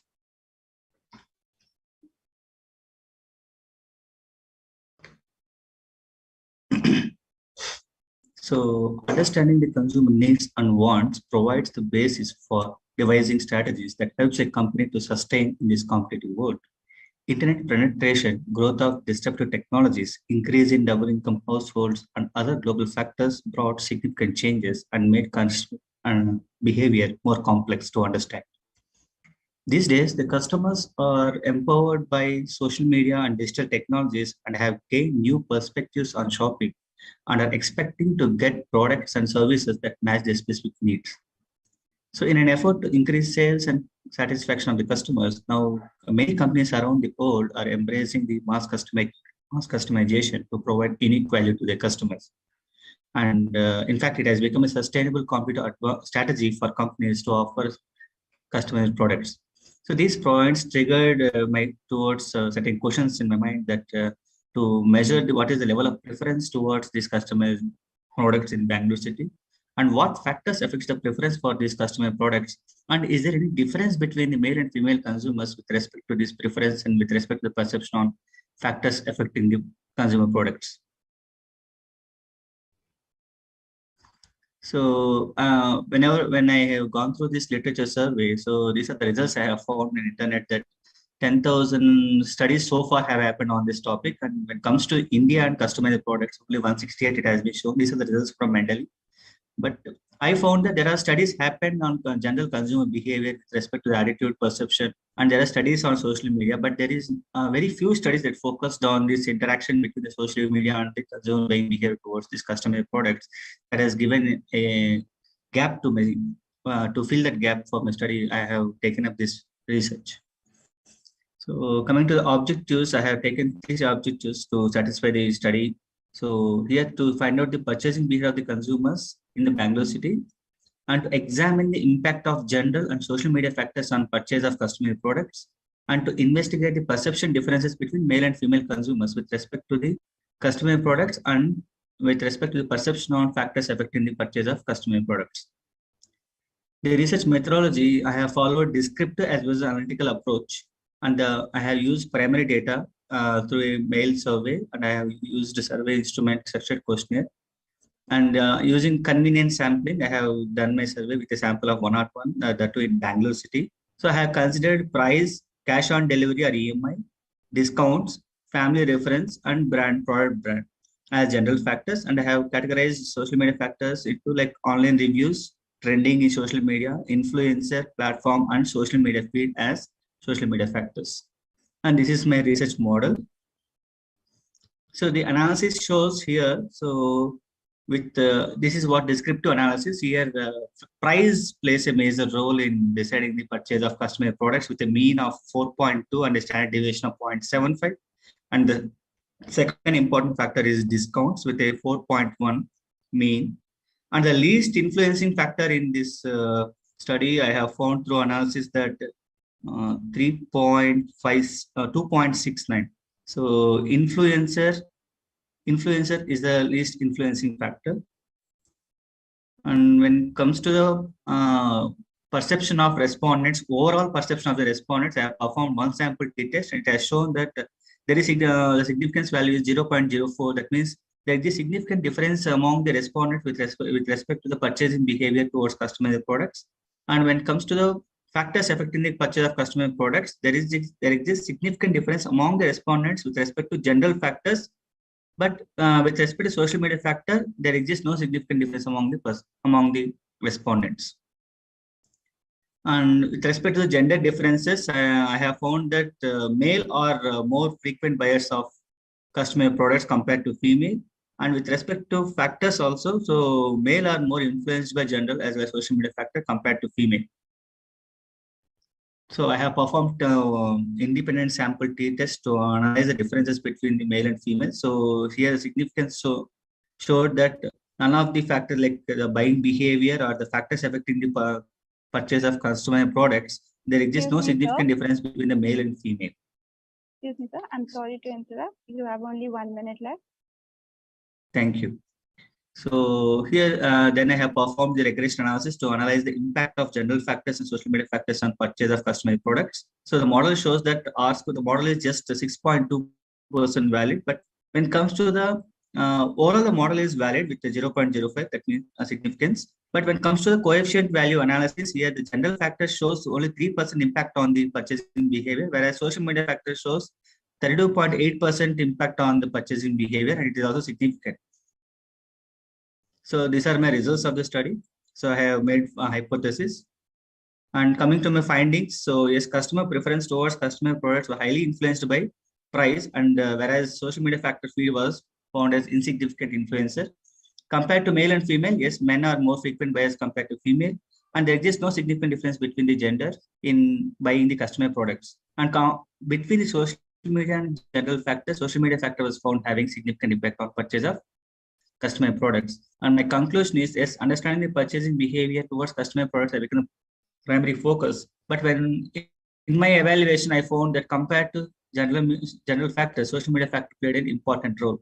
So my suggestion is that while devising strategies for the products, so companies should keep social media as the center stage for promoting their customer products. So these are references. So I thank the institute for providing me this opportunity. So thank you, Dr. Purushottam. I think more than my observations, I have some curiosity, and I wanted some inputs from you. So the first question is, of course, your research has been complete and perfect with all the factors. That's why my doubt is, you have taken 101 as the sample. Yes, ma'am. How do you justify, or Yes, you should tell me how you're going to generalize it, sir? exactly. So the sampling we have sent as mail survey. So your So we voice have is breaking. Yeah. Yes, sorry. So we have sent a mail survey, like questionnaire we have sent through mail. So we have received the responses where for the question they have answered. Like we have a question like, do you have you purchased customer products? So if they have say yes, then only we are taking that questionnaire into consideration. If they're saying no, then we are now rejecting that questionnaire from the study. So that's the reason we have got 101 responses who said yes, we are purchased, we have already bought customer products like jewelry, customized jewelry, customized gifts. So who has bought these kind of products? From their response only we have considered for us. Okay, sir. Can we say that the population for this using the customized product is lesser, and thereby we are taking a lesser sample? Because I'm a little curious with your kind of good research work. So I have my own doubts, and that's the reason I'm asking you. See, statistically, somehow they say above 30 can be a larger sample size, right? Yes, ma'am. But then a number of 101. So I also had my curiosity. So I thought I would ask you. No, man, I think maybe the reach of the survey is very less. I think. So whatever to whomever so we have sent, the reach is low.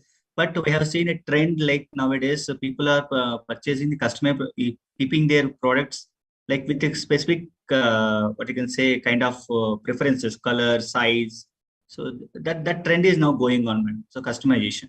Okay. Are you planning to take up this for publication, sir? Yes, ma'am. Yes, ma'am. On Scopus Yes, I do. or some other journals? Yeah. Sure, So ma'am. I if do you have to. have any queries and inputs on the sample size, kindly share it with me as well. Sure, ma'am. Definitely. Definitely. Thank And you. I had one more question. See, amongst the social media factors, you had used social media influencers as one of the factors, right? Exactly, ma'am. And in your findings, I think you have found out that is the least influential, right? If I heard it right, in the amongst the factors, the least influential one is the social media influencers. If I don't know whether I got it right. Social media feed, man. So it's social media. It is 2.64. So it's social media feed, not the social media influence. Yes, sorry. Yes, it's 2.64 is the least one. Social media influence also more or less 2.69, not much variation. Okay. It does not make a major impact. Exactly. It does not make a major impact. Okay. Because most of the hiring and promotions are done by the social media influencers, assuming particularly, yes, particularly in customization segment, influencers are playing a major role. Correct. I think more and more studies on this line can break those myths and assumptions. I exactly. think. Exactly. Yes, ma'am. Yeah. Thank you. Thank Thank you. you so much for your inputs. Thank you. Thank you, madam. We can move to the next one. Thank you, sir. Thank you, ma'am. Next up, we have paper ID CM31, Digital and Social Marketing by Aisha Shafeen from DSC ASC. I request Aisha to kindly start with their presentation and turn on their cameras.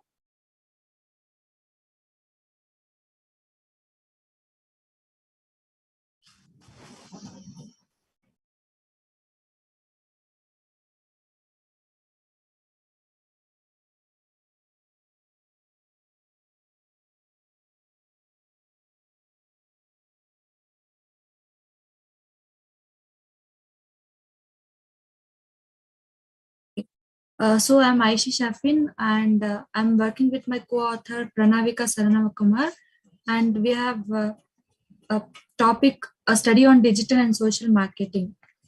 So our abstract is that the use of social media and digital marketing is nowadays becoming a strategic tool, building brand awareness and running a market campaign is a strategic tool we need. Okay, so the data we analyze in 3 stages such as reduction, presentation, and conclusion.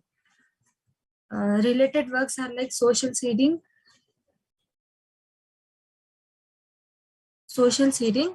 branding, sponsored posts, web designing, app development, live tweeting, content marketing, email marketing, marketing campaigns. Then our research methodology is we use social media and digital marketing, which describes how the use of social media and digital marketing is happened alongside references to those authors following a similar methodology, conducting a scope, role, strategies of the research, where we set out its scope to find out to determine the research, the gap findings and analysis of the research, the main gap and findings of the various phases of the review, and systemization of the selected literature and analyzing the research. Then these are the results. The analyzation interacting with individuals proves the digital and social marketing has an impact in future. And once the products are delivered, the customers give feedback, right, as per the as their actions. Then these are the survey we had given to the every individual as we got. Then they have voted as per the satisfaction. Yeah, you can see. And these are the findings, and my co-author will continue the further. So let me talk about findings. By studying the literature, it is found that the majority of researchers in the field of social and digital marketing depended on qualitative and quantitative methodologies from 2002 to 2010, and it is still going on in an improvement process for the further trending technologies. So the second point is, by developing the brand awareness for general products through social media and digital marketing has an impact in future.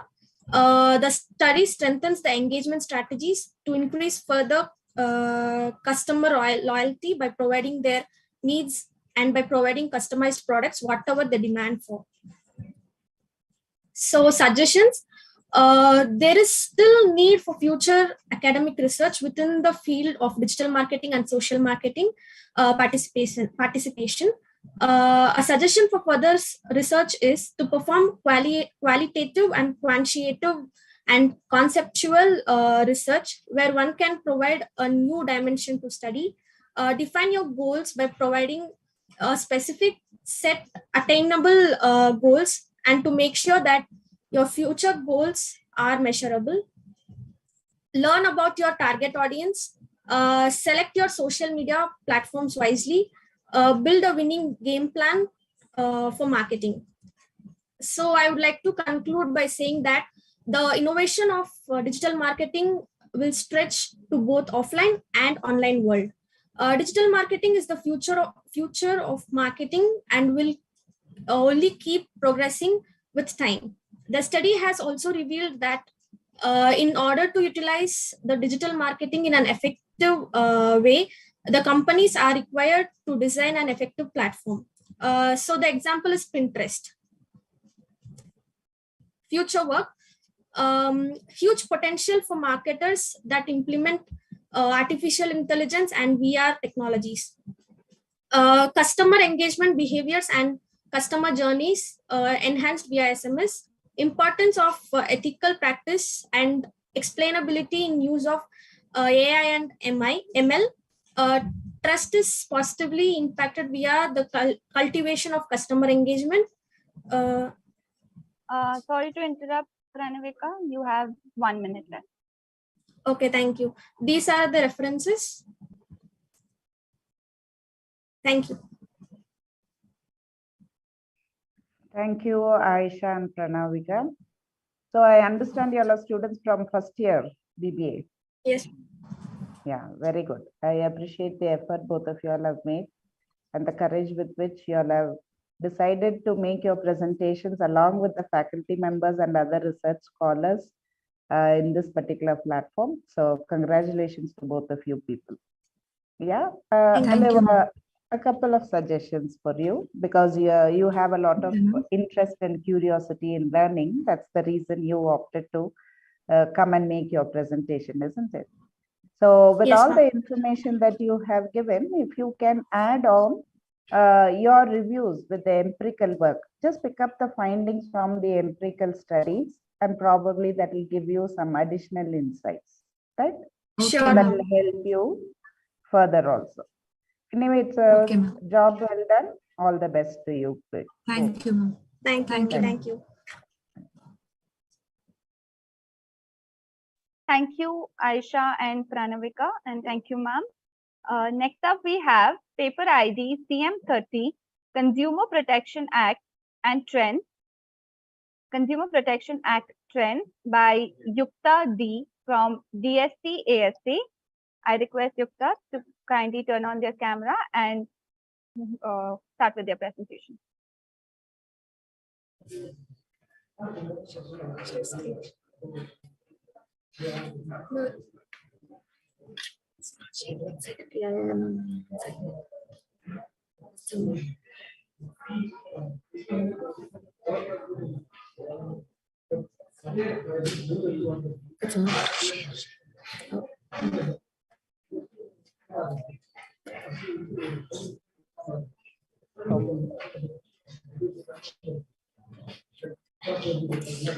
Good afternoon, everybody. I'm Yukta. Today I'm here to present a paper on Consumer Protection Act of 2019 and the new trends. Firstly, let's understand what Consumer Protection Act is. So the Consumer Protection Act of 1986 was an act by the Parliament of India elected to protect the interests of the consumers of India. Later on, they changed a few, after that it was replaced by Consumer Protection Act of 2019. The Consumer Protection Act basically gives easy and fast compensation to customer grievances. It safeguards and encourages consumers to speak against insufficiency and flaws in goods and services. If traders and manufacturers practice any illegal trade, this act protects the rights of the consumers. Moving on to the objectives of the study, the main objective was to understand the importance of Consumer Protection Act in India and the consumer rights, and to know the role of consumer law, as well as other ways to solve consumer problems, and to make recommendations and suggestions for the act. So the research methodology is descriptive in nature, and it is based on secondary data. So the recent trends in Consumer Protection Act in the recent years are as follows. So establishment of a product testing laboratory. So in Gujarat Institute of Chemical Technology to build 10,000 square meters of land available in the laboratory. Thus, the nation's first independent product testing laboratory run by a consumer organization was born. The institution conducts comparative tests, rankings, consumer goods evaluation, sophisticated India and use of imported equipment, and numerous services by a qualified person. So the next trend was to establish a consumer complaint cell in industries. So leading consumer good manufacturers and a few public utilities such as Indian Railways have recently established consumer grievances cell to investigate consumer complaints. Consumer grievances cell have also been established by various other institutions like the Federation of Indian Chambers of Commerce and Industry, and other industry associations. The third trend being increase in media interest in consumer issue. An important aspect of consumer movement in India over the past years have been the growing media attention to consumer issue. Major national daily newspaper began publishing regular articles and columns on consumer issues, including consumer complaint letters and suggestions. So the last trend that's happening right now is the increase in the number of volunteer consumer organizations. In recent years, a large number of volunteer consumer organizations have emerged. The number of such organizations have increased from 80 in the mid-1980s to over 1,500 in the year of 2001. Many of these organizations are well structured and do important work in raising consumer awareness and advocacy. So let's see a few of the cases of consumer law. So the first case is the most popular case of Sagar School of Competition versus the Dalbir Singh. So it is one of the most important consumer cases and the judgments as well. So the student was asked to pay about 18,734 rupees for conducting medical entrance exams in the next 2 years. So the student deposited the amount in 2 full payments, but however, he was not satisfied with the quality of the coaching, and hence he asked for a refund, wherein the school denied him of that, and he sued the school. And the decision or the judgment which was taken was that the National Commission found non-reimbursement of the fees to be an unfair business practice, and hence they. I'm sorry to interrupt, but you have only 1 minute. Okay, done. So yeah, so they did ask for a fair compensation later, and the 2 other cases which are mentioned here, since there's a time constraint, I'll be skipping this now. Now is it okay, ma'am? Yes, yes. Okay. I think you were concluding. Yes, ma'am. To conclude, we can state that the Consumer Protection Act of 2019 was one of the most earnest moves by the central government that has, which is taken to improve the consumer rights and expedite the administration of justice. Although the act has been discussed in media and in academia from perspective of consumer empowerment, the implications for different communication channels such as manufacturers, sellers, and e-tailers and warrant decisions. And the new act certainly has uplifted the market quality hitch as it was the need of the hour. Thank you. Okay, yeah. Thank you, Yukta. And congratulations that you have worked on 2 papers and you've come for presentation, right? You're a student, right? You're in which batch? You're in the 2nd year or which semester? 3rd year, ma'am. You're in the 3rd year. Okay, good. Just a suggestion. This paper, though you were unable to complete and you wanted to take the example of 3 case studies, right?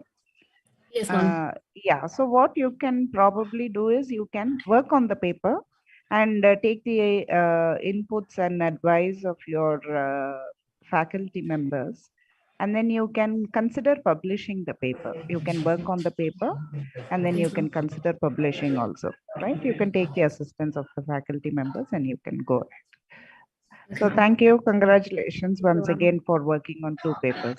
Thank you. Thank you, ma'am.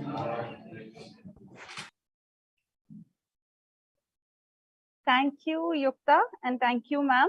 Next up, we have paper ID CM32, Unethical Business Practices Affecting Brand Attachment by Pavna Rajshekar from DSC ASA. Pavna Rajshekar, can you please turn on your camera and start with your presentation?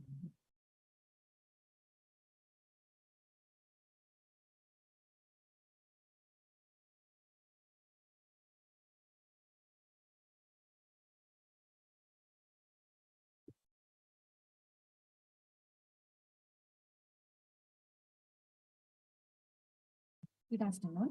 Myself Pavna. Good afternoon. Myself Pavna. Myself Raksha. We, the students of 3rd Sem BCom of Dayananda Sagar, are here to present a research paper about unethical business practices that affect brand attachment.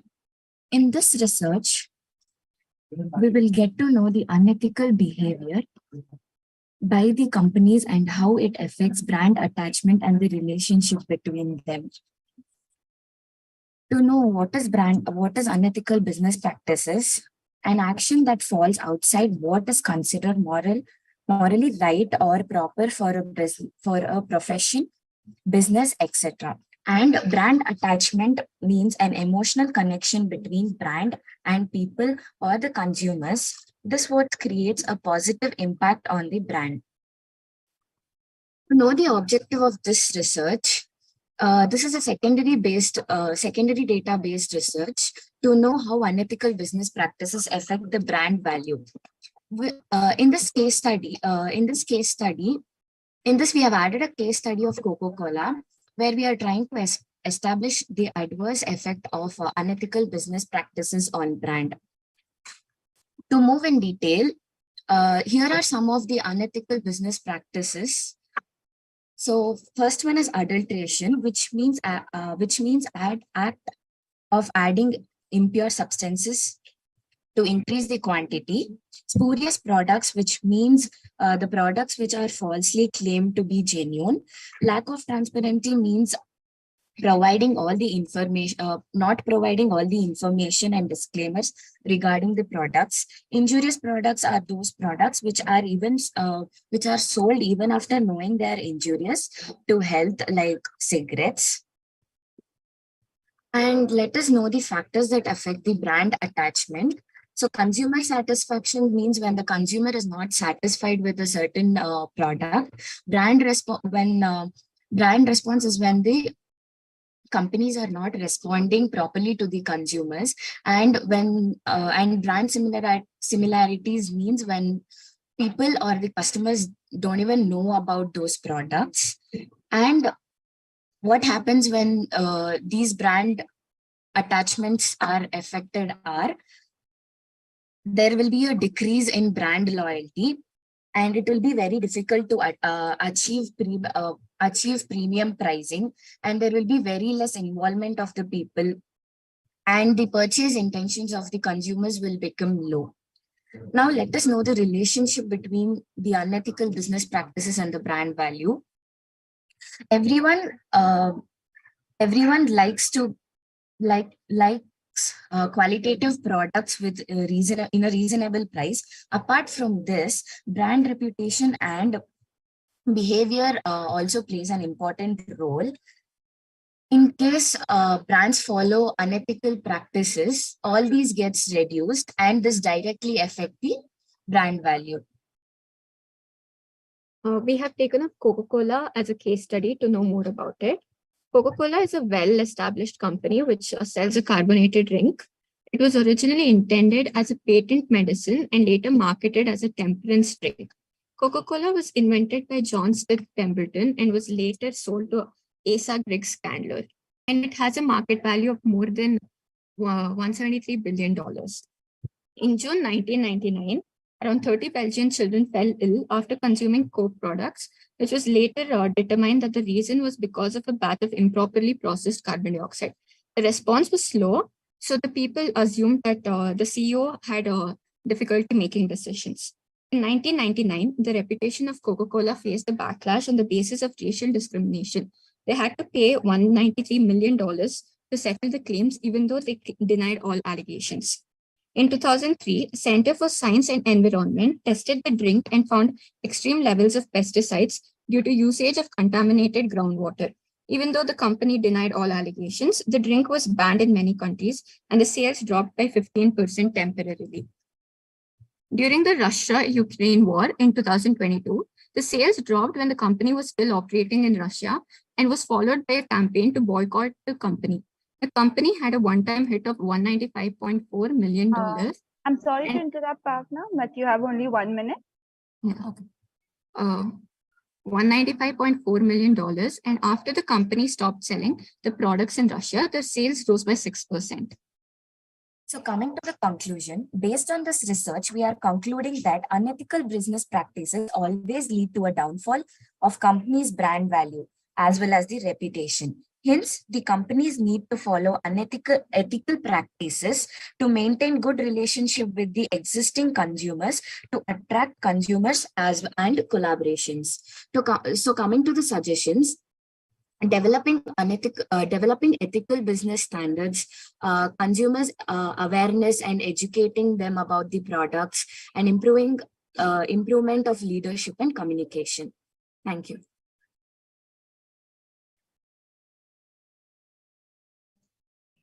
So thank you and congratulations, Pavna and team, for your efforts. And very beautifully, you could explain what you wanted to tell the audience through the case study of Coca-Cola. Very good. That was a smart move, I could say. So thank you, all the best. And I think you should continue your efforts by taking the help of your faculty members and proceed further in your research work. Right? Thank you. All the best. Congratulations again. Thank you. Madam, do we have one more person, I think? I think she... Yes, ma'am. The last paper for the day, we have paper ID CM22, Gamification in Hospitality and Tourism Industry, Applications and Challenges by Navjeet Kaur from Lovely Professional University. Ma'am, are you there? Yes, ma'am. Am I visible? Yes, ma'am. Yes, ma'am. You're absolutely visible. We have presented your. Okay, thank you so much. Thank you so much for giving me once again this chance to present my PPT. I'm Navjeet Kaur from I'm a research scholar from Lovely Professional University. I'm going to present the PPT on the topic given in hospitality tourism industry, its applications and challenges. Could you please move the slide? So, as per the outline given by the Dayananda, I'll start with the abstract. So here's the abstract. Gamification is currently receiving more interest from the game designers who wish to solve the specific goals by implementing its elements in a non-game context. Tourism and hospitality is one of the industry where gamification adoption is gaining popularity. Through this, I try to dig deeper into the various applications for which the hospitality and tourism industry can benefit from the gamification. Moreover, I'll also explain the challenges which the various tourism industry will face while implementing the gamifications. Could you please move the slide? So here is the meaning of gamification, because mostly generally people misinterpreted by the people like introducing the real game or real world simulation as gamification, but actually it's simply the introduction of gaming feature like fun, excitement, challenges, rewards, etc. into the targeted area. Please change the slide. So gamification in tourism and hospitality industry, if we talk about, it's very innovative concept and growing as a useful tool, and several tourism organizations have utilized it for marketing and interactive users participation and multiple hotels and airlines are currently providing mobile applications with gamification features like Go Ibibo, Make My Trip, Yatra.com, or other Expedia, etc., which are using gamification features to attract the users of particular tourists. So we can say that the gamification is one of the future of travel industry. Here are the selective. Next, please, ma'am. Next slide, please.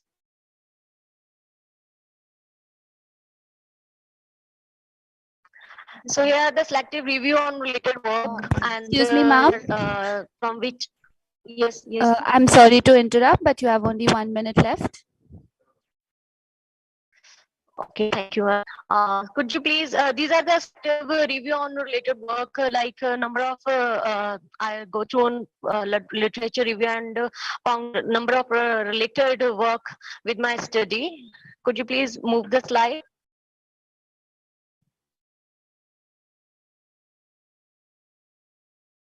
Next slide, ma'am, please.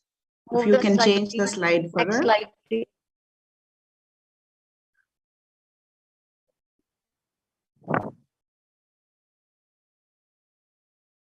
Actually, ma'am, this is from your hand, so I can't move the slides. Please move the slides. Dr. Shalini, I think, is it possible to move the slides? Ma'am, some technical issue from our side also, we are not able to do it. Ma'am, Navjeet, Okay. ma'am, can you conclude? Conclude, yeah. See if it's Basically, possible. this, yes, ma'am. You can show the previous conclusion is slides here for us. that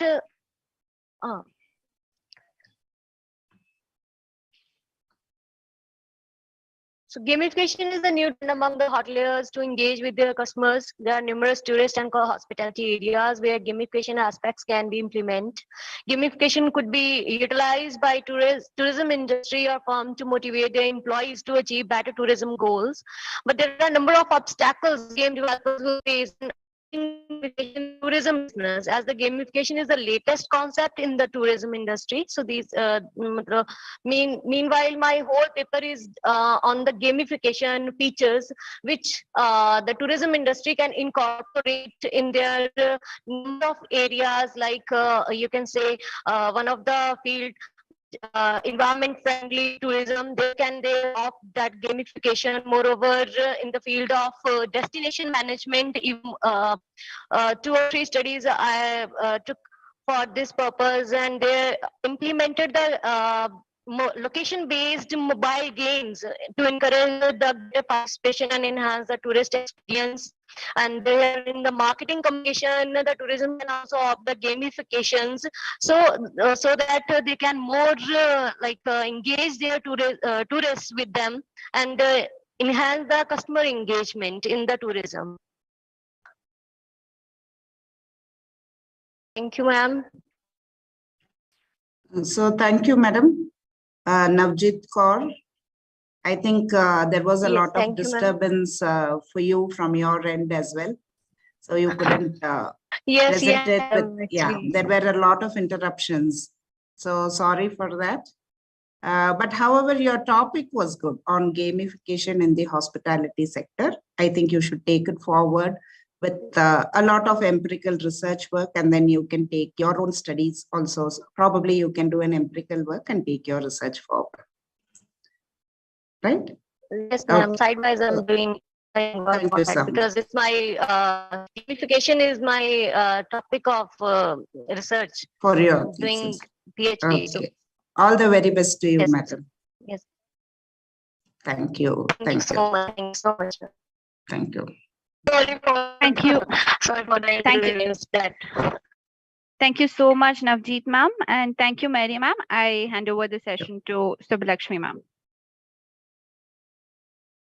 With this, we have come to the end of this session.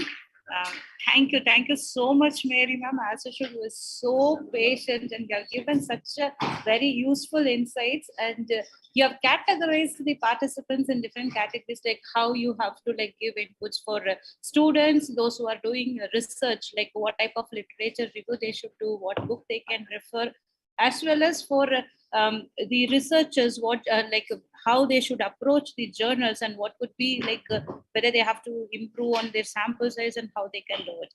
And really, we are so privileged to have you with us today, and we are hoping to have you in more sessions like this with us, ma'am.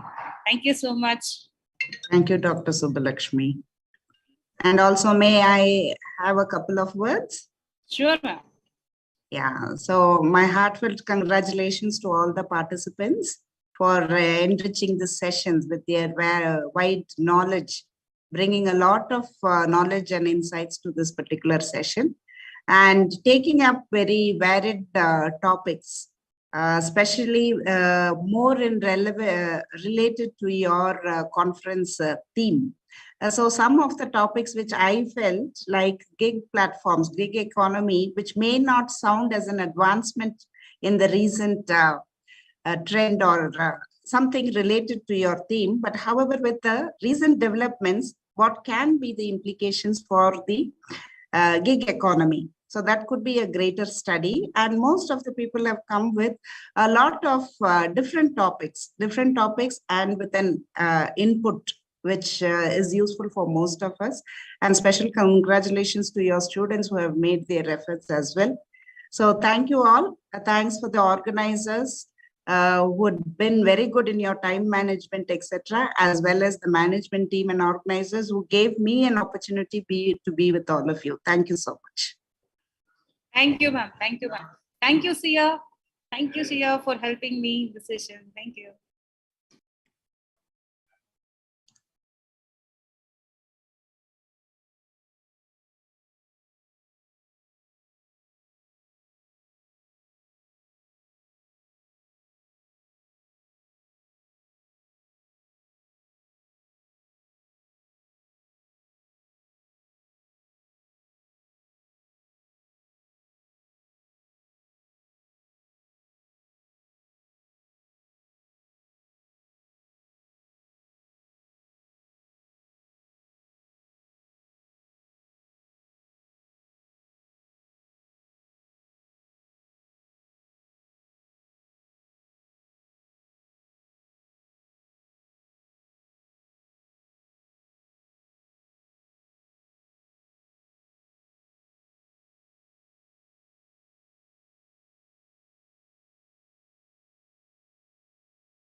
Dear participants, we are going to start our valedictory in a couple of minutes. Please log the stay.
Good afternoon to everyone. Myself, Dr. Kumuda from Department of Computer Applications will be the moderator for the session. All good things come to an end with a new beginning. Welcome everyone for the valedictory of two-day international conference ICRACMT 2022. I now request Professor Gurunath, Head of IQAC and the convener of the conference to present a gist of ICRACMT 2022. Sir, please.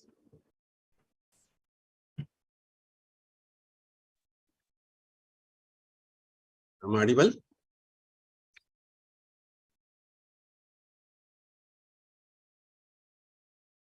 Am I audible? Yes, sir. Okay, thank you.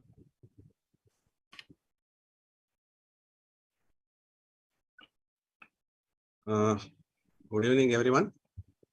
We come to the end of great international conference, and I'm going to read the entire report of the conference.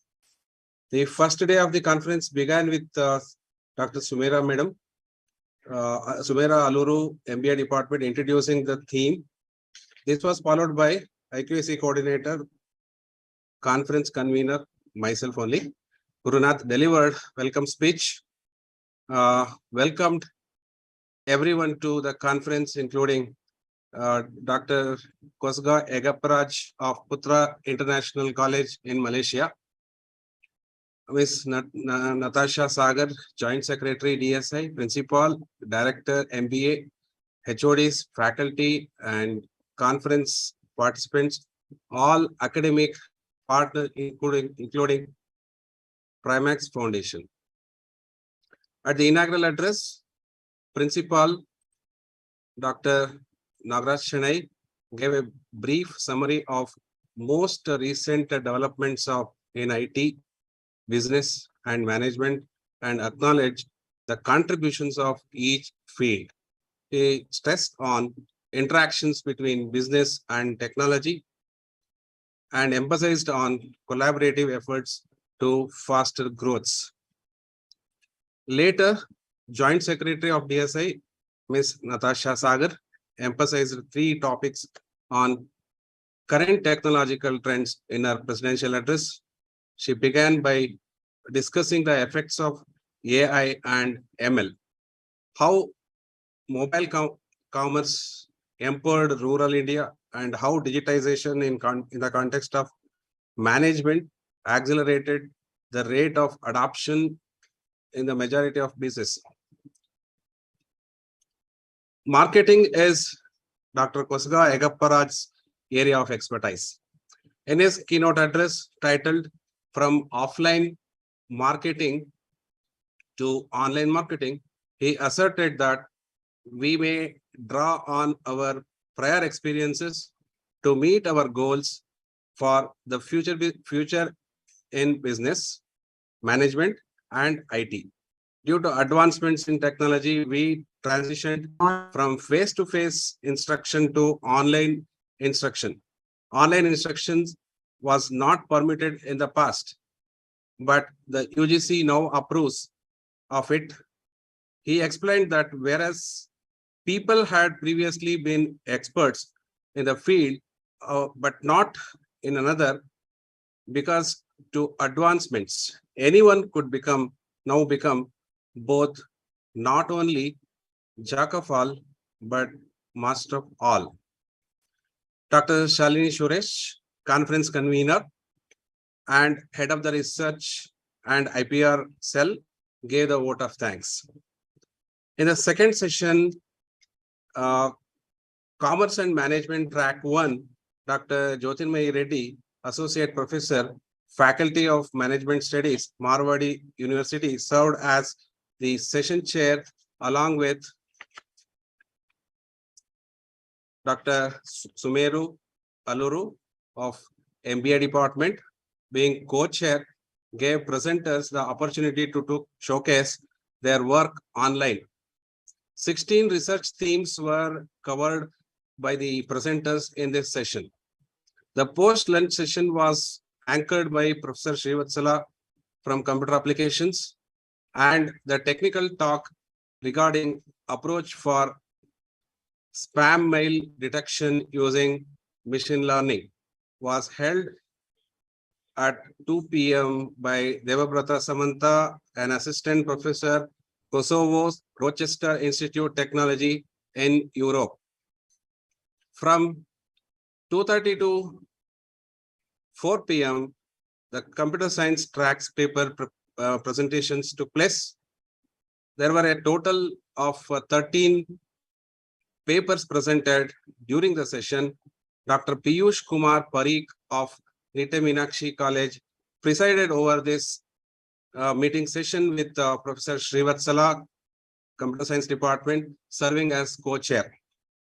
By the close of the day, there were 2 tracks for Commerce and Management with breakout sessions on one track 2:30 to 4 and on the other 4 p.m. to 5 p.m.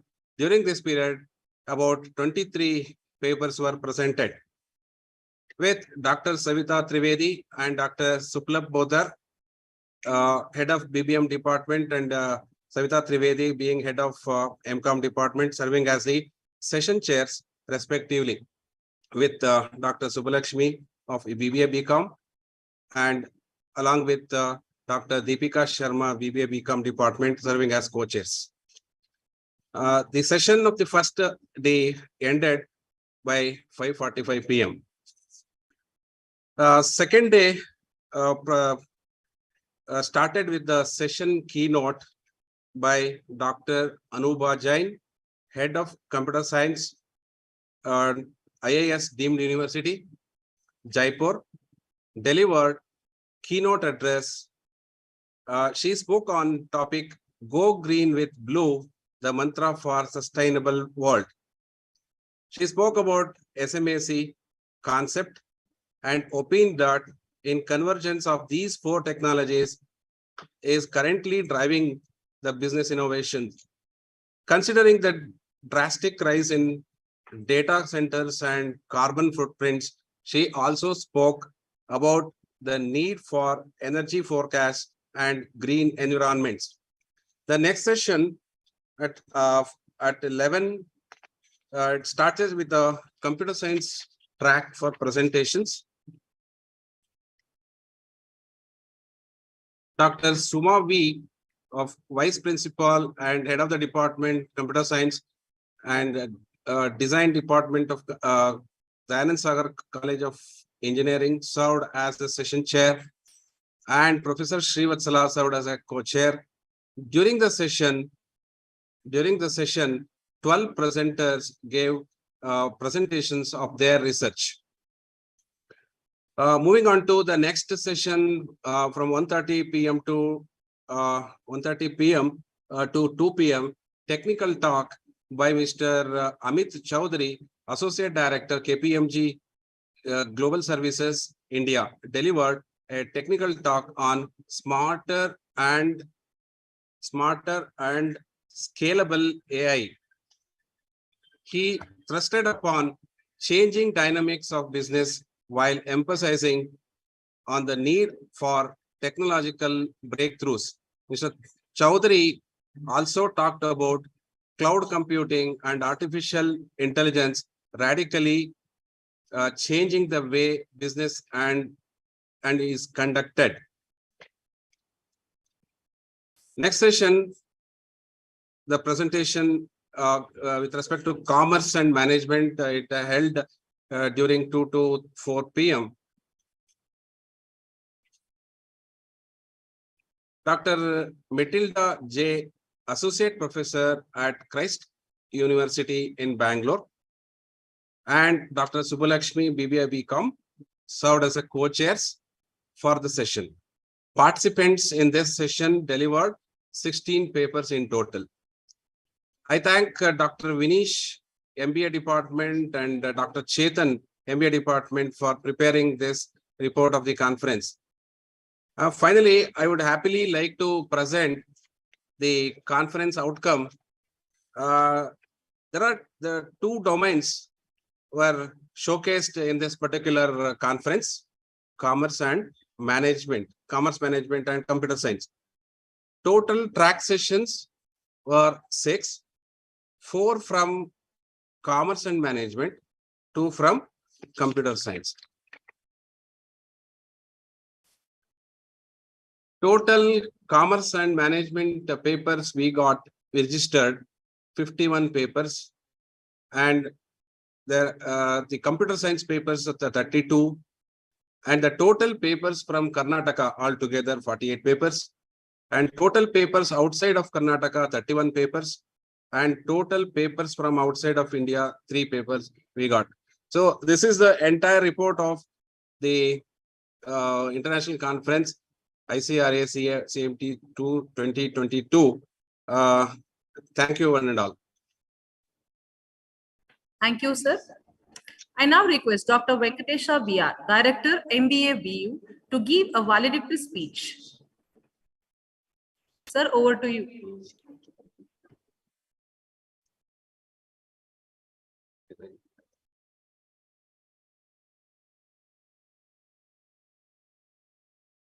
Sir, you have to unmute. We are not able to hear you, sir.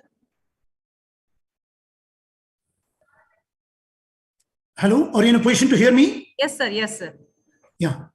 Thank you, Professor Gurnath and Professor Kumatvalli ma'am.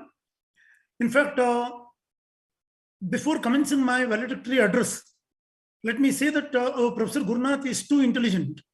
He has given me 4 to 5 minutes of time to conclude and speak about everything in a nutshell within a span of 4 to 5 minutes when I am speaking about the valedictory note.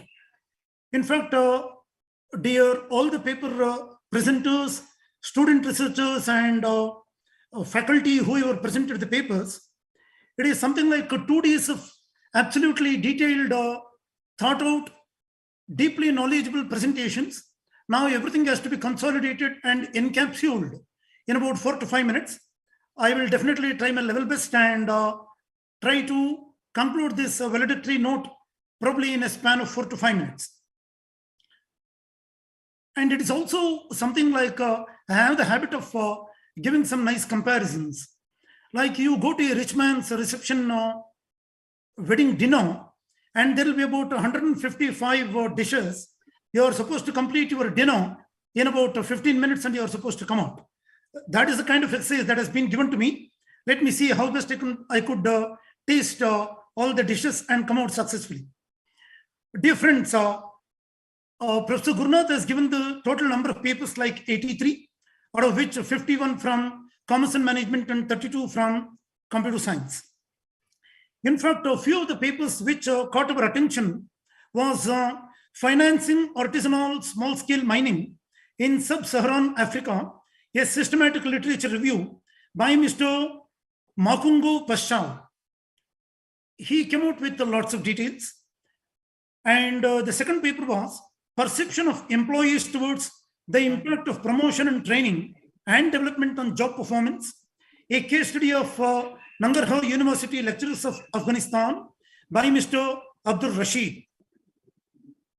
One more was very good, where technology implication was reflected very well. That was Enhancing HR Practices Through Artificial Intelligence by Ms. Shri Priya Gurzada. Another one was Permanent Establishment Arising in EPC Contract, a critical study of past trends and current situation, engineering, procurement, and construction. That was well conceived and well presented too. Typically, from the other end, contemporary practices for healthcare monitoring and ailment extrapolation in a sustainable environment by Dr. Shaurya Gupta was also very well presented. One more paper, if I do not mention here, it will be unfair on my own part. Accumulating the projective challenges to be grappled in the transformation process from villages to a smart village by Ms. Mudura Yasar. This is a very important paper in my opinion, the simple reason being from simple villages to smart villages. And today the definition of smart has got to too many dimensions, and it depends on the perspective with which a person is going to look at. Speaking about these things, because I purely consider a typical valedictory speech is supposed to be comprised of the experiences, what I have spoken about, the logics and the conceptualities, and the general scope which could be covered and which was covered, and also certain pros and cons, and a bit of motivation, which is supposed to be very inspirational too. Dear friends and researchers, in today's world of commerce, or may I say e-commerce, BOPIS, what I say is buy online, pick up in store, is taking its own lead. CAC, click and collect. Next, BNPL, buy now, pay later. Already all of you are aware that Amazon has very strongly been pitching into this BNPL, that is buy now and pay later, and mobile shopping and progressive web apps. Speed and responsiveness, that has become mantra of the day, and artificial intelligence powered personalizations. And last but not the least, artificial intelligence content creation. Dear friends, I think I'm not wrong in saying that a few of these technologies have changed the very existence of all human beings in the very past 3 to 5 years, like augmented reality, artificial intelligence, Internet of Things, machine learning, 3D printing, cloud computing, human-like robots. It is not the 1970s or 80s robots, typical human-like robots. It will be probably difficult in the near future to differentiate between the human being and the robot. That is the extent of technology being put into the human-like robots and social networking. Just not that, digital currency, our own Indian government is getting into it, and it has already started into digital currency. Now listen to this carefully, digital employees. I mean, it is not physical employees. We are stepping towards digital employees. Probably human resource department or human resource domain is going to be at loss to some extent, unless and otherwise we produce extraordinarily niche areas and great skills. Internet of Things and artificial intelligence, blockchain diagram, drones, robotics and automation. Here I would like to emphasize in the last phase of my valedictory point that definitely, while thanking all the participants and everyone, we are supposed to be speaking about both the pros and cons. Whenever we take a paper, let us definitely speak about all the strengths. And also we are supposed to speak about the constraints or the probable pitfalls. I don't dare to use the word sure shot pitfall, but we are also supposed to be aware of probable pitfalls. I take just 1 or 2 examples. For example, drones. They are useful today in so many things. In the simplest aspect, drones could be used for delivering life-saving drugs or medicines. It can also be used by few terrorists to deliver bombs to very important locations and areas. What are we into? Means there are excellent aspects like atom bomb or nuclear bomb, which was invented long ago. But unfortunately, our society, our own world, which we love so much, it also used for the destruction of the human race. Just imagine if everybody starts using drones for supplying milk basket, for supplying bread, for supplying daily provisions, for supplying anything and everything. What will happen to the air traffic? Who is going to control? Who is directing which drone is going towards Sadashivnagar, which is coming towards JP Nagar, which is going towards south of Bangalore, which is going northeast of Bangalore? Do you have a traffic controller? And is it going to be totally worth it?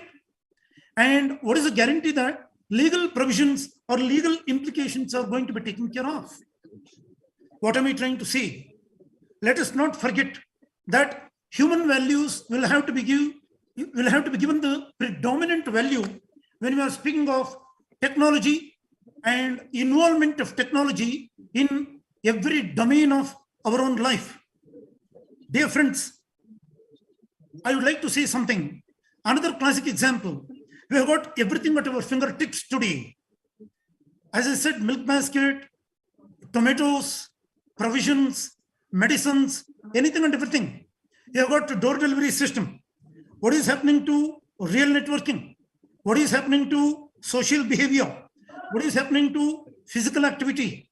Are we improving upon our holistic health aspect? I'm just not speaking about the youth.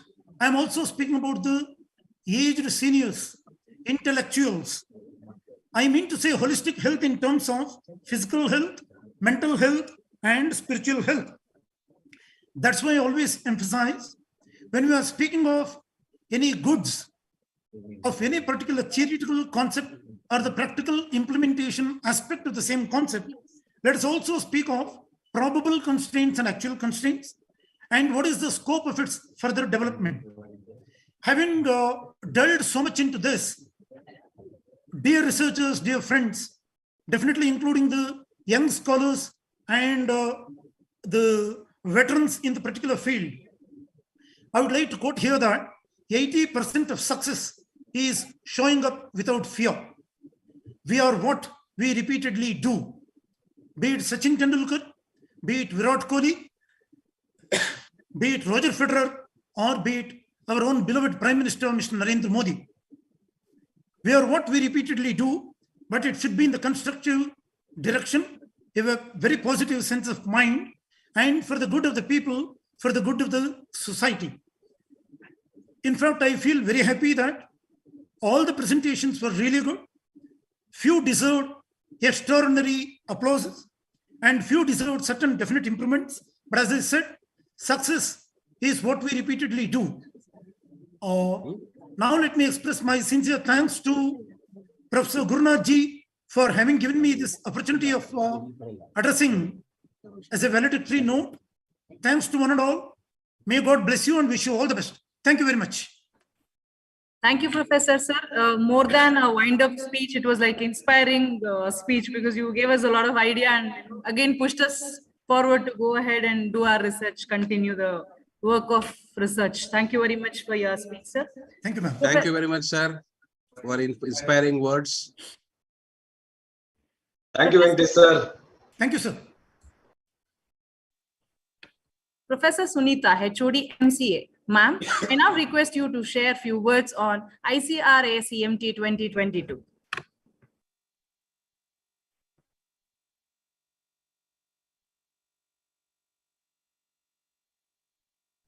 Sunita, ma'am.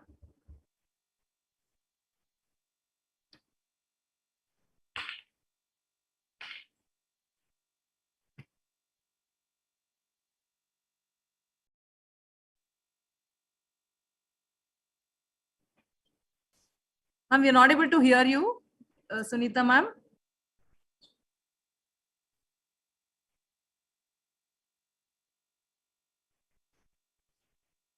Ma'am, your audio is not clear. We are not able to hear you, ma'am. Okay, ma'am. We'll wait for you. Sorry for the technical glitch. Ma'am would be joining shortly. I think maybe volume would have been brought to 0. Just ask her to check it up. Yeah. So she's joining back again, sir. Then I'll tell her. Thank you. Okay.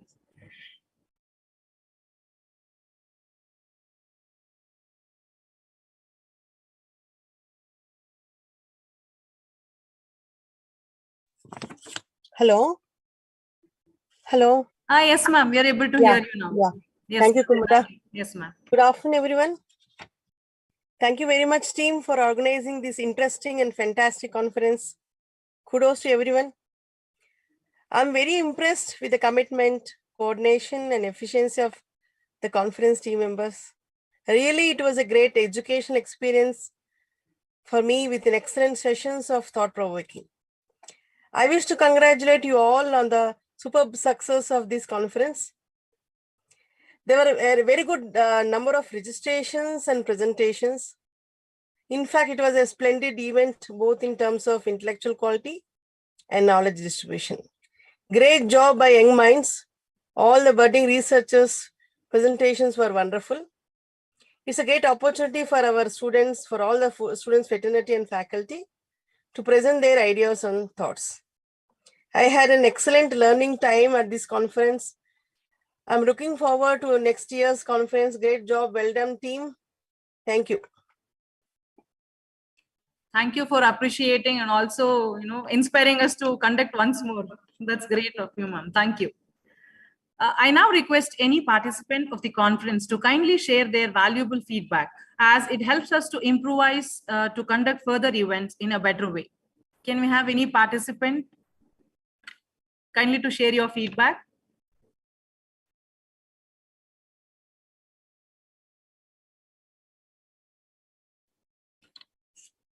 Can I request Dr. Pooja Shashi, ma'am, to kindly share your feedback? Pooja, ma'am, Dr. Pooja Shashi, ma'am.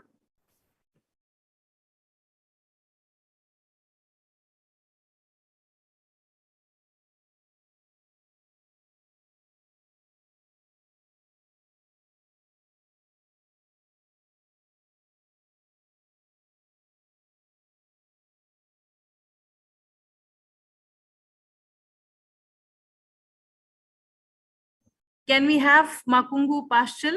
Sir, can you kindly share your feedback on the conference?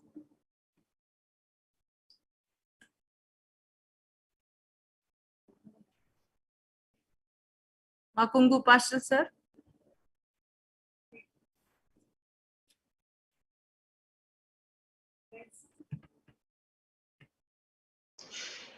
Kumuda ma'am.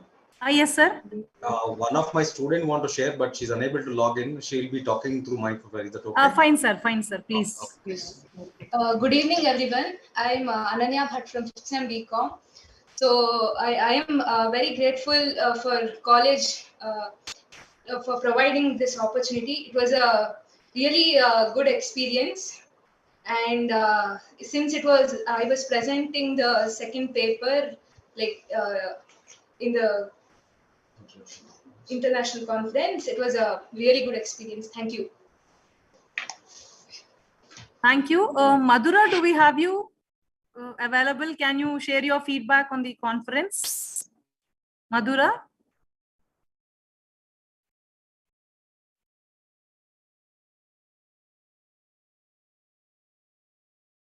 Yes, ma'am. Please share your feedback. Yeah, ma'am. It's a very good opportunity for young research mind. Thank you for conducting this research conference, ma'am. Thank you, Madhura. Anything more you want to share? No, ma'am. Thanks a lot for everything. Okay. Can we have CV Purushottama, sir? Professor Purushottama, sir, having...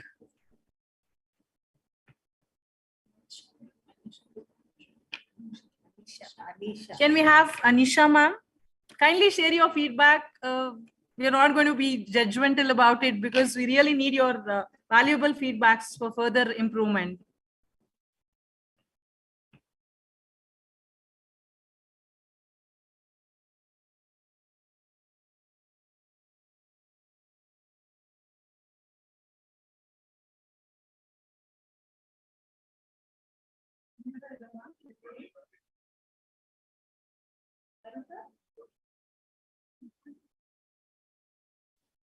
Joshna Reddy?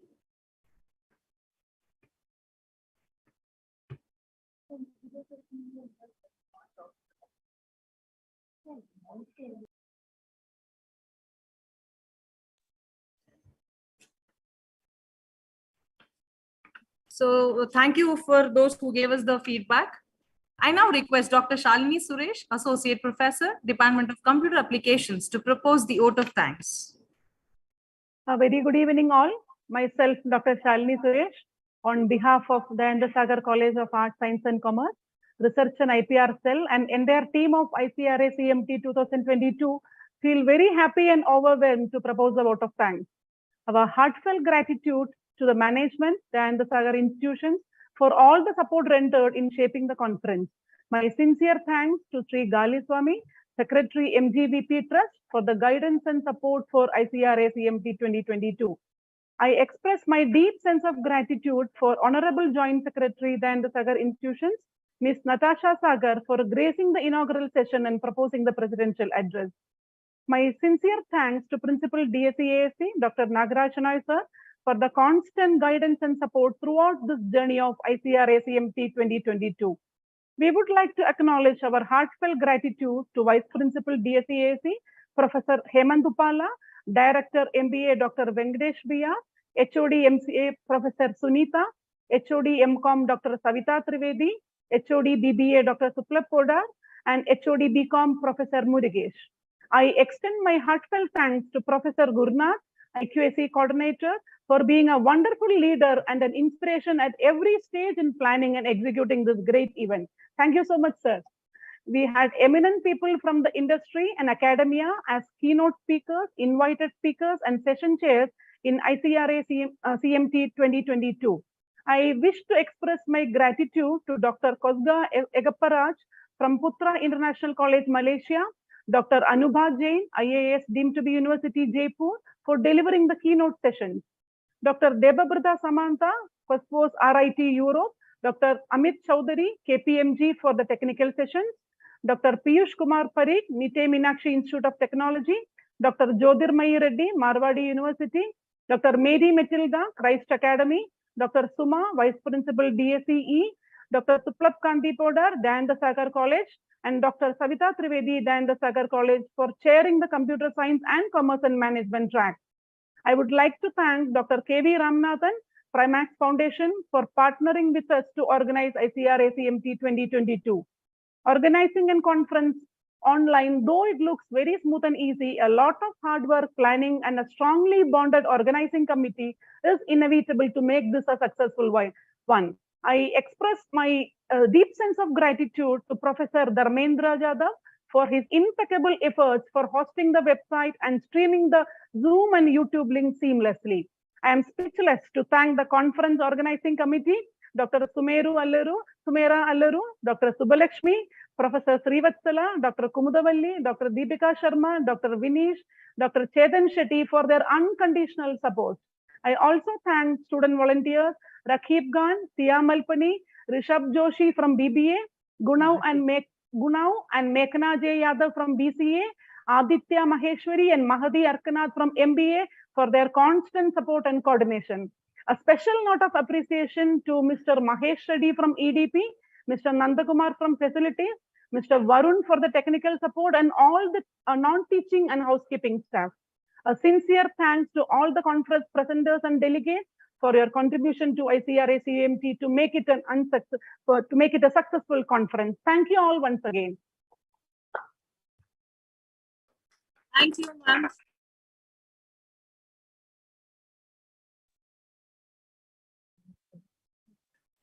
Thank you, Shalini ma'am. Thank you, madam. Thank you, everyone.